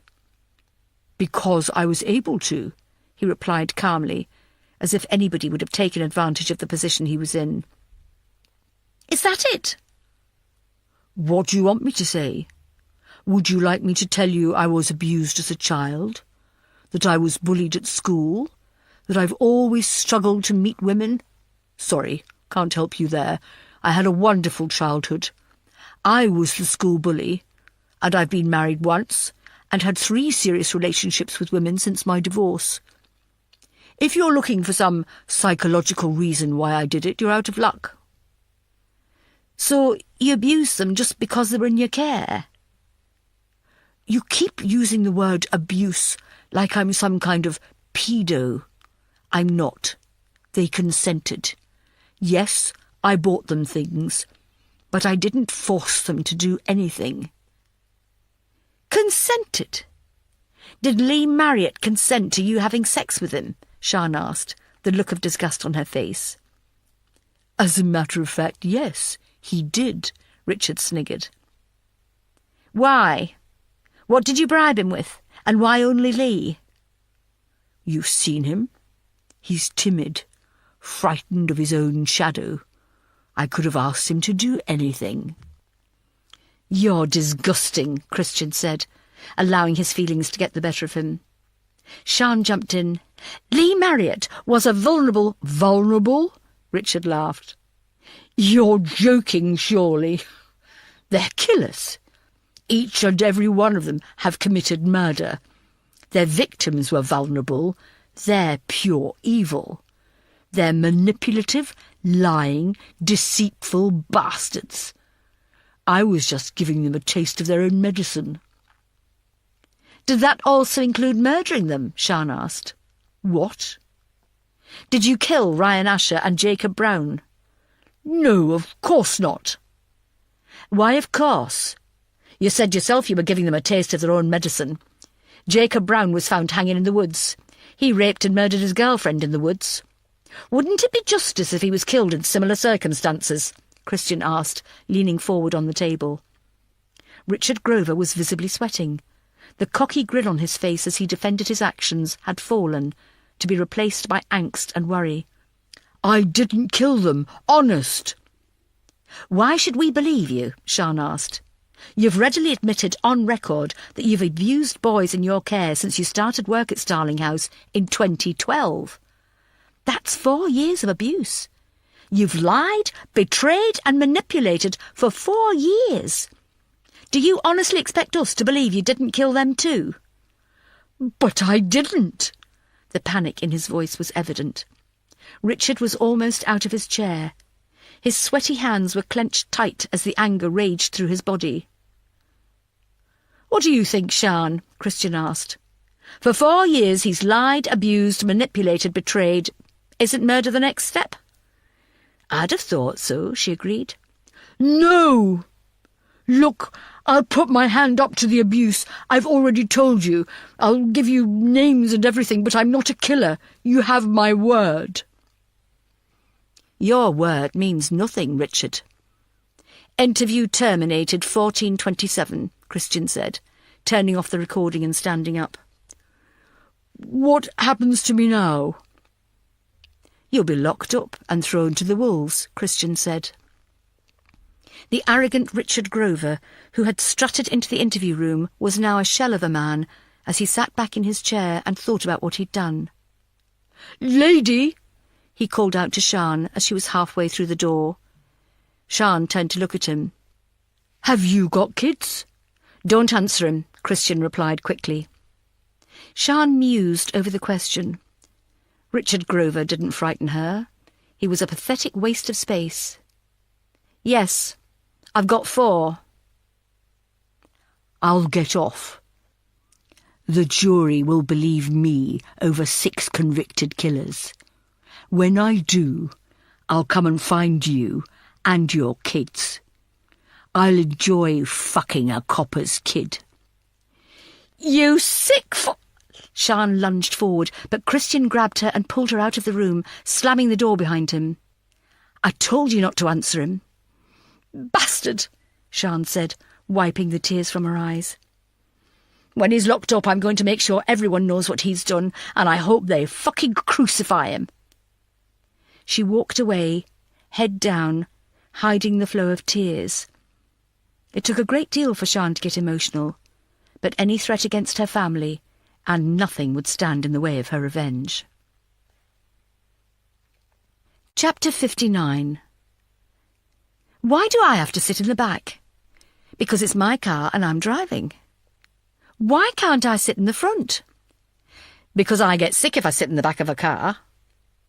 Matilda leaned back and folded her arms like a spoiled child. The fish and chips she had been forced to eat were lying heavy and giving her a severe attack of heartburn. The fact the windows in the car were open as they drove steadily along the motorway meant Matilda couldn't hear any of the conversation between Adele and Pat in the front, so she had to sit and be quiet. The vibration of an incoming text message gave her something to do. She had texted Sian and told her to make her excuses to the ACC if she wanted to know where she was. The reply, I told Val you were ill, she's fine. She breathed a sigh of relief. She put her phone away and quickly brought it back out again and started texting Scott, hoping he would be still at the hospital. Any news on Rory? He came out of theatre about 10 minutes ago. And? No idea yet. Are his parents there? Yes, Amelia has come too. How are they? Not good.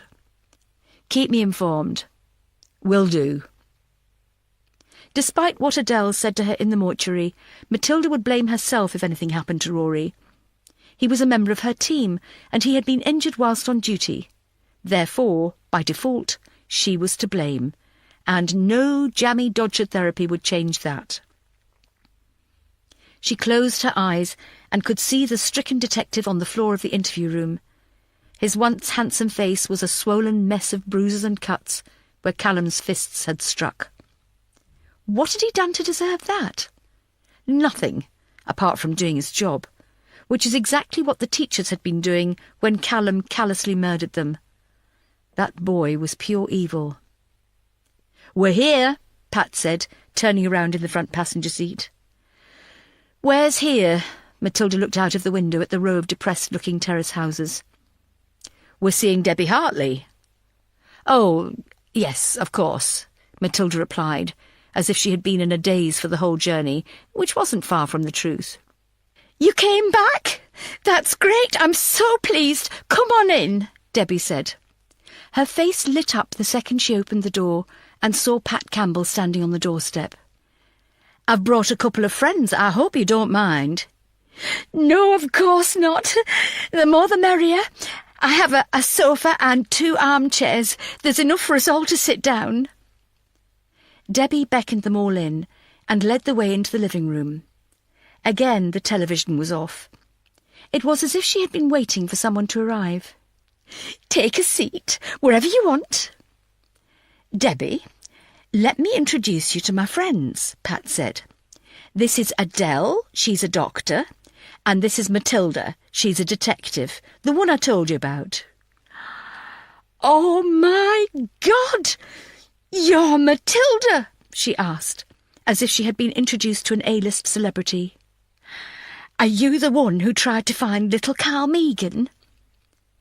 Matilda smiled through the pain she felt every time she heard his name. Yes, that's right. I bought the book this morning, Debbie said. She grabbed it from a coffee table beside her armchair and held it aloft. I remember Pat here telling me about you, and when I saw this in Sainsbury's, I had to buy it. It was half price, too. Will you sign it for me? She handed the book out for Matilda. What? Adele stifled a laugh and tried to turn it into a cough. Go on, please, for me. I've never met anyone famous before. Well, I walked past Carol Vorderman in town once, but that's not the same thing, is it? I didn't actually write this book, Debbie. No, I know, but your photo is inside it. You could sign your picture for me. I won't put it on eBay, I promise.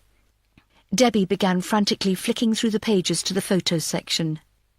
Debbie, I don't really think it's appropriate for Matilda to sign a book about a missing child, do you?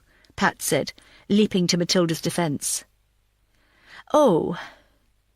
No, you're probably right. It is a bit morbid, isn't it? I'm sorry. I hope I didn't offend you. No, that's fine, Matilda said, smiling through gritted teeth again. I'm not a very fast reader, so it might take me a while to finish it, but it started well. I hope it gets found in the end. Matilda looked at Pat with a frown.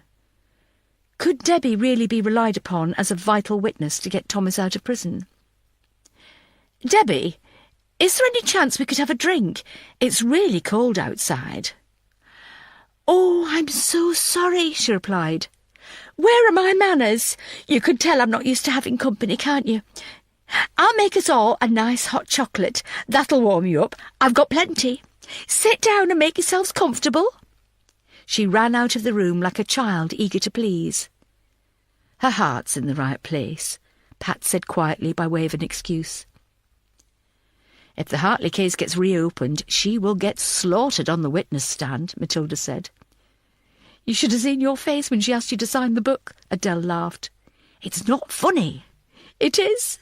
I wish I'd taken a photo. Adele picked up the book and flicked through the pages. She really thinks this is a story, doesn't she? Bless her. Oh dear, Matt. Not a very flattering picture of you here. Matt, look in that drawer over there.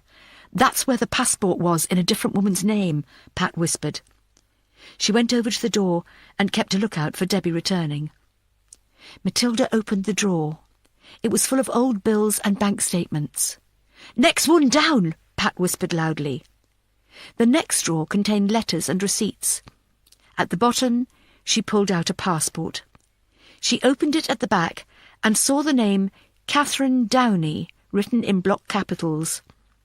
The date of birth was the 12th of March, 1977. The photograph showed a chubby, blonde-haired young girl who looked like she was trying her hardest to suppress a smile. The passport had expired years ago. "Catherine Downey," Matilda said. "Who's that?" Adele asked. "Catherine Downey. Catherine Downey, Matilda repeated to herself. Why do I know that name? I've never heard of it, Adele said. I have, but I can't think where from. She's coming back, Pat said, running from the door to the sofa. Matilda quickly threw the passport back in the drawer and returned to the sofa just in time as Debbie kicked open the door. She carried a tray with 4 mugs of hot chocolate topped with whipped cream, chocolate shavings and tiny marshmallows. I thought I'd give us all a nice treat. Chapter 60.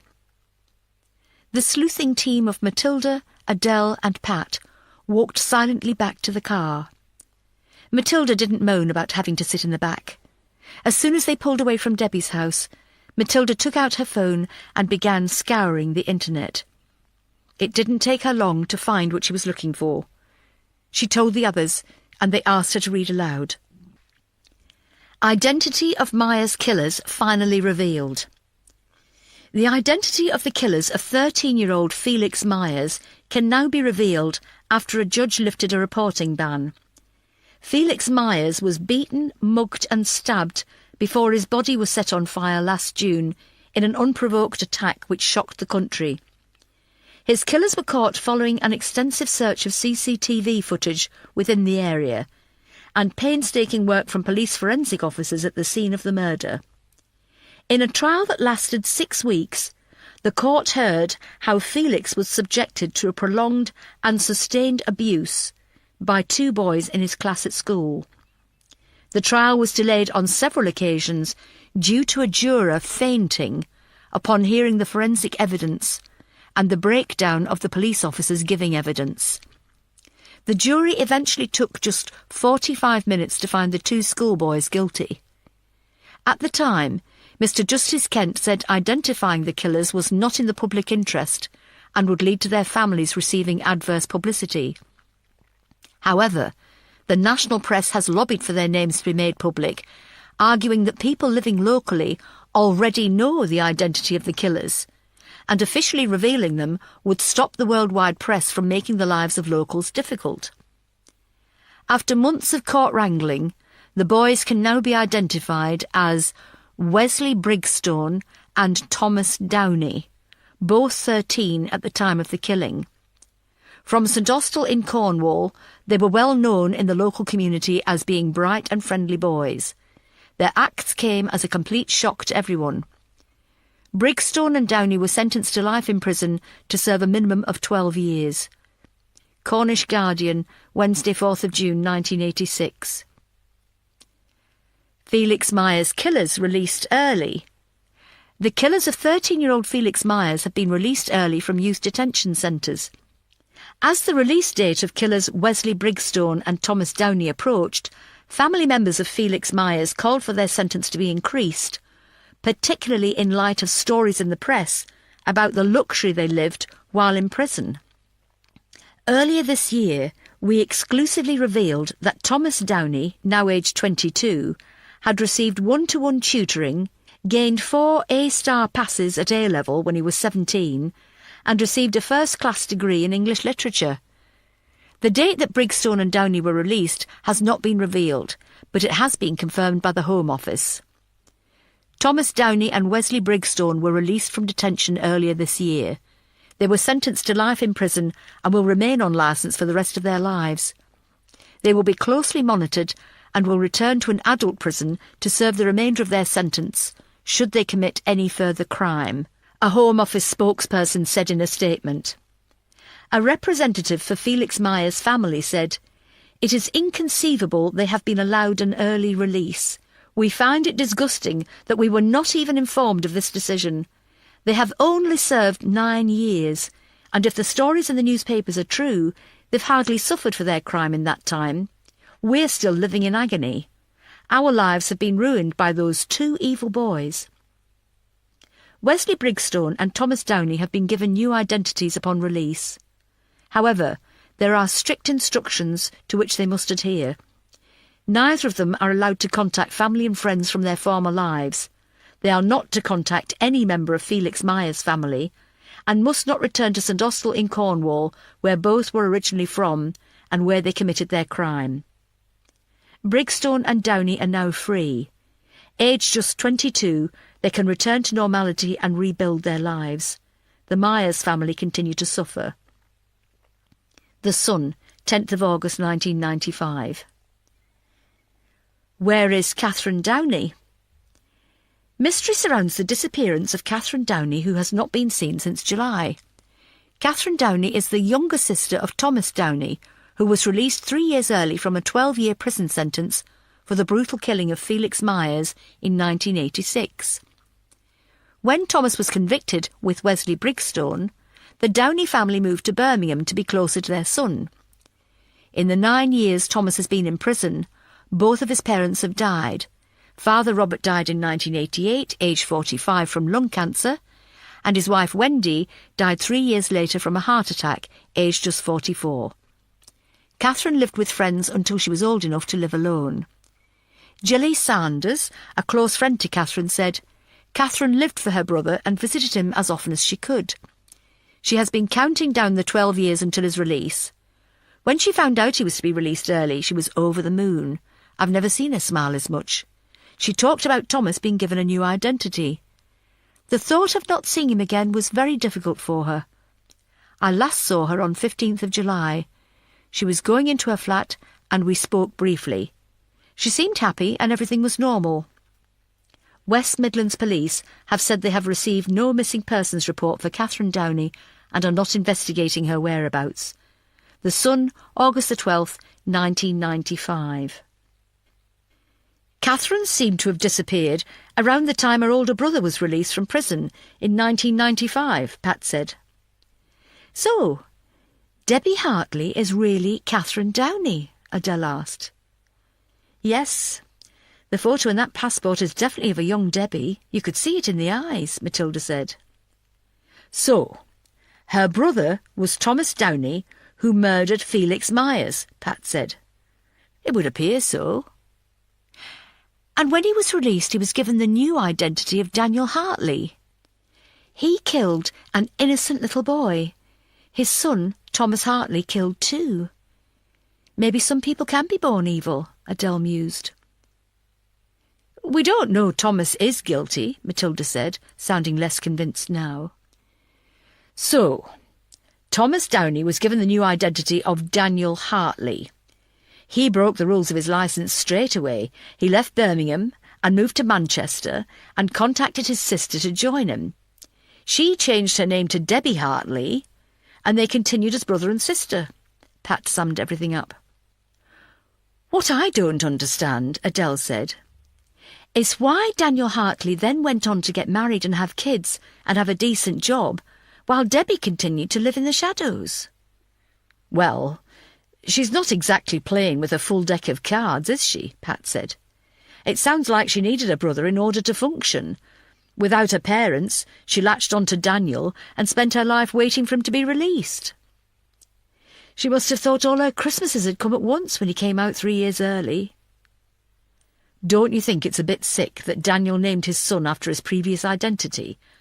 It's a bit like sticking 2 fingers up to Felix Myers and his family. I don't think I would have liked Daniel Hartley, Pat said. He sounds cocky and, well, to be honest, a complete shit. But he didn't deserve to be hacked to death. Neither did his wife and daughter. I think we can discount Debbie as being the killer, though. Her life was her brother and his family. Without them, she's nothing. You're quiet in the back, Matilda. What are you thinking? Adele asked. I'm thinking that I'd love to know what happened to Wesley Brigstone. The car fell silent. They were all thinking roughly the same thing. If Thomas Downey, now Daniel Hartley, immediately broke his licence and contacted his sister, did he contact his partner in crime too? If so, was he in Debbie's life now without her knowing it? She could be in danger without realising it. Chapter 61. Matilda asked Adele to drop her off at the Northern General Hospital. She had sent a text to Scott on the way back from Manchester, but he hadn't replied. She wanted to assume he had simply turned his phone off as he was in the hospital, but her overactive mind had a life of its own. She was worried Rory had died from his injuries, and Scott was dealing with the aftermath all on his own. Matilda battled the stiff breeze and light drizzle as she walked up the steep hill to the main entrance of the hospital. By the time she reached the doors, she was windswept and soaked. She was directed to ICU, where she found a shattered-looking Scott pacing in the corridor just outside the unit. "Scott, what's happened?" Matilda asked, reading his tired expression. "I'm just having a breather," he replied. "How's Rory?" "He's fine. They thought he might have swelling of the brain, but he hasn't, and there was very little internal bleeding. So he's going to be okay." "It seems so. They're going to run some more tests when he wakes up, but they think so." He gave a brief smile. Matilda sighed and visibly relaxed. She would have jumped for joy if she hadn't been so emotionally drained. "Where's his family?" "They're through there." He pointed to the double doors. "His parents are livid. They want to know how he managed to be attacked in a police station. I've told them to contact the ACC, but to wait until Rory is conscious and their emotions aren't all over the place. I think I've managed to calm them down." "Scott, you're a star." "I'm bloody knackered." "Look, I'll get off home. I don't think my presence will help if they're still at the stage where they're looking for an argument. Tell them you're going home too, and get some sleep. I'll get a uniform to come and spend the night here." "Are you sure? I don't mind staying." Scott was obviously worried for his friend and colleague, but he looked dead on his feet. "I'm sure." Matilda left the unit and was crying before the lift reached the ground floor. Relief. She was thankful the rain was falling heavier as she left the hospital. It would disguise her tears. She stood in the car park and looked for her car before remembering she had been dropped off by Adele. Matilda was sure the taxi driver had been trying to make conversation, but she hadn't registered. He dropped her off outside the police station, and she passed a £10 note through the gap in the partition. He didn't give her any change, not that she waited for any. There were very few staff around, as most of the officers were shrouded in darkness. Matilda made her way along the quiet corridors to the CID suite. She turned on the lights and listened as they clicked and flickered into life. She surveyed the open-plan office, the mess on the desks, the mismatched chairs, the dying pot plants, the damp patches on the ceiling, and the nasty stained carpet tiles. It was still more welcoming than an empty house. Her small office was cold, so she kept her jacket on. She powered up her computer and looked through the messages left on her desk. She read a brief note from Faith Easter in her scribbled handwriting about a boy called Malcolm Preston, a name she'd heard before but couldn't remember where, and put it to one side. Matilda looked at the blank computer screen and had no idea where to begin. She wanted to know what name Wesley Brigstone now lived under and where he was, and she needed confirmation Debbie Hartley really was Catherine Downey. She looked up at the loud, ticking clock on the wall. It was almost midnight. It was going to be a very long night. Chapter 62. "Have you been here all night?" Sian asked, shaking Matilda awake softly by the shoulders. Matilda opened her eyes and sat up in her chair. Every bone and muscle in her body ached from being bent over her desk for the past few hours. She noticed drool on a sheet of paper in front of her and quickly hid it away. "What? Yes, I think so," she replied, dazed. "Here, have this." Sian placed a large takeaway latte from Costa in front of her. "Sian, you're a lifesaver. I owe you one."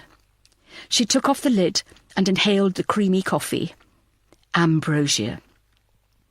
Sian went over to her desk and took a 12 from her snack drawer. "It's not the healthiest breakfast snack in the world, but it will give you a sugar rush." "Thanks." "You're going to make yourself ill. You need to have a proper night's sleep." "I know. I didn't intend to spend all night here. I went to see how Rory was and just ended up back here." Matilda saw the pad in front of her computer where she had written down everything she had found out about Debbie Hartley's brother and his former partner in crime. As much as she trusted Sian, she didn't want her involved in this, so quickly closed the pad and placed it in her drawer. "It's a bloody mess in here," she said by way of an excuse. "How is Rory? I texted Scott this morning but didn't get a reply." "He was at the hospital until late. I suppose he's still asleep. Rory's going to be fine," she smiled. "Oh, that is a relief. I hardly had any sleep last night worrying about him." "What time is it?" Matilda asked, noticing daylight coming through the slats in her Venetian blind. "Almost 8 o'clock. Shit! I need to speak to the ACC first thing." "She won't be in yet." "No. I'll have time to go home and shower first." "Good morning, Ma'am. Any chance of a word?" An hour later, and Matilda was poking her head around Valerie's door. She had taken a taxi home, had a long shower and a change of clothes, a strong black coffee, and a brief chat with James, telling him all about her maybe breakthrough in the Thomas Hartley case. As she left, she stuck 2 fingers up at the treadmill and closed the door firmly behind her. A shower and a coffee. That was all it took to give Matilda a fresh perspective. "Matilda, of course. How's Rory?" "He's fine. His recovery will take a while, but he's heading in the right direction, which is the main thing. Callum Nixon will be on his way to Sheffield Magistrates Court this morning." "What about the other inmates at Starling House?" "They're still in the holding cells. We're waiting on the Home Office." "So, what can I do for you?" Matilda sat down at Valerie's desk without being offered a seat. She swallowed hard and braced herself for an onslaught. "Do you remember me talking about Thomas Hartley?" "Matilda, please don't tell me—" "Wait." Thomas's father, Daniel Hartley, was really Thomas Downey. "Thomas Downey?" When he was 13, he and Wesley Brigstone murdered Felix Myers in St Austell, Cornwall.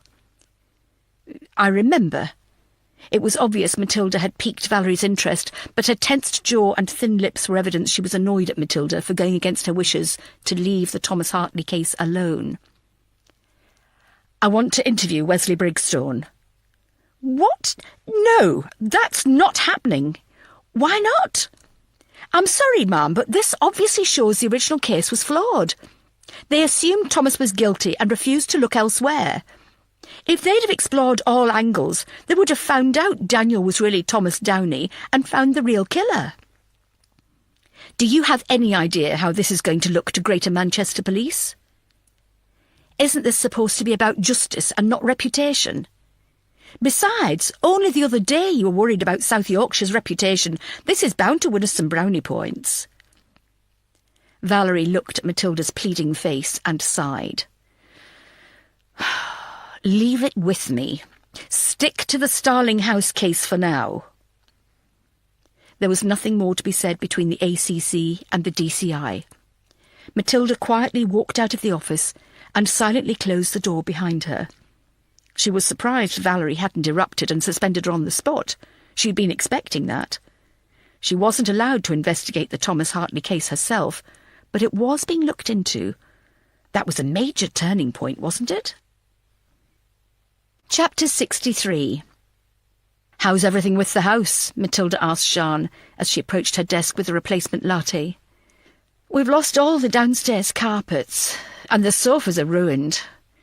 I'm not sure about the dining table until the wood dries out. The fridge, washing machine and dishwasher are all broken. Oh, it's a nightmare." "I'm sorry, Sian. If there's anything I can do," Matilda said. "Thanks." "Look, if you or the kids need a place to stay, you're more than welcome to use a couple of my spare rooms." As soon as Matilda offered up her home, she immediately regretted it. As much as she loved Sian and wanted to hear life in her home again, she wasn't sure she was ready to share her space with anyone other than James. "That's very kind of you, Matilda. Fortunately, the kids are loving just having the upstairs to live in. It's like camping. They may change their mind in a week or 2. If they do, I'll let you know." "Well, it's an open offer, as and when," meaning Matilda didn't need to offer any more, and, hopefully, Sian would be too polite to bring it up. "Am I okay to have a word with you about Ryan Asher?" Faith asked, entering the open-plan office. This morning, her hair was tied back in a ponytail, which reminded Matilda of Kate Maloney.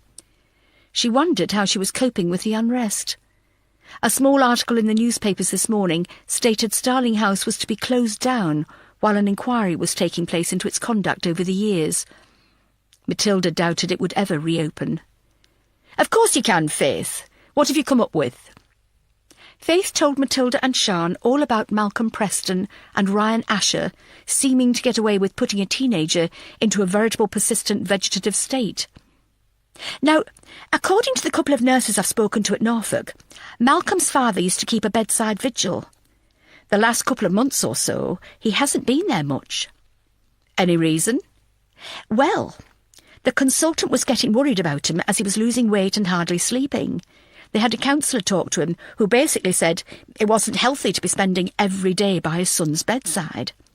After that he started missing the odd day, and now it seems he's stopped coming completely.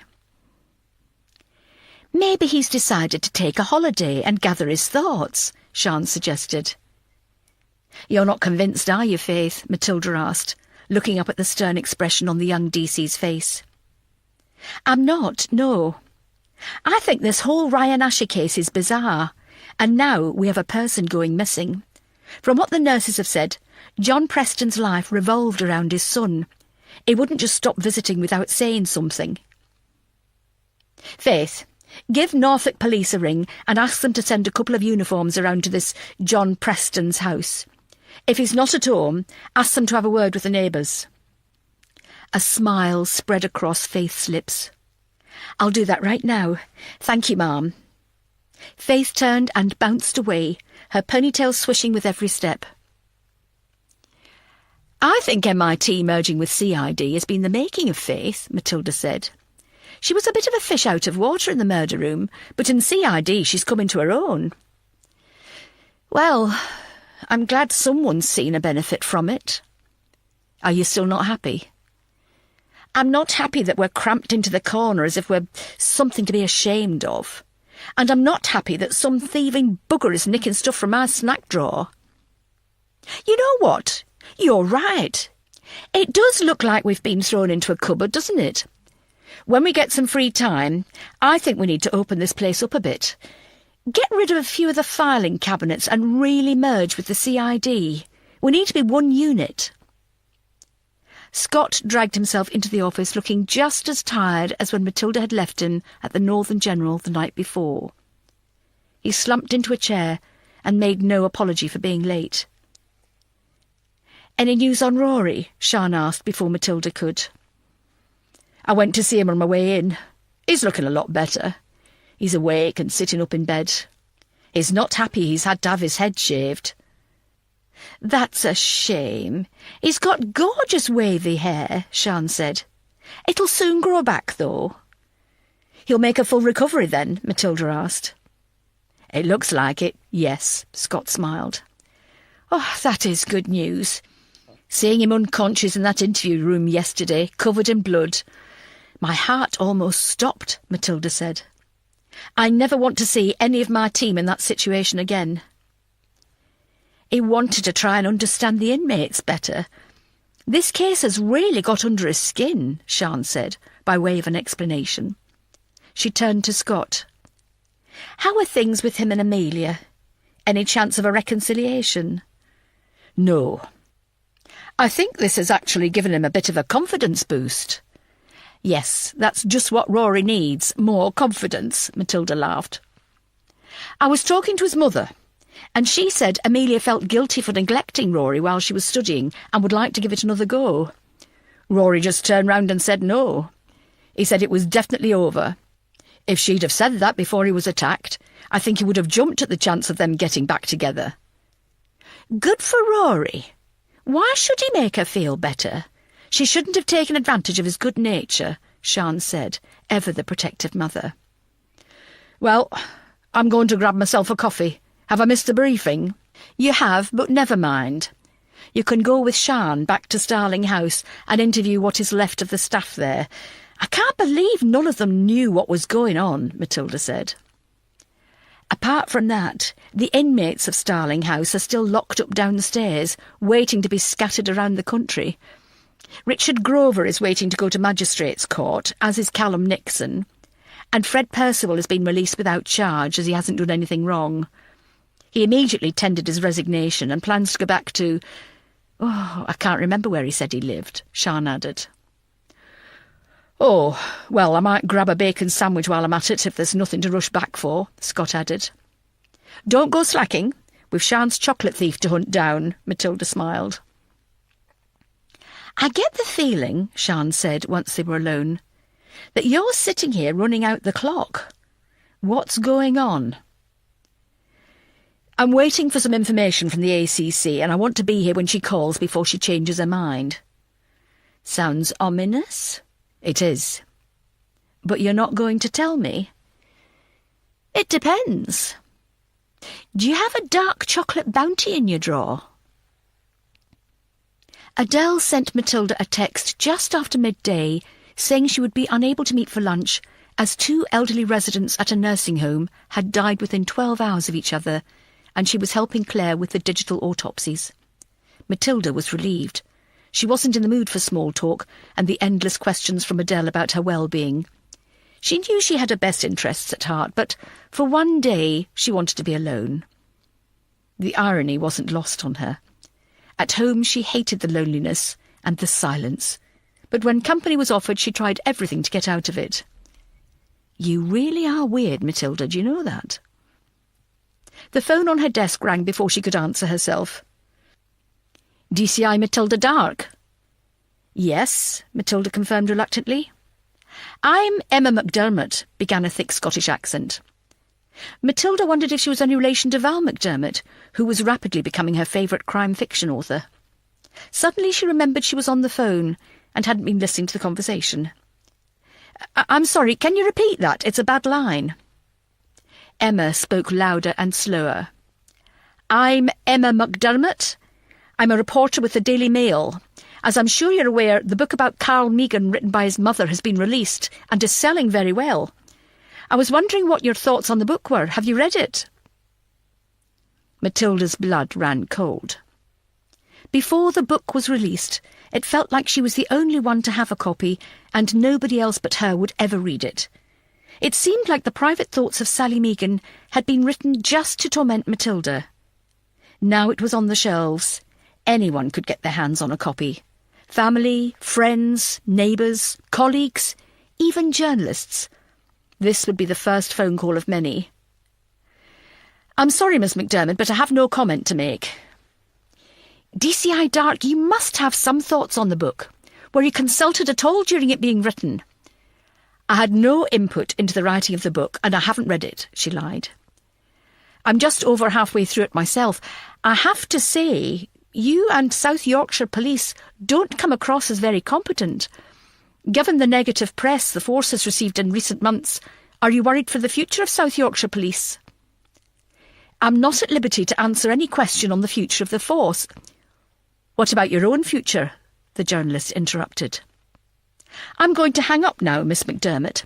I'd rather you placed any further questions you may have through the press office. Matilda hung up and found her hands were shaking. Her palms were sweating and she could hear her heart beating rapidly. She took a deep breath to control her breathing, but it didn't seem to work. She felt hot. Sir Robert Walpole, Spencer Compton, Henry Pelham. She began reciting the names of the British Prime Ministers, which was an exercise she used whenever she felt a panic attack coming on that was taught to her by her therapist. She hadn't had an attack for months, and she hadn't needed the support of the Prime Ministers for a very long time. Thomas Pelham Hollis, William Cavendish. Don't start all that again, Matilda, for fuck's sake, she chastised herself. She kicked back her chair when her phone started to ring again. She wanted to ignore it. She wanted to rip the phone off the table and throw it out of the window. Unfortunately, her new office in CID had glass walls, and she could be seen by anyone who happened to look up from their work. At the sound of her phone ringing 3 times, 4, 5 people had started to take notice. She could already feel their eyes glaring at her through the glass. Yes, she said quietly into the phone. "Matilda, I'm glad I've caught you. Can you come up to my office when you've got a moment?" ACC Valerie Masterson said. "Sure, not a problem," Matilda said, trying to sound relatively normal, feeling anything but. Chapter 64. Starling House often had an eerie air of the macabre about it. Maybe it was the gargoyles, the turrets, the high ceilings and Gothic windows, the history going back hundreds of years, the long, echoing corridors. Or maybe it was the fact it housed the most dangerous boys Britain had ever known. With the inmates no longer there, the building took on a darker tone. The boys may have left, but it felt like the evil they embodied remained. For 20 years, Starling House had been home to murderers, rapists, and arsonists. Their crimes, their dark personalities, seemed to have leached into the fabric of the building. The remaining staff felt self-conscious. They were in limbo and didn't know if their jobs were safe or if they had all been made redundant. Until a representative from BB Security arrived from Ireland, they had to continue as normal. Normal? Nothing about this place was normal. Every sound, smell, creak and groan had a hidden meaning. Fear and danger lurked around every dark corner. There was a permanent sense of foreboding.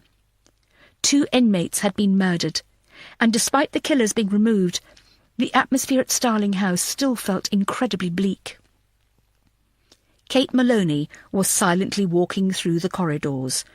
There was nothing for her to do apart from wait to be told her 20-year career with BB Security was at an end. It was sad it had come to this. She had enjoyed her time here. It hadn't been an easy job.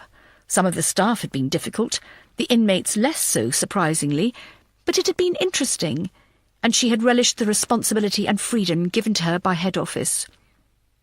She walked along A corridor, where the inmates had their rooms. The doors were open, and the light from the small windows came out into the usually dark corridor. Kate didn't bother locking the gates behind her. What was the point? This was no longer a prison. It was a shell. Kate stopped outside Callum Nixon's room. She stood in the doorway and surveyed the mass of belongings he had accumulated. She entered the room and smiled at the Liverpool FC posters on the wall. His bed was unmade, so she tidied up the duvet and plumped the pillows. She'd disturbed a smell. It was Callum Nixon's scent. She lifted the pillow, held it to her face, and took a long, lingering sniff. She smiled. Further down the corridor was the room Ryan Asher had been allocated on Monday morning. It was difficult to believe all this started less than a week ago. It was Ryan's arrival, and someone who thought he should be sentenced to death, that had kicked off a chain of events that led to Starling House being closed. With Richard Grover being charged, and Fred Percival handing in his notice, the staff at Starling House was small in number. The cooks and cleaners had been dismissed and told their services would no longer be required. The guards were also free to leave if they wished, and some of them couldn't pack and get out of the building fast enough. The ones who remained had very little to do. Oliver Byron entered the staff room and found Rebecca Childs and Peter McFly having a quiet chat over yet another cup of coffee. "Is this a private conversation, or can anyone join in?" he asked, helping himself to a coffee from the pot and digging deep into the biscuit tin. "You're more than welcome to join us, Oliver," Rebecca said.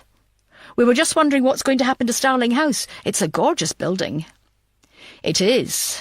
I wouldn't be surprised if a property developer didn't turn it into apartments. It would be a shame if it was. Maybe a nice country hotel?" "After 20 years of housing child murderers, I can't see anyone wanting to spend time here." "I don't know," Peter added. "It could be very popular, hosting those murder mystery weekends, or maybe ghost hunting." "So, this is where you're all hiding, is it?" Gavin Rycroft said, entering the room. "I thought you'd gone home," Rebecca said. "No, I drove through the night from Norfolk and spent the last 2 days trying to sort out all this sodding security crap for the police. I was knackered. I've just been having a lie-in." "I don't know how you can," Rebecca shuddered.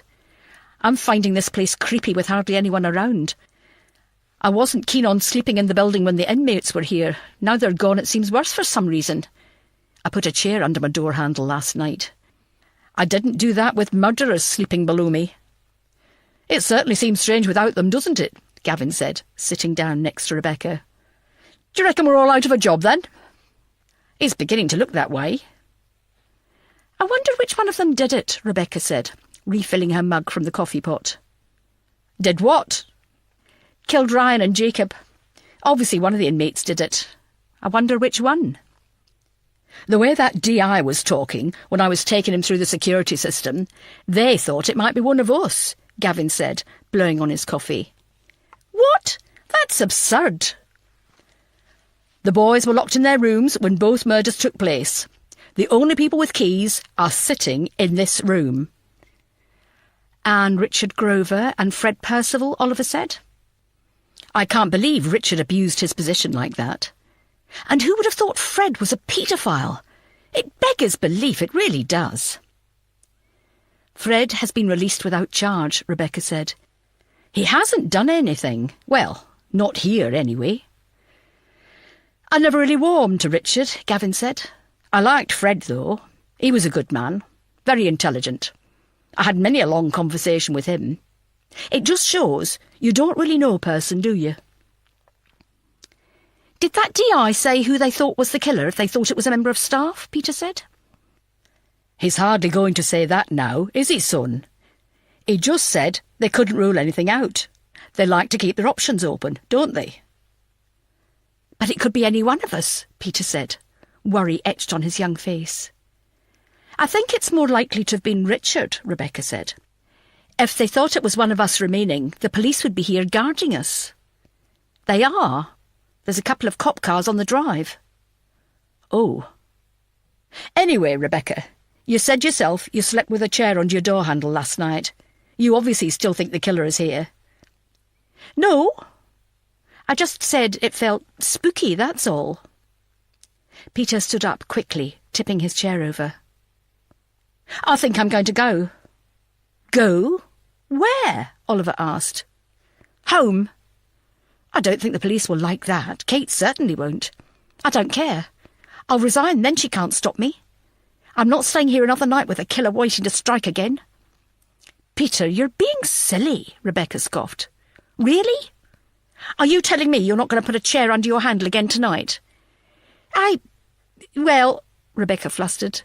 "You can't. You're just as scared as I am." "Peter, sit down. Let's all be rational about this," Oliver said. "No, I'm not staying here a minute longer than I have to." Oliver stood up and went over to Peter by the door. He placed his hands on his shoulders to try and calm the young guard down, but Peter shook them off. "Don't touch me, Oliver. I'm sorry. I can't trust any of you." He turned and ran out of the room.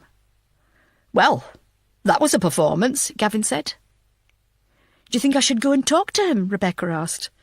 "He's probably best left on his own." "What if he's right, though? What if one of us left is the killer?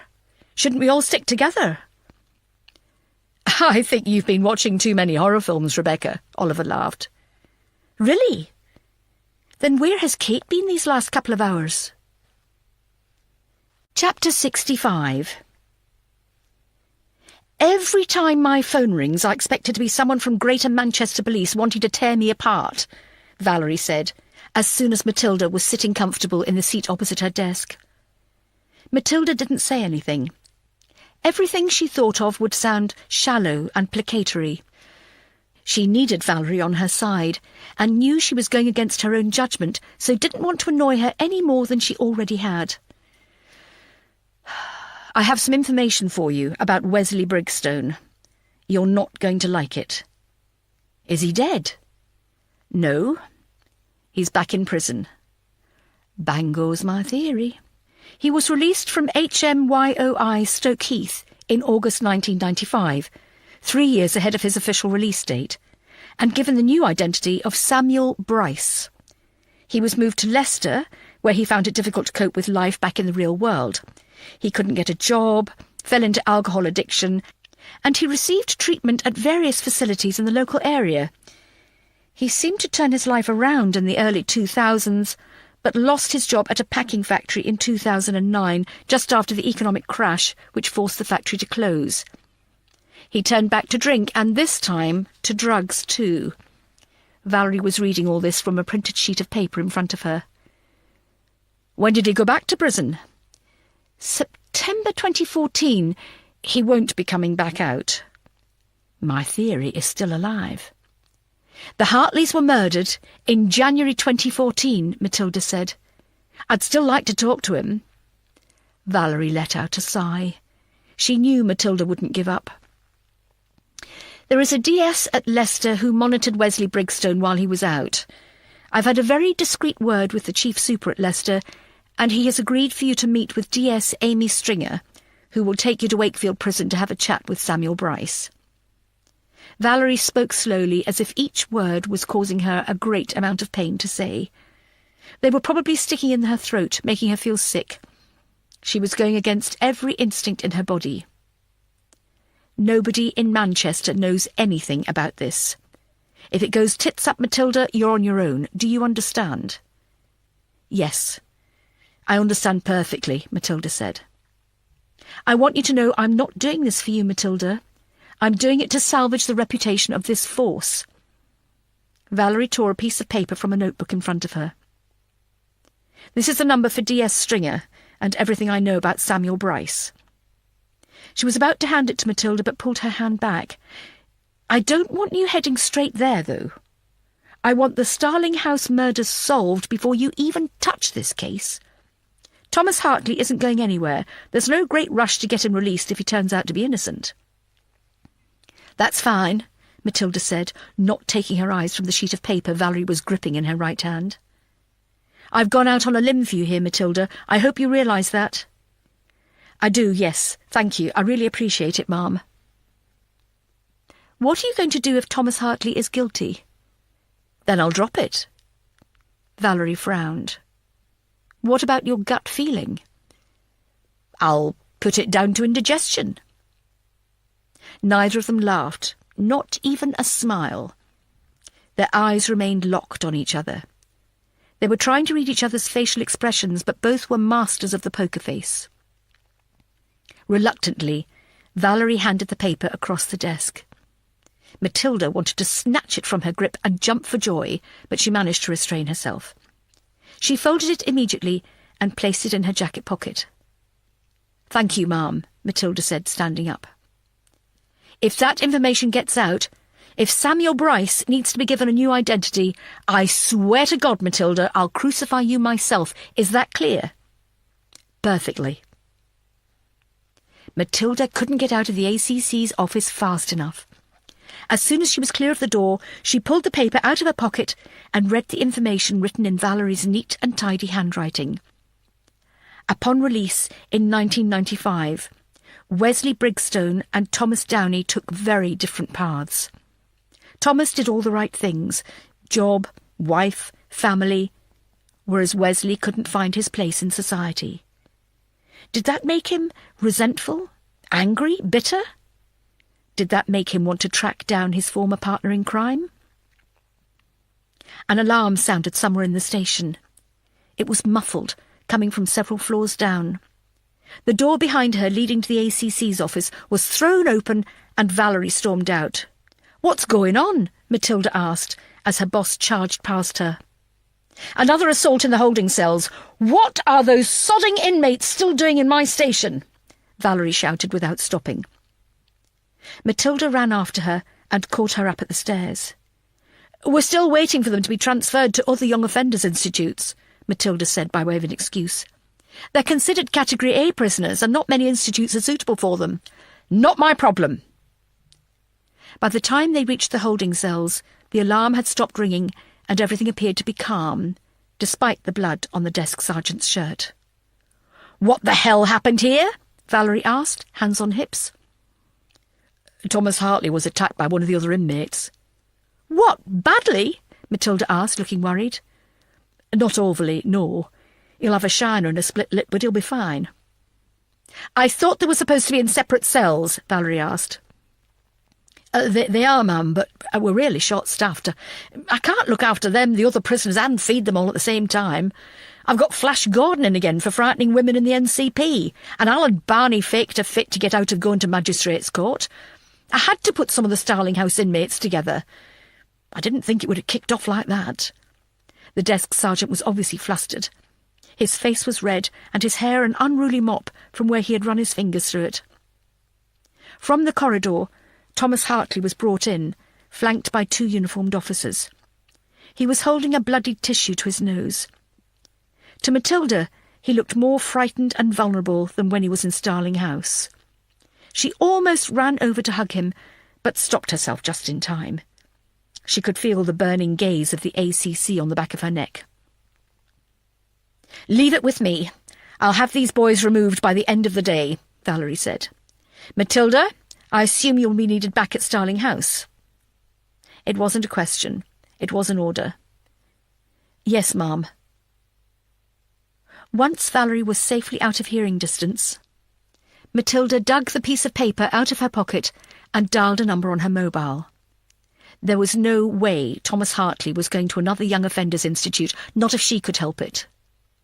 "D.S. Stringer, I'm DCI Matilda Dark from South Yorkshire Police. I believe my ACC has been speaking to yours with regards to Samuel Bryce."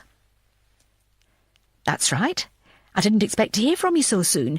You're wanting to meet up with Samuel, I'm guessing." "Yes. When would it be possible for me to see him?" "Well, I'm not sure. I can call the prison and ask when they have him ready to be interviewed. When were you thinking of?" "This afternoon, if possible." "Oh. Leave it with me. I'll see what I can do." Chapter 66. Now, the nurses at the hospital where Malcolm Preston is say John Preston hasn't visited at all for at least 4 weeks. "And I've spoken to a lovely DC at Norfolk," Faith said, as she flicked through her notebook, "who has been to John Preston's house. It looks like he hasn't been home for about that long either." "What have the neighbours said?" Matilda asked. "They haven't seen him.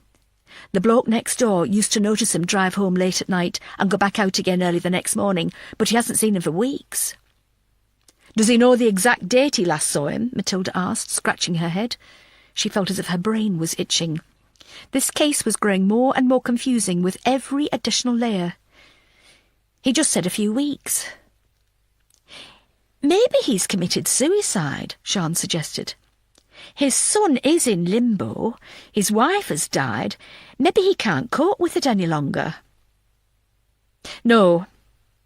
When you love someone who's ill," Matilda began, immediately thinking of James, "you stay with them until the end. You put all thoughts of yourself aside as you need to be strong. When they've gone, when they're at peace, then you think of yourself and decide what you're going to do next. Until that time, your life is virtually on hold." "Anyway," Faith said, trying to bring the conversation back to the topic, "there is no missing person report for John Preston. He seems to have just disappeared." "There's no missing person report because there is nobody to miss him," Matilda said. "All he has left in life is his son, and he's hardly in a position to report his father missing." "So, where do we go from here?" "Is there any sign of life at all from his house?" "DC Jacobson had a good look round. It's a bungalow in a cul-de-sac. He looked in all the windows, and he said it was clean and tidy but unlived in. There were letters piled up inside the porch, and the gardens were in need of mowing." "I suppose we can't just break his front door down in the belief that he's lying dead in the bath or something," Sian said. "Not yet we can't. Faith, check the PNC. See if there is a car registered to that address. If there is, use the ANPR to track its last movements. Once we locate the car, we'll go from there." "Yes, ma'am," Faith said, heading back to her desk. "Are you all right?" Sian asked Matilda, lowering her voice and leaning across the desk. "I'm fine. Why?" You went all wistful there for a moment. "I'm fine," Matilda repeated, offering a weak smile. "I think I've got a headache coming on." "Would you like a couple of paracetamols?" No. I think I might pop out for some fresh air for an hour or so. I need to have a think. Slowly, Matilda pushed back her chair and left the CID. She could feel Sian's eyes burning into her, so she put her head down and pinched the bridge of her nose. She dragged her feet on the ground and paused as she left the room, as if wondering which direction to turn. She turned left and headed for the stairs. It was only when she knew she wouldn't be seen by anyone that she stood upright and increased her pace. Matilda needed to get to Wakefield. Chapter 67. Has anyone seen DCI Dark? DS Sian Mills signalled to DI Christian Brady to come over to her desk.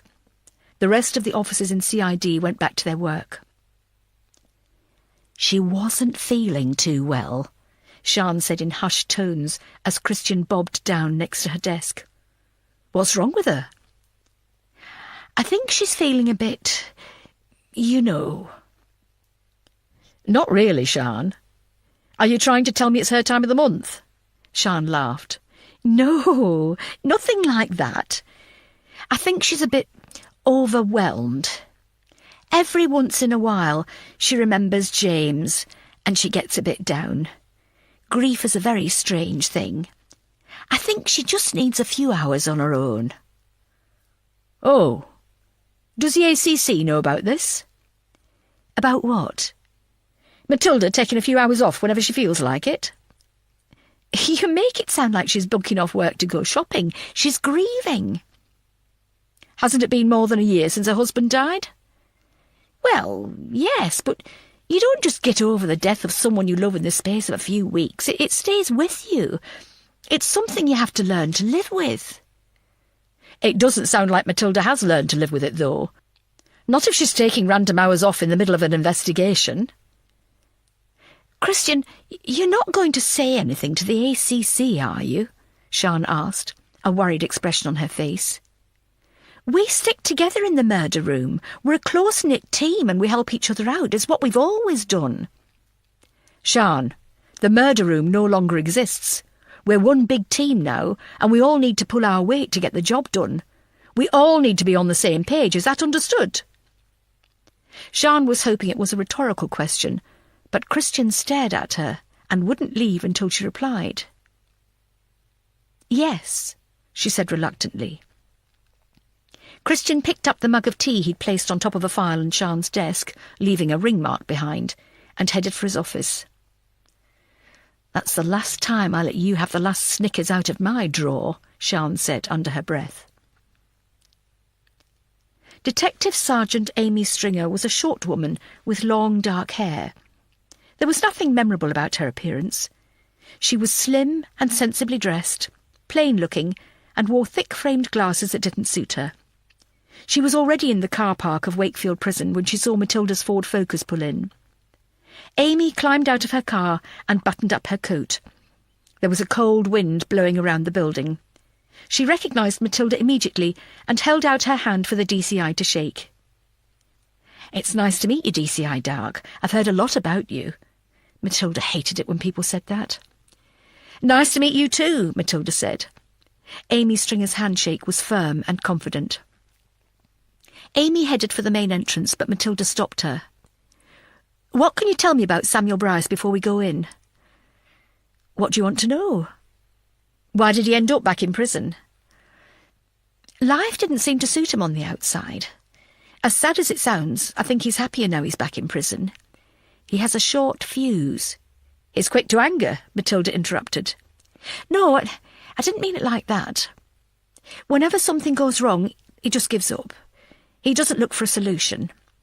When he lost his job in 2009, he took it as a sign that he wasn't meant to improve his life and was always going to be a loser.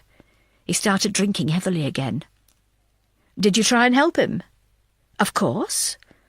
I put him in touch with a rehab facility in Leicester, which seemed to work for a while. He was in therapy too. He found himself a girlfriend as well, which I thought would be a turning point for him." "But it wasn't?" "No. He didn't tell me at the time, but I later found out she was also a recovering addict. Only Her addiction wasn't alcohol, it was drugs. And she got him hooked on drugs. She certainly did. Nothing heavy at first. Cannabis, a bit of coke. Then he went on to crystal meth. Bloody hell! So what happened for him to get sent here? Matilda asked, nodding at the imposing building in front of her. He started dealing, and he was eventually caught in Manchester. Manchester? Where the Hartleys lived. Has anyone seen DCI Dark? It was the second time that afternoon Sian had heard that question. This time she was reluctant to answer. What's the problem? She asked as Faith came over to her desk. Not a problem as such. Well, it may be a problem. I'm not sure. You're not making much sense, Faith. Have a seat. Faith pulled up a chair and perched on the edge. She flicked her hair back and began. John Preston has a silver Vectra. Registration number VF51CJS.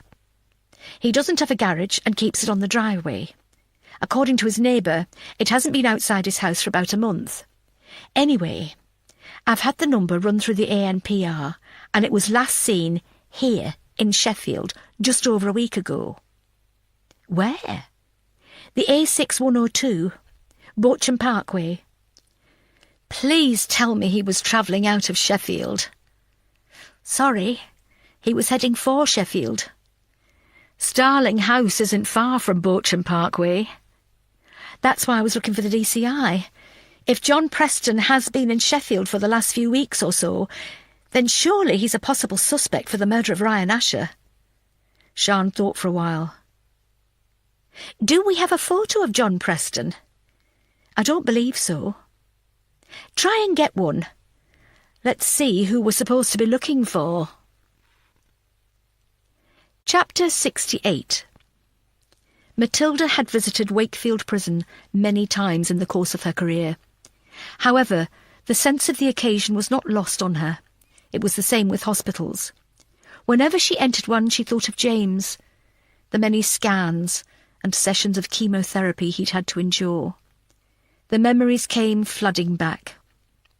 As she entered the prison, she thought of the cases she had worked on over the years, the suspects who had been found guilty and sentenced. She knew some of them would be here in Wakefield Prison. She often wondered about them, another reason for her sleepless nights and heavy mind. For security reasons, Matilda and Amy had their phones, keys, wallets, and anything else in their pockets locked up in reception, and were then shown into the legal visits room. As Matilda saw her phone being locked away, she wondered if she was doing the right thing in putting Thomas Hartley before the Starling House case. What if she was needed urgently? She wouldn't know of anything happening until she left the prison. Minutes went by slowly, which did not help Matilda's anxiety at all. Anything could happen in a prison, and, knowing Matilda's luck, it probably would. Her mind was charging full speed ahead as it conjured up the many dangerous scenarios. A riot, fire, explosion, lockdown, revolt. She wanted to recite her list of prime ministers. She needed the comfort of banality to settle her nerves, but she couldn't allow a detective sergeant she didn't know to see how fragile and pathetic she was. Matilda looked over at Amy, whose face was blank. She was chewing her bottom lip. Was that her way of controlling her own anxieties, or was she just bored of being kept waiting? Pull yourself together, for crying out loud. The door was unlocked, and in walked Samuel Bryce, formerly known as Wesley Brigstone. He was followed by a female prison guard who showed him to a seat opposite Matilda and Amy. Once he was sitting, she unlocked his handcuffs from behind his back. He placed his hands on the table and knitted his fingers together. The only photograph Matilda had seen of Samuel was taken more than 30 years before, when he was still called Wesley. Then he was a fresh-faced 13-year-old boy, wearing his school blazer and smiling his cheeky smile directly to the camera. The blue eyes were bright, his cheeks had dimples, and his hair was soft and flowing. Now, time, alcohol, and drugs had ravaged his body. He had the harsh look of a man on the edge of life. His dull blue eyes had sunk into his face. He looked tired and drawn. His once shiny hair was lifeless and cut short. His uniform of navy trousers and sweater were old and stained, and at least one size too big for his skeletal frame.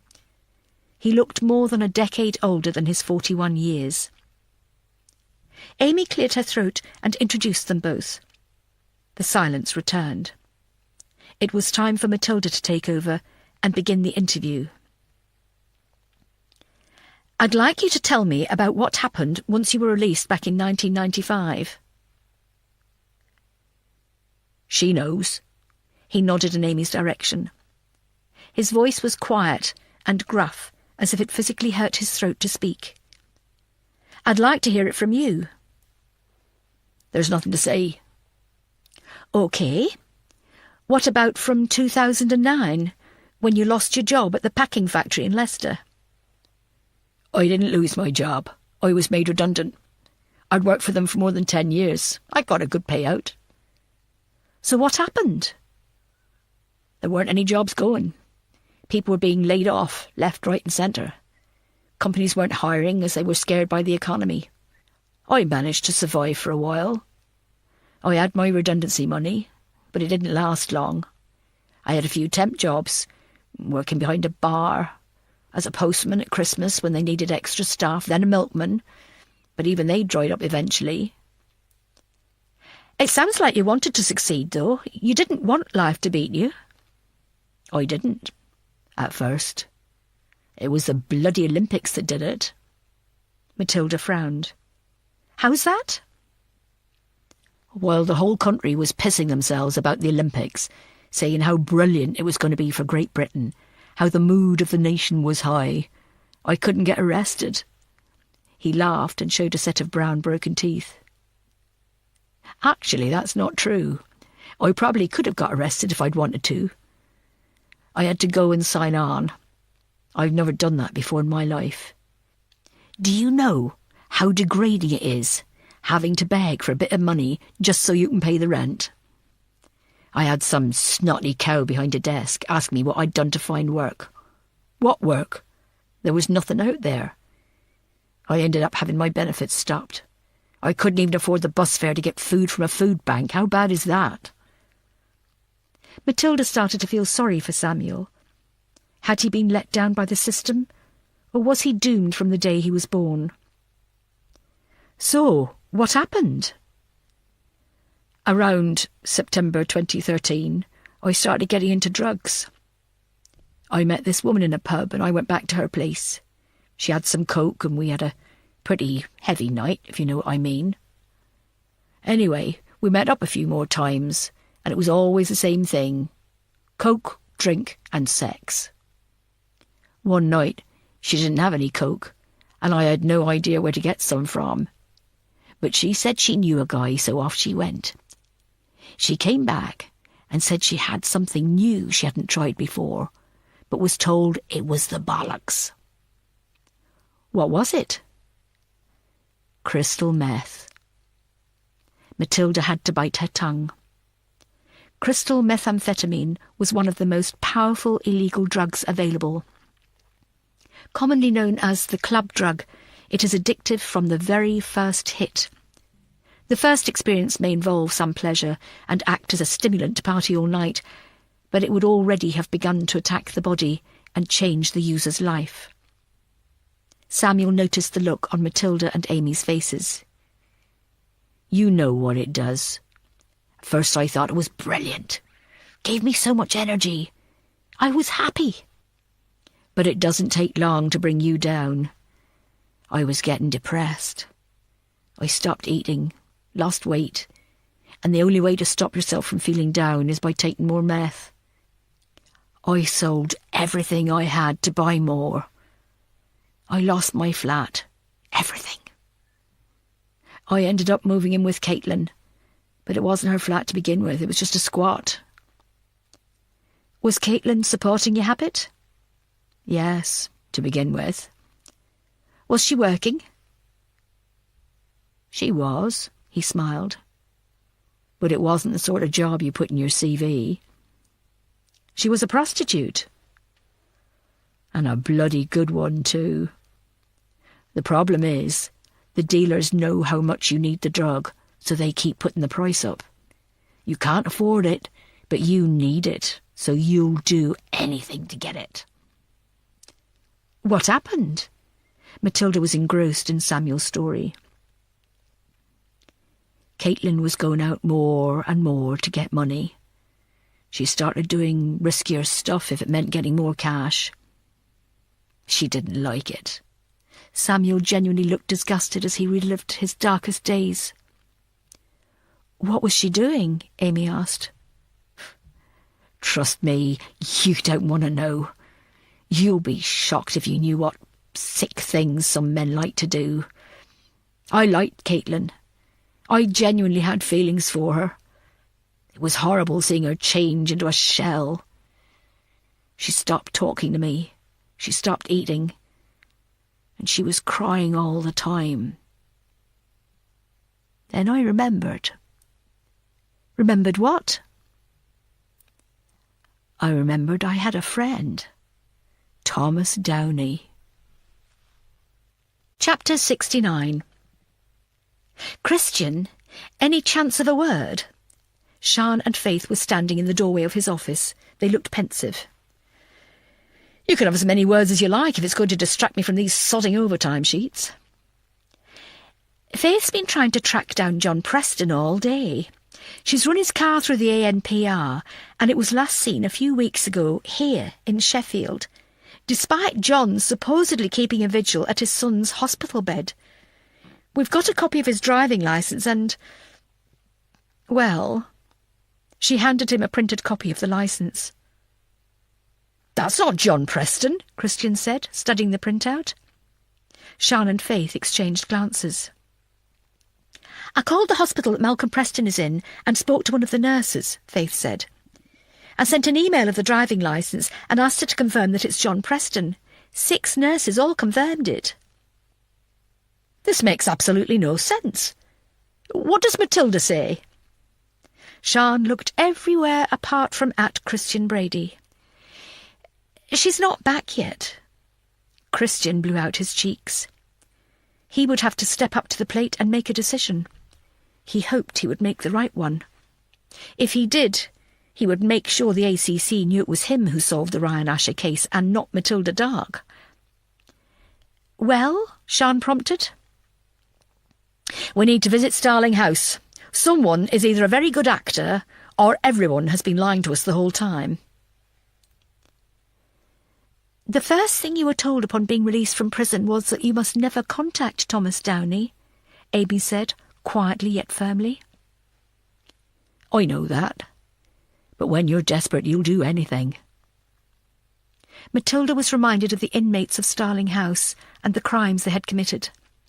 Some of them found themselves in desperate situations and felt murder was the only solution. It could happen to anyone.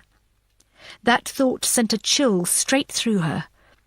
Was she capable of murder, given the situation? She hoped not. How did you know where to find him? Amy asked. He was in the newspaper. I can't remember the story. Something about a protest over immigration. There was a group of people standing in front of a banner. I recognised him straight away. But you hadn't seen him since you were both 13. You went to different young offenders. You've been listening so intently now. Is the perfect time to take a deep breath. Close your eyes and let the music wash over you. We appreciate your time and support.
Flinders Institutes. Surely he'd changed.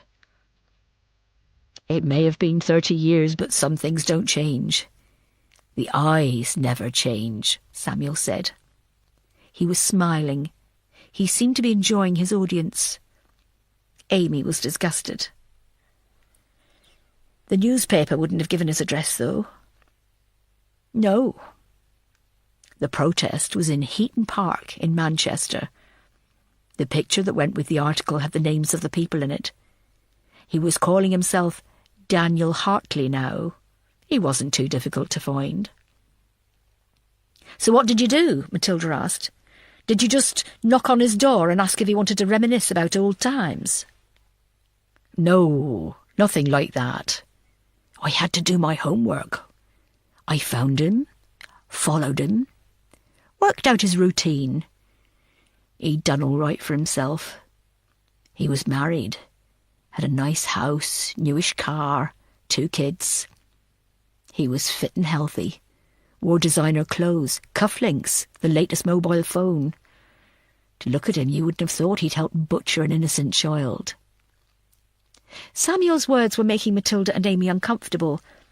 They tried not to make it obvious, but it was difficult. He was revelling in his captive audience. He appeared to have no remorse over the killing of Felix Myers, and would probably have given them an intricate account of the gruesome murder if they'd asked. He really was a disturbed individual. One evening, he pulled up outside his house and got out of the car. I'd been waiting for him all day. I was freezing. I called his name, his new name, and he turned around. You should have seen the look on his face when he saw me. Samuel laughed as he relived the memory. He recognised me straight away. It's like I said, the eyes are a giveaway. What did he say? He was full of questions. What do you want? How did you find me? What are you doing here? He was stuttering and sweating and practically pissed himself. I told him I wanted to talk, that it was important. He told me to meet him at the bus station in an hour. Did you? Yeah. We went for a drive. We were driving for ages and didn't say a word. I could see he was seething.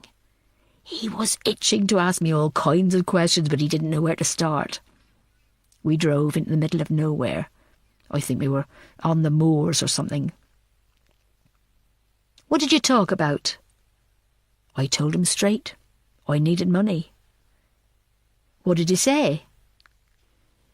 He asked how much, and I told him £1,000 a month would be good to start with. He said he couldn't afford that, and he saw no reason why he should give me any money at all. I told him he had 3 good reasons: his wife and 2 kids. He called me a few names, which I won't tell you as they were pretty harsh. He said he'd give me £2,000 right there, but I had to promise to fuck off and not come back. Did you agree to that? £2,000's better than nothing. We went back to Manchester. He went into a bank and got the cash. He drove me to the bus station and practically threw me out of the car. Please tell me that was the last you saw of him, Amy said. She was still in blind hope that it was the extent of Samuel's breaking of the rules. Not exactly, he grinned. I went back a few weeks later. Chapter 70. While Faith concentrated on driving through another heavy rainstorm, Christian and Sian were busy with their mobile phones. Christian had tried to call Matilda 3 times. Each time it went straight to voicemail. On the 4th attempt, he left a message. His voice was terse, and there was anger behind his words. Matilda, it's Christian. I really need to talk to you. It's urgent. Call me immediately. In the back seat, Sian was feeling guilty. She should have lied and pretended she had no idea where Matilda was. Why did she say she was still grieving over her husband? She thought she knew Christian. She thought he was one of the good guys who would understand what Matilda was going through. Surely he wouldn't use her fragility to further his career. With nervous, shaking fingers, Sian sent Matilda a series of text messages, all of which went unanswered. I told Brady you were taking some time out. Thought he'd understand. Typical bloke. He doesn't. Sorry. Brady's been trying to ring you. He's pissed off. Think he might go to ACC. You need to ring me, Matt. We found John Preston. You're not going to believe this. Brady, me and Faith are going to Starling House. Brady is seriously pissed. You need to get here, Matt. Where are you? As the car turned into the grounds of Starling House, Sian looked at her phone one more time. It was 5 o'clock and almost dark. There were still no messages from Matilda. She looked around the headrest to see Christian also staring at his phone as if willing it to ring. Was he worried he would mess up without Matilda? Or was he angry she had abandoned him when the case was finally getting somewhere? Starling House looked deserted. There were no cars or vans in the car park at the front of the building, and the windows were unlit. "Drive round to the back," Christian instructed Faith, who had already parked. She turned on the engine and slowly made her way to the back of the building. The car crunched on the gravel of the sweeping driveway. All three were looking up at Starling House, trying to see some sign of life. The car park at the rear of the building was for staff only, and there were 3 vehicles parked in random spaces. They recognised one straight away, the Vauxhall Vectra belonging to John Preston. VF51 CJS, Christian said, checking the post-it note from his pocket. "Should we call for backup?" Faith asked. It wasn't long ago when Faith and Sian innocently knocked on the door of a witness and ended up being held at gunpoint. The memory was still raw for Faith. She had bad dreams about it from time to time. She hadn't mentioned it to Sian, but she looked at her in the rearview mirror. Was she going through the same panicked emotions? "No, I think John Preston may actually be relieved he's been found out," Sian said. "Really?" Faith was surprised. "Why?" "He's not a cold-blooded murderer. He just wants vengeance for his son." "You sound like you have sympathy for him." "I'm a mother of 4. If anything happened to them at the hands of someone else, I'd want justice to be served." "I agree with Sian," Christian said, suddenly thinking of his own 2 children. "So are we just going to sit here, or are we going to go in?" Faith asked. "We're going in." Chapter 71. Manchester, December 2013. "Dad, you've got a visitor!" Ruby Hartley bounded into the kitchen. Her father, Daniel, was sitting at the table, tapping away on his laptop. He looked up, and his smile dropped as he saw Samuel Bryce standing in the doorway. "What are you doing here?" he asked. His voice had dropped and was shaking. "Daniel, that's no way to speak to a visitor," Laura said. She wiped her hands on the tea towel. "Hello, I'm Laura, Daniel's wife. I must apologise for my antisocial husband. His manners appear to have taken the evening off." "That's quite all right," Samuel said, smiling without revealing his teeth. He had purposely spruced himself up for the occasion. He'd washed and flattened down his knotted hair and managed to find some old clothes in a bin at the back of Primark to make himself look halfway decent. "Daniel and I go back a long way. I'm used to his moods." "You're an old friend of Daniel's? That's nice." "Yes, I'm visiting Manchester for the Christmas holidays and thought I'd look up an old friend while I'm here." "Well, isn't that sweet?" "Would you like a drink?" Samuel Bryce, and a drink would be lovely, thank you." Daniel watched on in horror as his wife was innocently having a charming conversation with a killer. She had no idea who she was inviting into their lives. "Ruby, go and shout Thomas down to say hello to an old friend of your dad's." "Actually, love," Daniel said, jumping up, "let me just have a few words with Samuel on our own. I'll take him into the living room." He practically pushed Samuel out of the kitchen and manhandled him into the lounge. He closed the door behind them with a slam. "What a beautiful Christmas tree," Samuel said, looking up at the 7-foot spruce. "What the fuck are you doing here?" Daniel spat with venom. "I've come to see your family. I've come to wish you all a very Merry Christmas. I've come for my present." "Present?" "Yes. I thought you'd like to give me a couple of grand in the spirit of the season." "I told you the last time I don't have that kind of money," Daniel hissed. "Really?" "I think you're lying. But then you were always good at lying, weren't you?" "Let's see," he said, walking around the large living room. "That TV must have set you back a few grand. And I know for a fact Bang & Olufsen aren't cheap either. Was that an Apple Mac you were playing with in the kitchen?" "Come off it, Wes. Samuel, that isn't fair. I paid my dues. I served my time and I made something of myself. You could have done it too. Why should I help you because you couldn't bother to create a decent life for yourself?" "Don't you dare," Samuel said. He walked up close to Daniel, who took a step back in fear. "You have no idea of the struggle I've had to cope with. I've tried to make a life for myself. I've tried to get a career, a house, and a job, but I've always fallen at the final hurdle. Do you know why? This." He tapped the side of his head. "I can't get Felix Myers out of my head." It was the first time Daniel Hartley had heard Felix's name since his trial, and he recoiled as it was spoken. "Unlike you, I have a conscience," Samuel continued. "You've obviously been able to put it behind you and move on. Did you think serving 9 years was enough? Did you think that made everything better? Well, it didn't. I couldn't just turn my mind off and carry on as normal. I've had Felix Myers living in my head for almost 30 years, and it's fucking killing me. You may have been able to shut him out, but I haven't. So yes, I think you could afford to give me a few quid to help me out."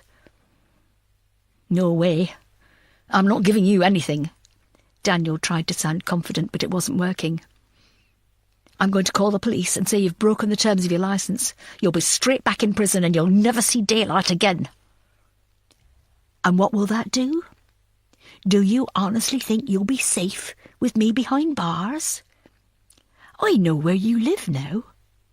I know your name. I can write to your wife. I can look your kids up on Facebook and let them know all about their precious daddy. You're a sick bastard. I'm sick. That's rich.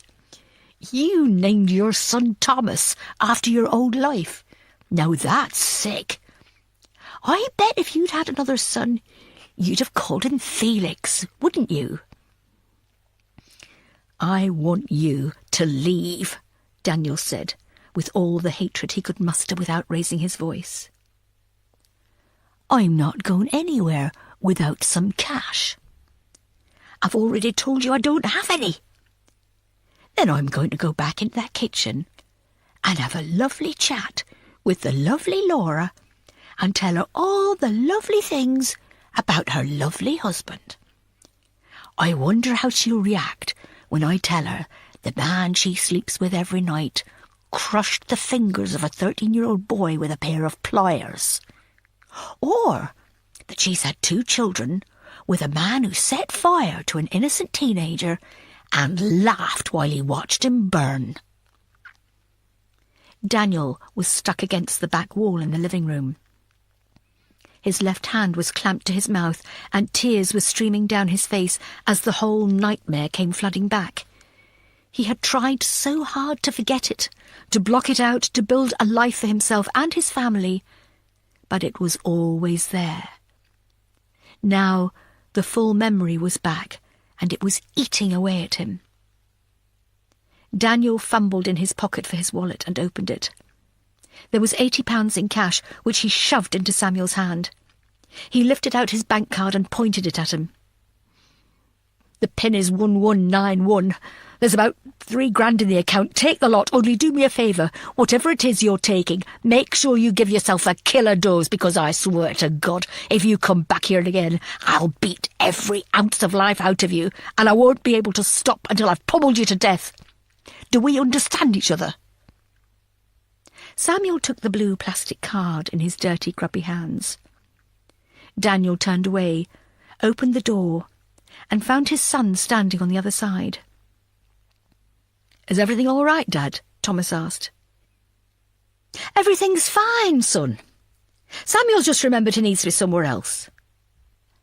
"That's right. "Thomas, sorry I can't stay. Wish your family a Merry Christmas from me. I hope you all get what you deserve." Chapter 72. "Did you ever see Daniel Hartley again?" Matilda asked Samuel Bryce. "No." "When did you find out he'd died?" "Thing is, I don't really remember much about that Christmas, or afterwards. I cleared his bank account like he said I could. It took me a couple of weeks to empty it. I had to write the pin on my arm in case I forgot it." "Did you blow the lot on drink and drugs?" Amy asked. "Certainly did. Best Christmas ever, from what I remember." "Did you go back to Manchester to see Daniel Hartley or his family in January 2014? Matilda asked, raising her voice slightly. "I honestly can't answer that. We kept buying more meth, and we'd lose days, sometimes a full week. I didn't know what I was doing." "Where's Caitlin now? Could we speak to her?" "Not without holding a séance. She died in February 2014. "Overdose?" "She needed it. The bloke who sold us the meth said he had a few mates who'd pay her $1,000 to spend the night with them. She didn't want to, but I talked her into it. We didn't have much of Daniel's money left and needed everything we could get. The night she left, I told her I loved her for the first time." Samuel's voice broke and his bottom lip began to wobble. She said it back to me too. The next morning, I found her in the living room. She'd been beaten black and blue.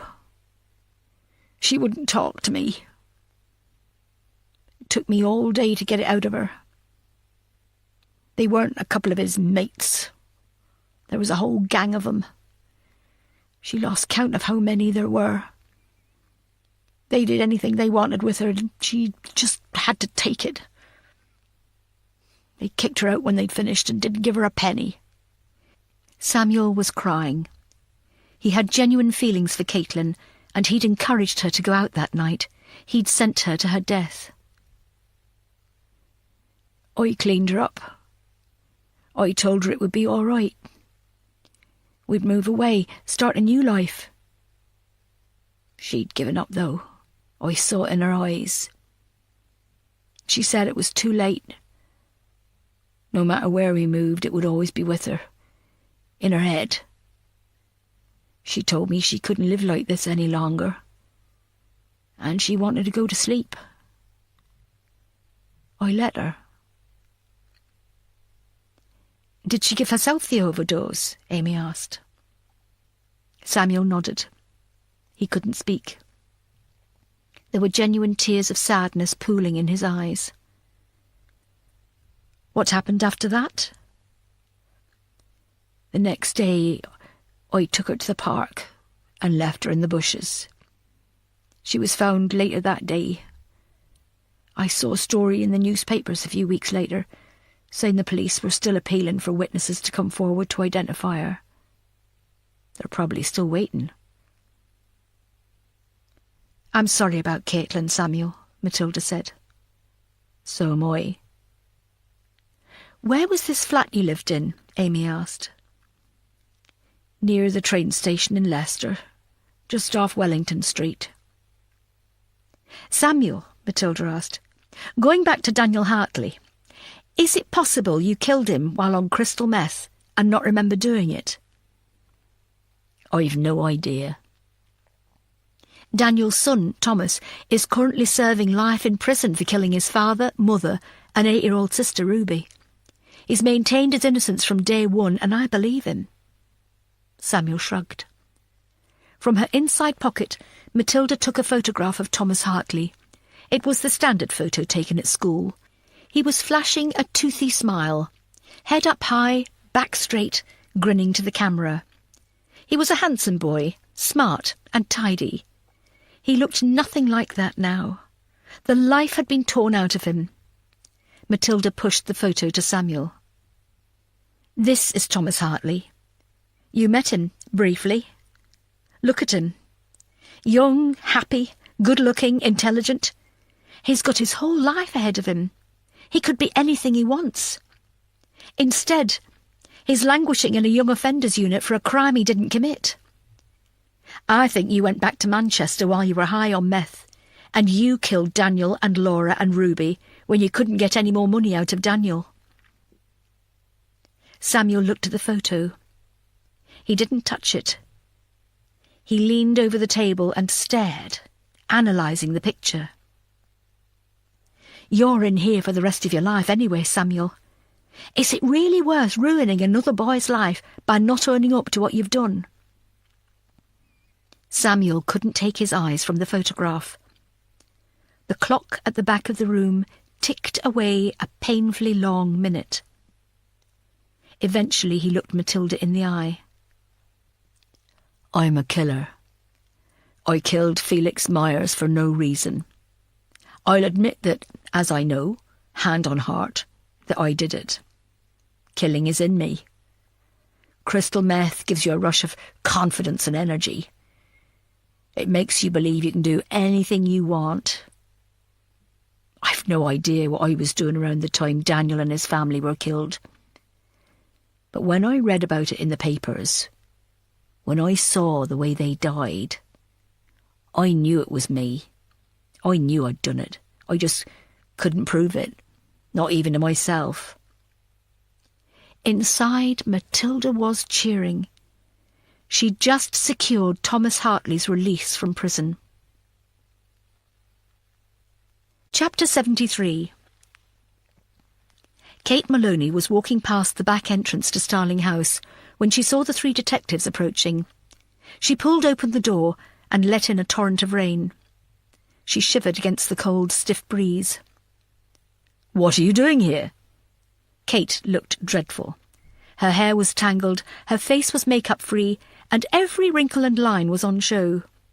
Don't you think you've done enough damage? We need to talk to your staff again. You're joking, surely.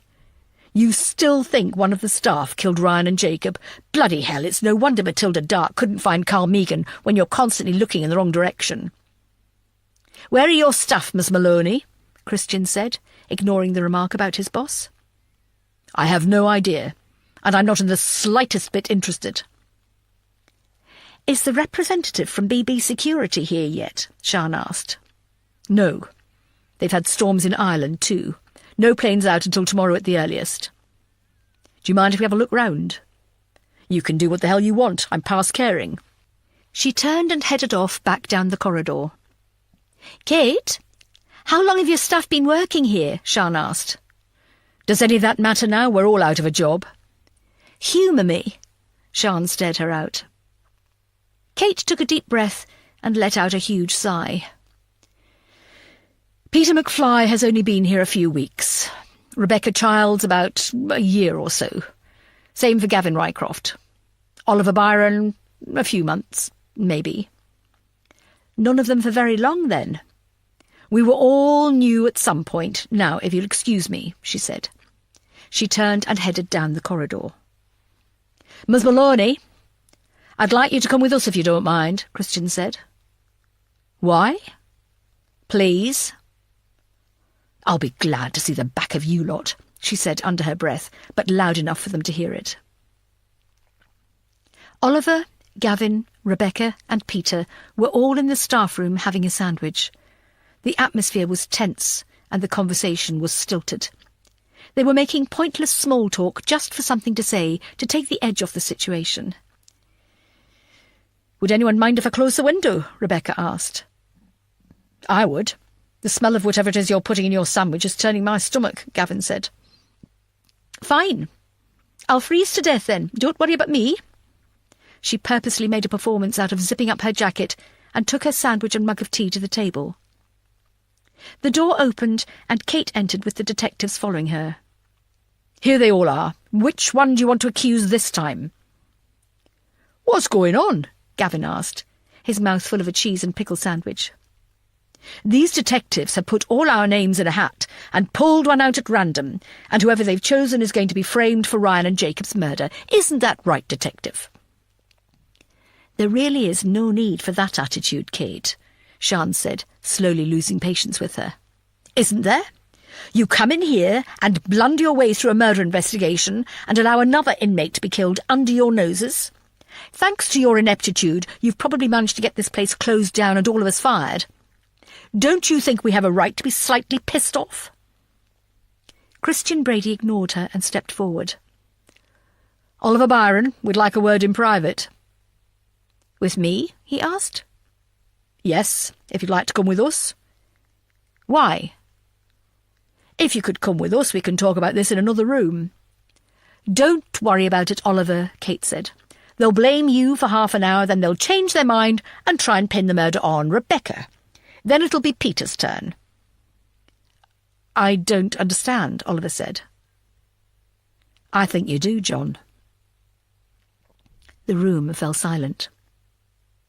Christian and Oliver stared at each other, neither of them wanting to flinch first. "John? Who's John?" Rebecca asked. "You know?" Oliver looked up with wide eyes. "We know," Christian said. It was evident he was taking no pleasure out of this. Nobody who had children would relish taking another father into custody for protecting their own child. "John Preston, I'm arresting you for the murder of Ryan Asher and Jacob Brown. You do not have to say anything, but it may harm your defence if you do not mention when questioned something which you later rely on in court." "What the hell is going on?" Gavin protested. "Who's John Preston?" "Would you come with us, please, John?" Christian said. "No, I'm sorry. No, I'm not going anywhere." John started to back away, but the staff room was small and already full to capacity. There was nowhere for him to go. His eyes widened and darted around the room as if looking for a way out. He saw a large knife on the counter and picked it up, grabbed Rebecca by her hair and lifted her out of her chair. She screamed as he gripped her firmly in his left hand and held the knife to her throat. "John, this is not the way to solve this," Sian said, stepping forward. "Put the knife down, let Rebecca go, and we'll talk about this." "No, I've nothing to say." "It's over, John. We know everything. We know about your son in hospital. We know what happened." The heavy silence enveloped the entire room. Kate, Peter and Gavin were struck dumb by the unfolding drama. Rebecca, tears streaming down her face, was fearing for her life, and Oliver Byron, or John Preston, was panicking as he knew the end was near. "I had no choice," he began, swallowing hard. "Everyone knew Ryan Asher beat my son to a pulp. Even the police knew it. But there was no evidence, so they couldn't arrest him. The only person who could point the finger was my son, and he's in a coma and destined to be in one for the rest of his life. A part of me wanted to hunt Ryan down and knock him over with my car, or give him the same beating he gave Malcolm, but I didn't. I sat by my son's bed day after day after day, thinking of ways to make Ryan pay for what he'd done. Then I read in the newspapers he'd killed his grandparents. I went to his trial. I made sure I sat near his parents so that every time he looked up at them he'd see me too." "Were you the man who made the scene?" Faith interrupted. John Preston grimaced. "I'm afraid I allowed my emotions to get the better of me that day. His mother was crying. I thought, how can she weep for a monster she brought into the world? I decided not to go back after that. I couldn't face it.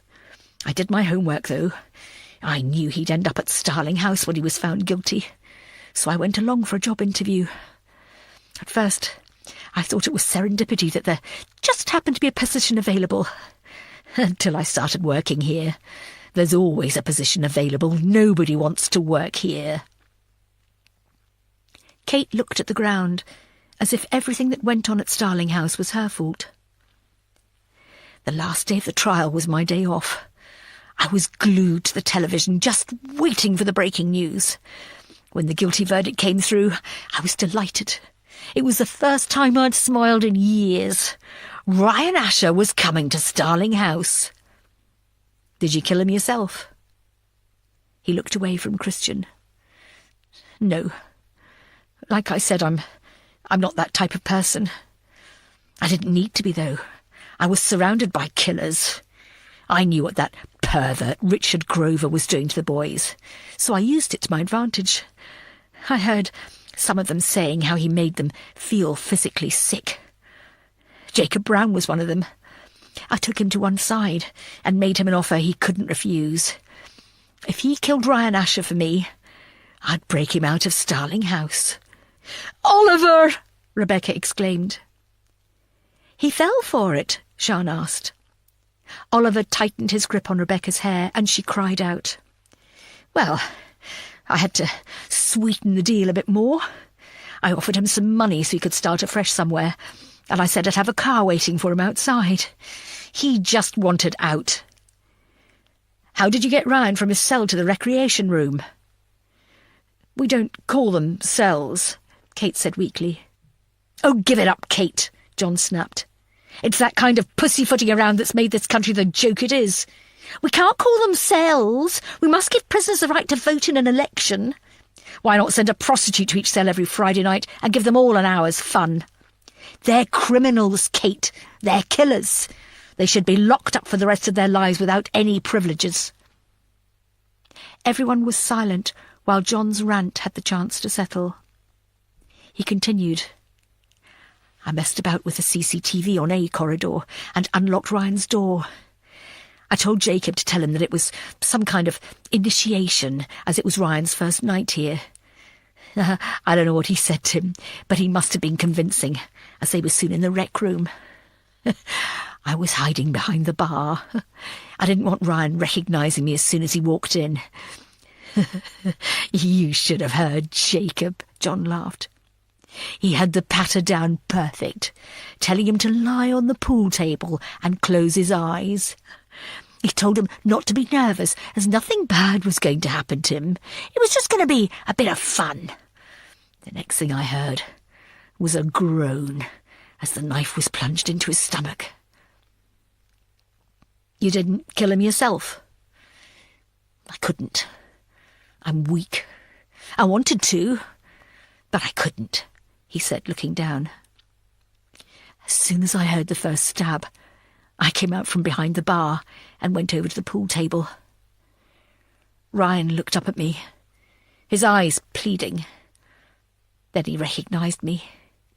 He knew who I really was.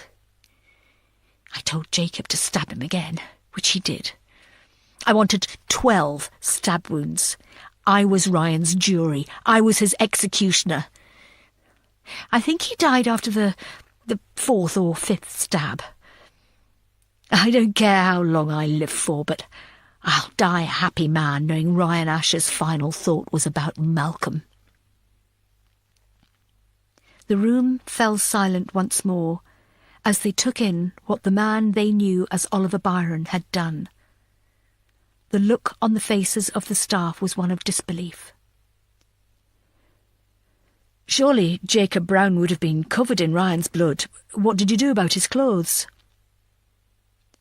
I had Jacob change out of them in the rec room and gave him a fresh set. After I'd locked him back in his cell, I cleaned the knife and put it back in the kitchen and put his clothes in a bag and hid them in my room. We've searched your room. We didn't find them, Faith said. He smiled. There's a ledge outside my window. The wood is rotten.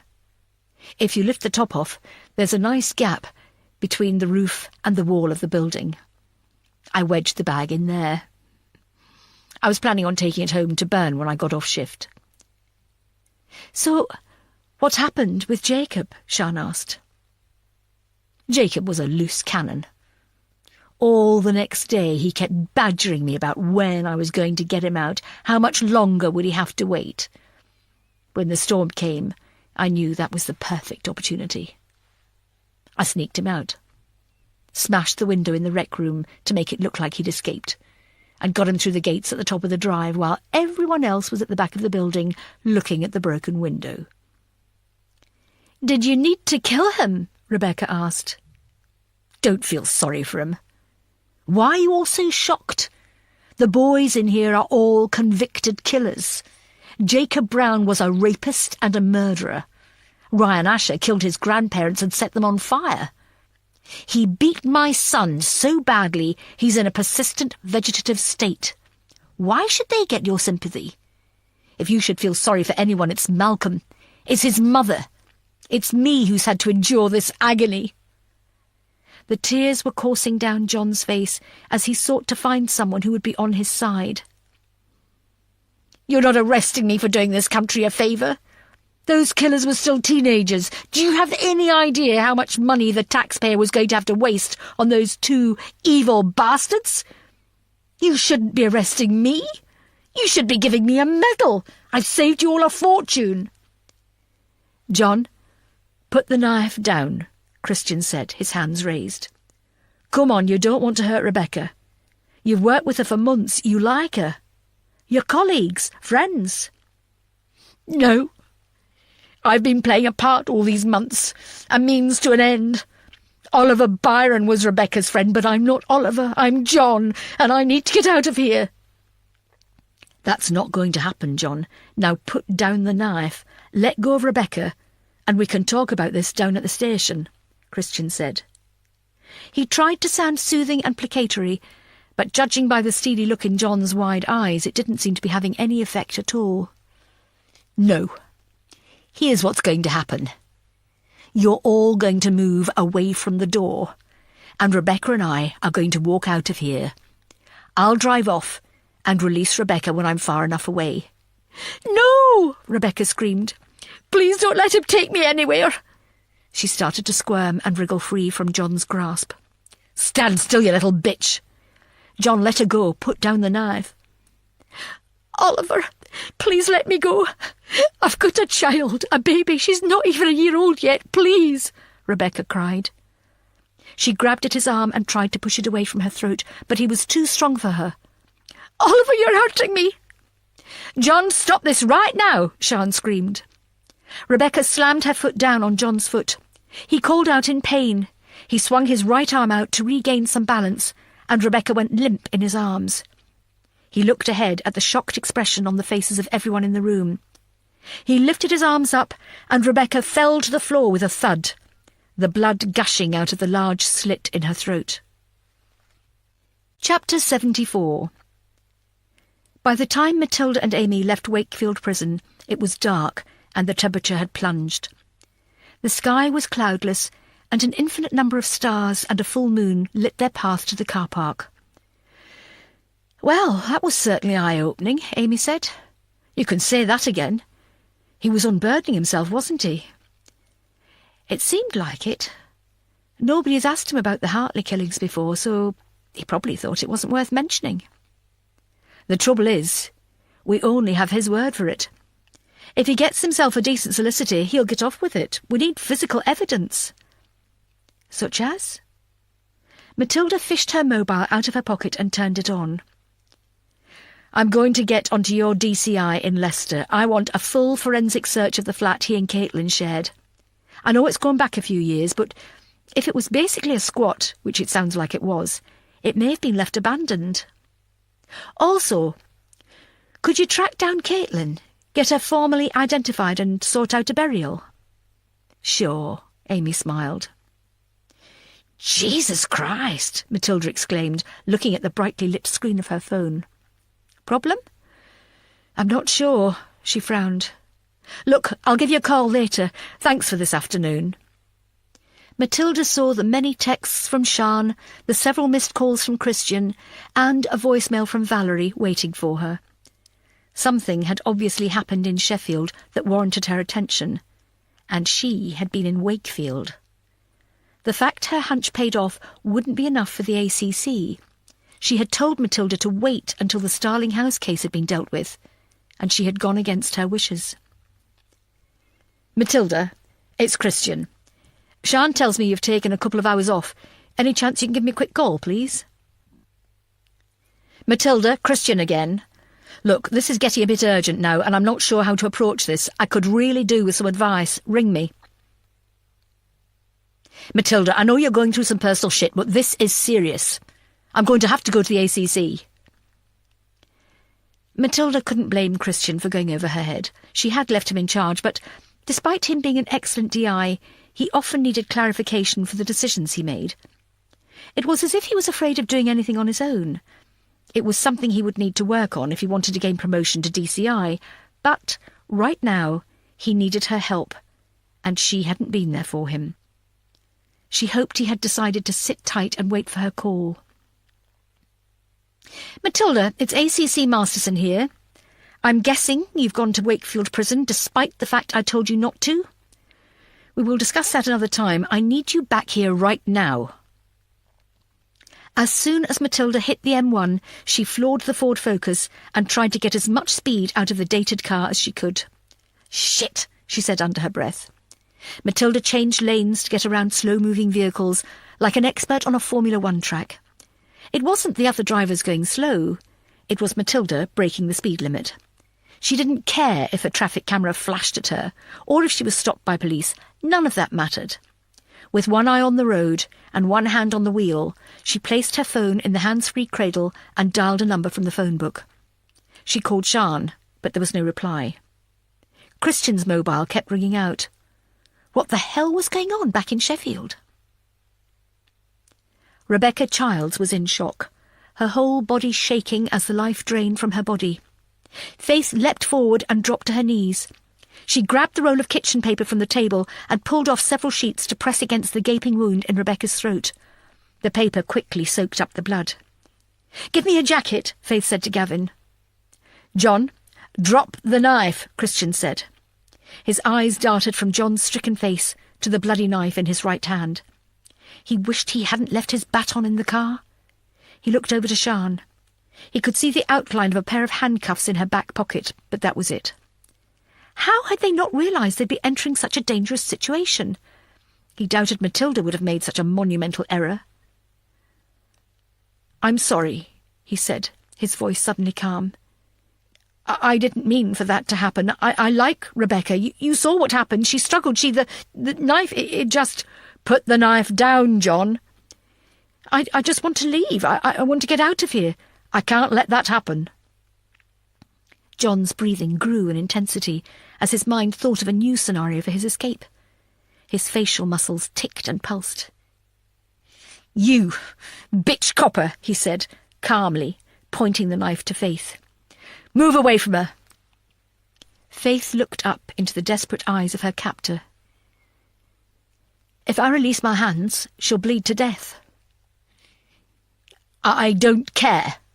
He struggled to get the words out. He obviously did care. "She has a baby. She needs to survive for her baby." "She has a husband. She has a family. They'll bring it up. Move away from her now." Faith seemed to think about it before saying, "That's not going to happen. I'm not leaving this woman to die." John turned his attention back to Christian. "If you don't stand out of my way, I will stab whoever I have to so that I can leave this building. I'll start with the bitch copper here." "Shit," Christian said under his breath. "OK, John, calm down," Sian said. "Take some deep breaths. I know you don't want to hurt anyone else in this room. You know them. They've done nothing wrong, have they?" "No." "Exactly. So, like I said, take deep breaths." John breathed in slowly through his nose and out through his mouth. His entire body was shaking with adrenaline. "This is what's going to happen," Sian said, her voice low and soft. "We're going to stand to one side and we'll let you leave. As soon as you've gone, though, we'll be calling for an ambulance for Rebecca, so you'll need to run fast. Do you understand?" Christian stared at Sian. He couldn't believe what she was saying. Was she really allowing a killer to walk free? "Yes, I understand. Thank you." He gave her a weak smile. "OK. We're going to move nice and slowly." She looked at Christian and nodded for him to do what she said. "No funny business," John said. He held the knife firmly in both hands and edged towards the exit. "Scott, it's Matilda, what's going on?" she shouted into her mobile in the cradle on the dashboard. She was hurtling down Beauchamp Parkway, swerving around cars and ignoring the beeps from fellow drivers. "I've no idea. Why?" "I've called Christian and Sian and neither of them are answering. I've also rung Starling House about 4 times and nothing. Who's in there with you?" "Nobody."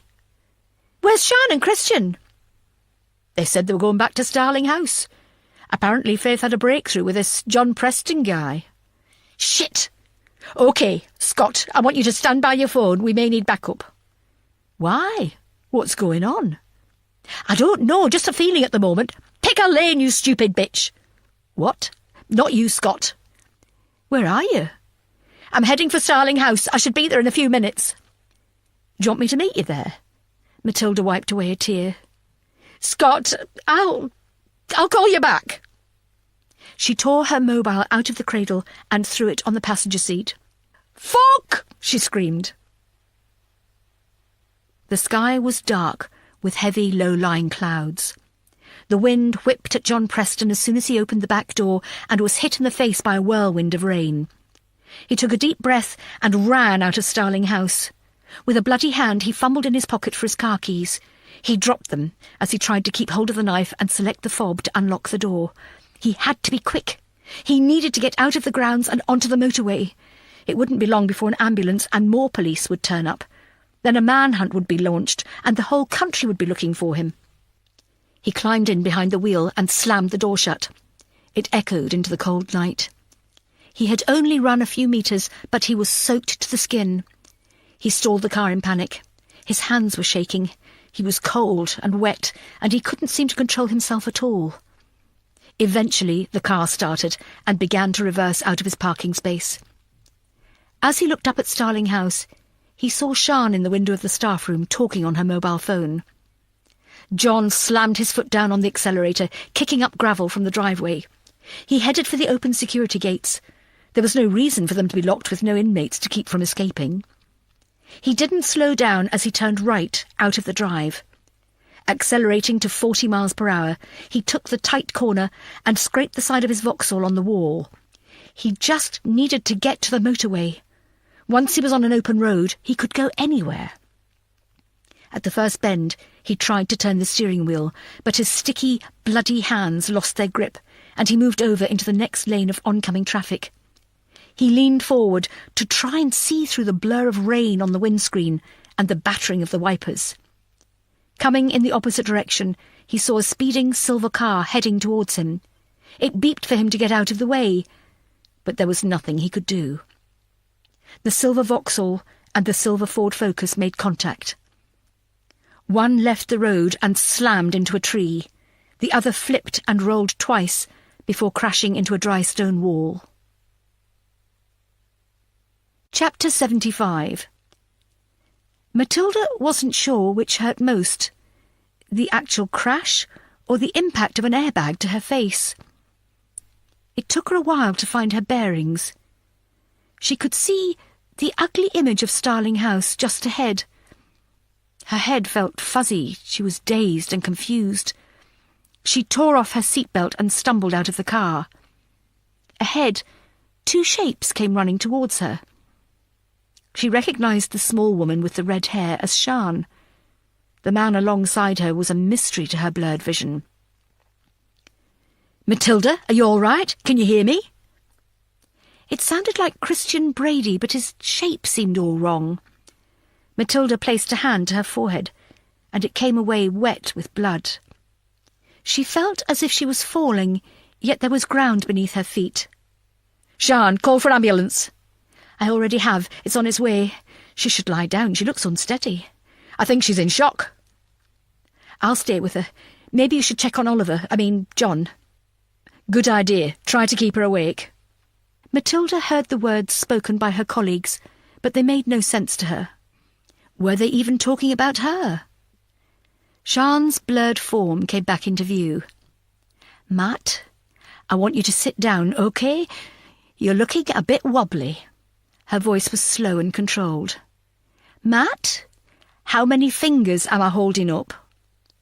Matilda tried to focus. She couldn't see any fingers, never mind count them.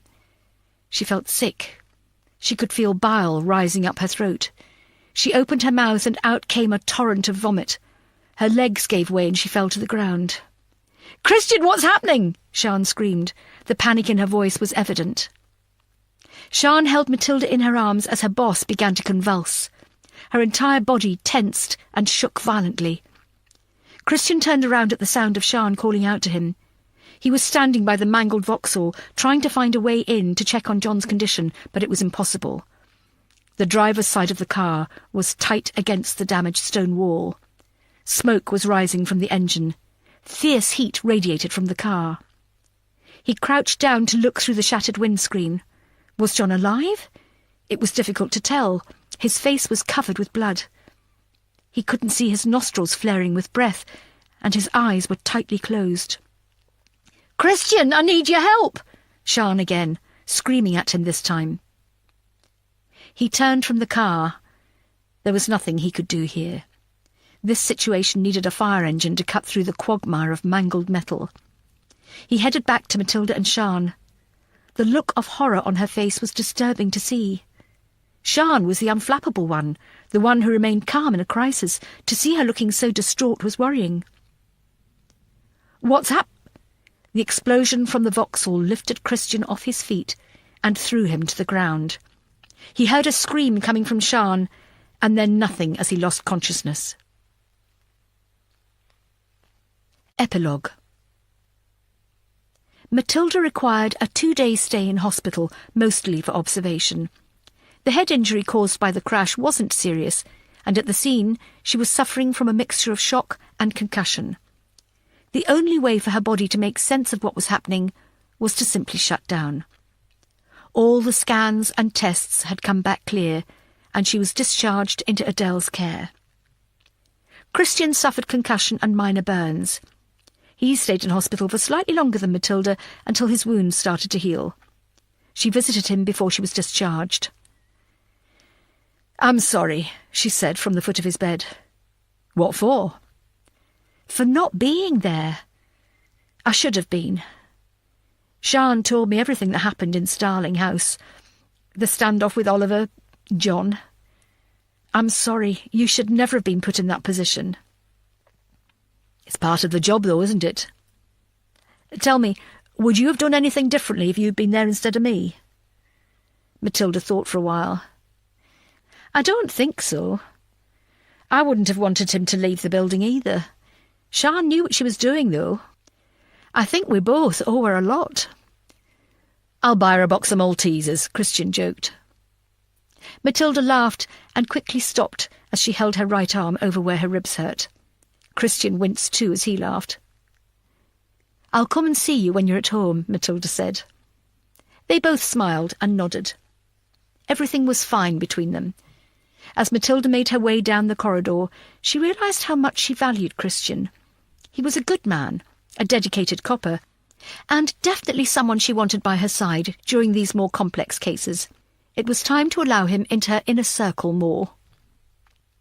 Adele had wanted to take Matilda straight home, but at the request of ACC Valerie Masterson, Matilda was sent to her office.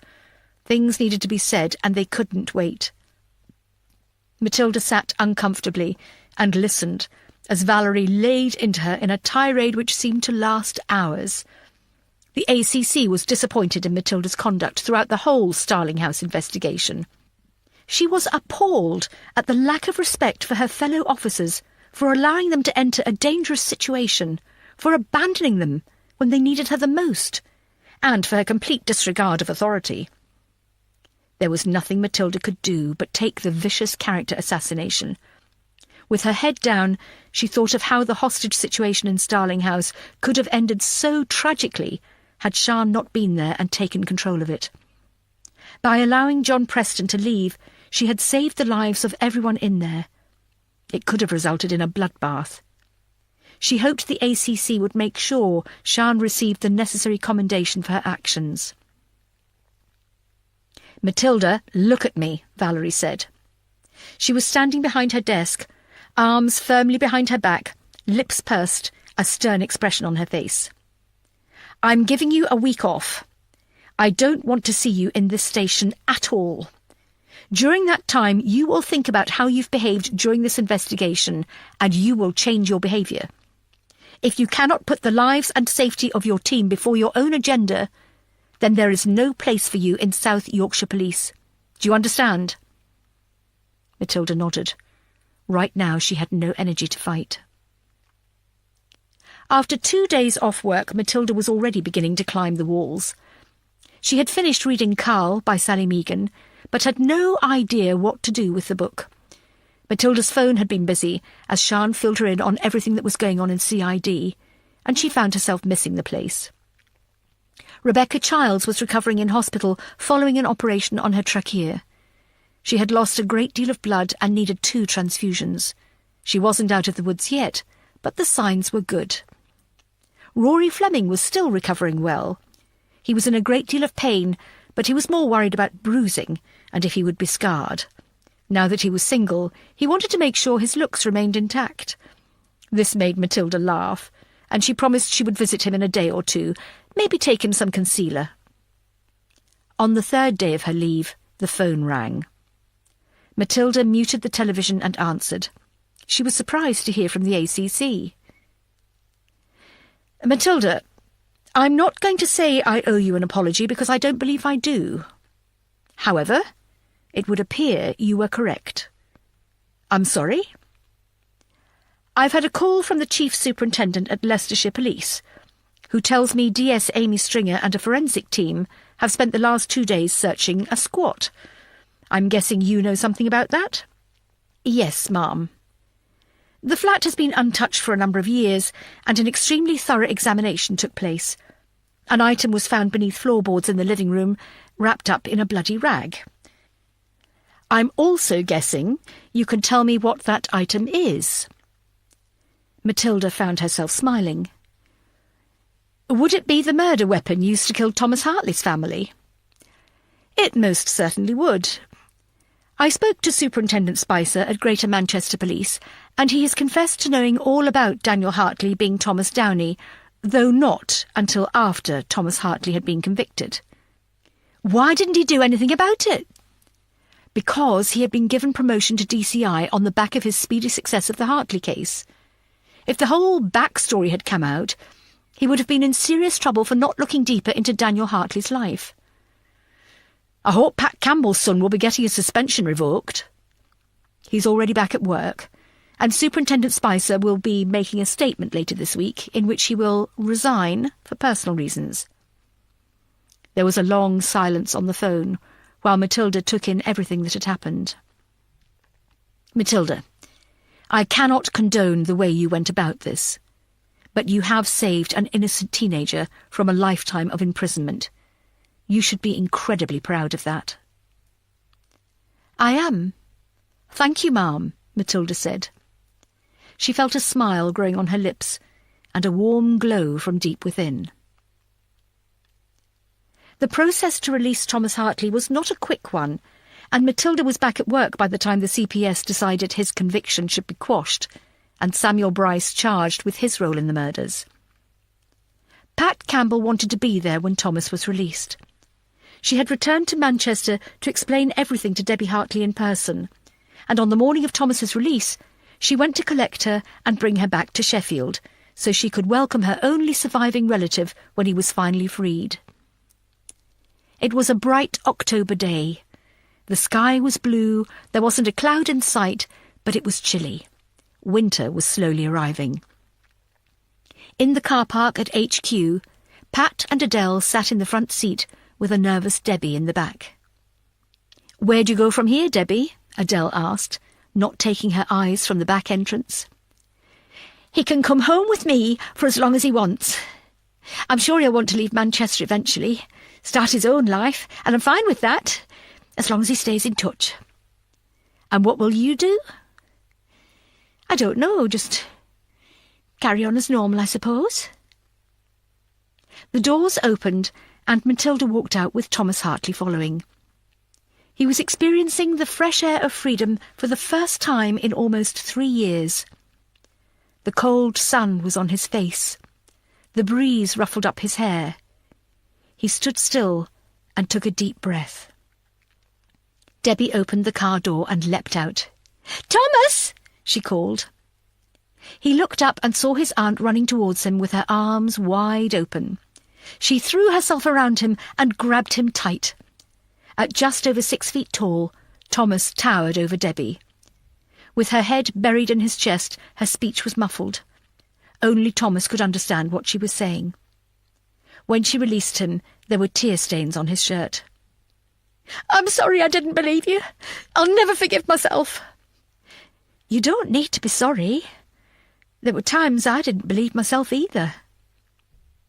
He looked up and saw the 3 smiling faces of the women who had secured his release staring back at him. "I've no idea how to thank you." "You don't have to," Matilda said. "Just promise me you'll enjoy your life to the fullest." "I intend to."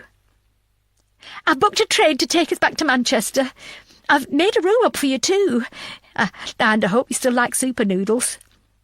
Debbie was so ecstatic her words were falling over each other as she spoke. "I certainly do," he smiled. Thomas thanked Matilda, Pat and Adele in turn and gave them each a hug. "I feel all warm inside," Adele said. "Are you crying?" she asked Pat. "No, it's this bloody hay fever." "In October."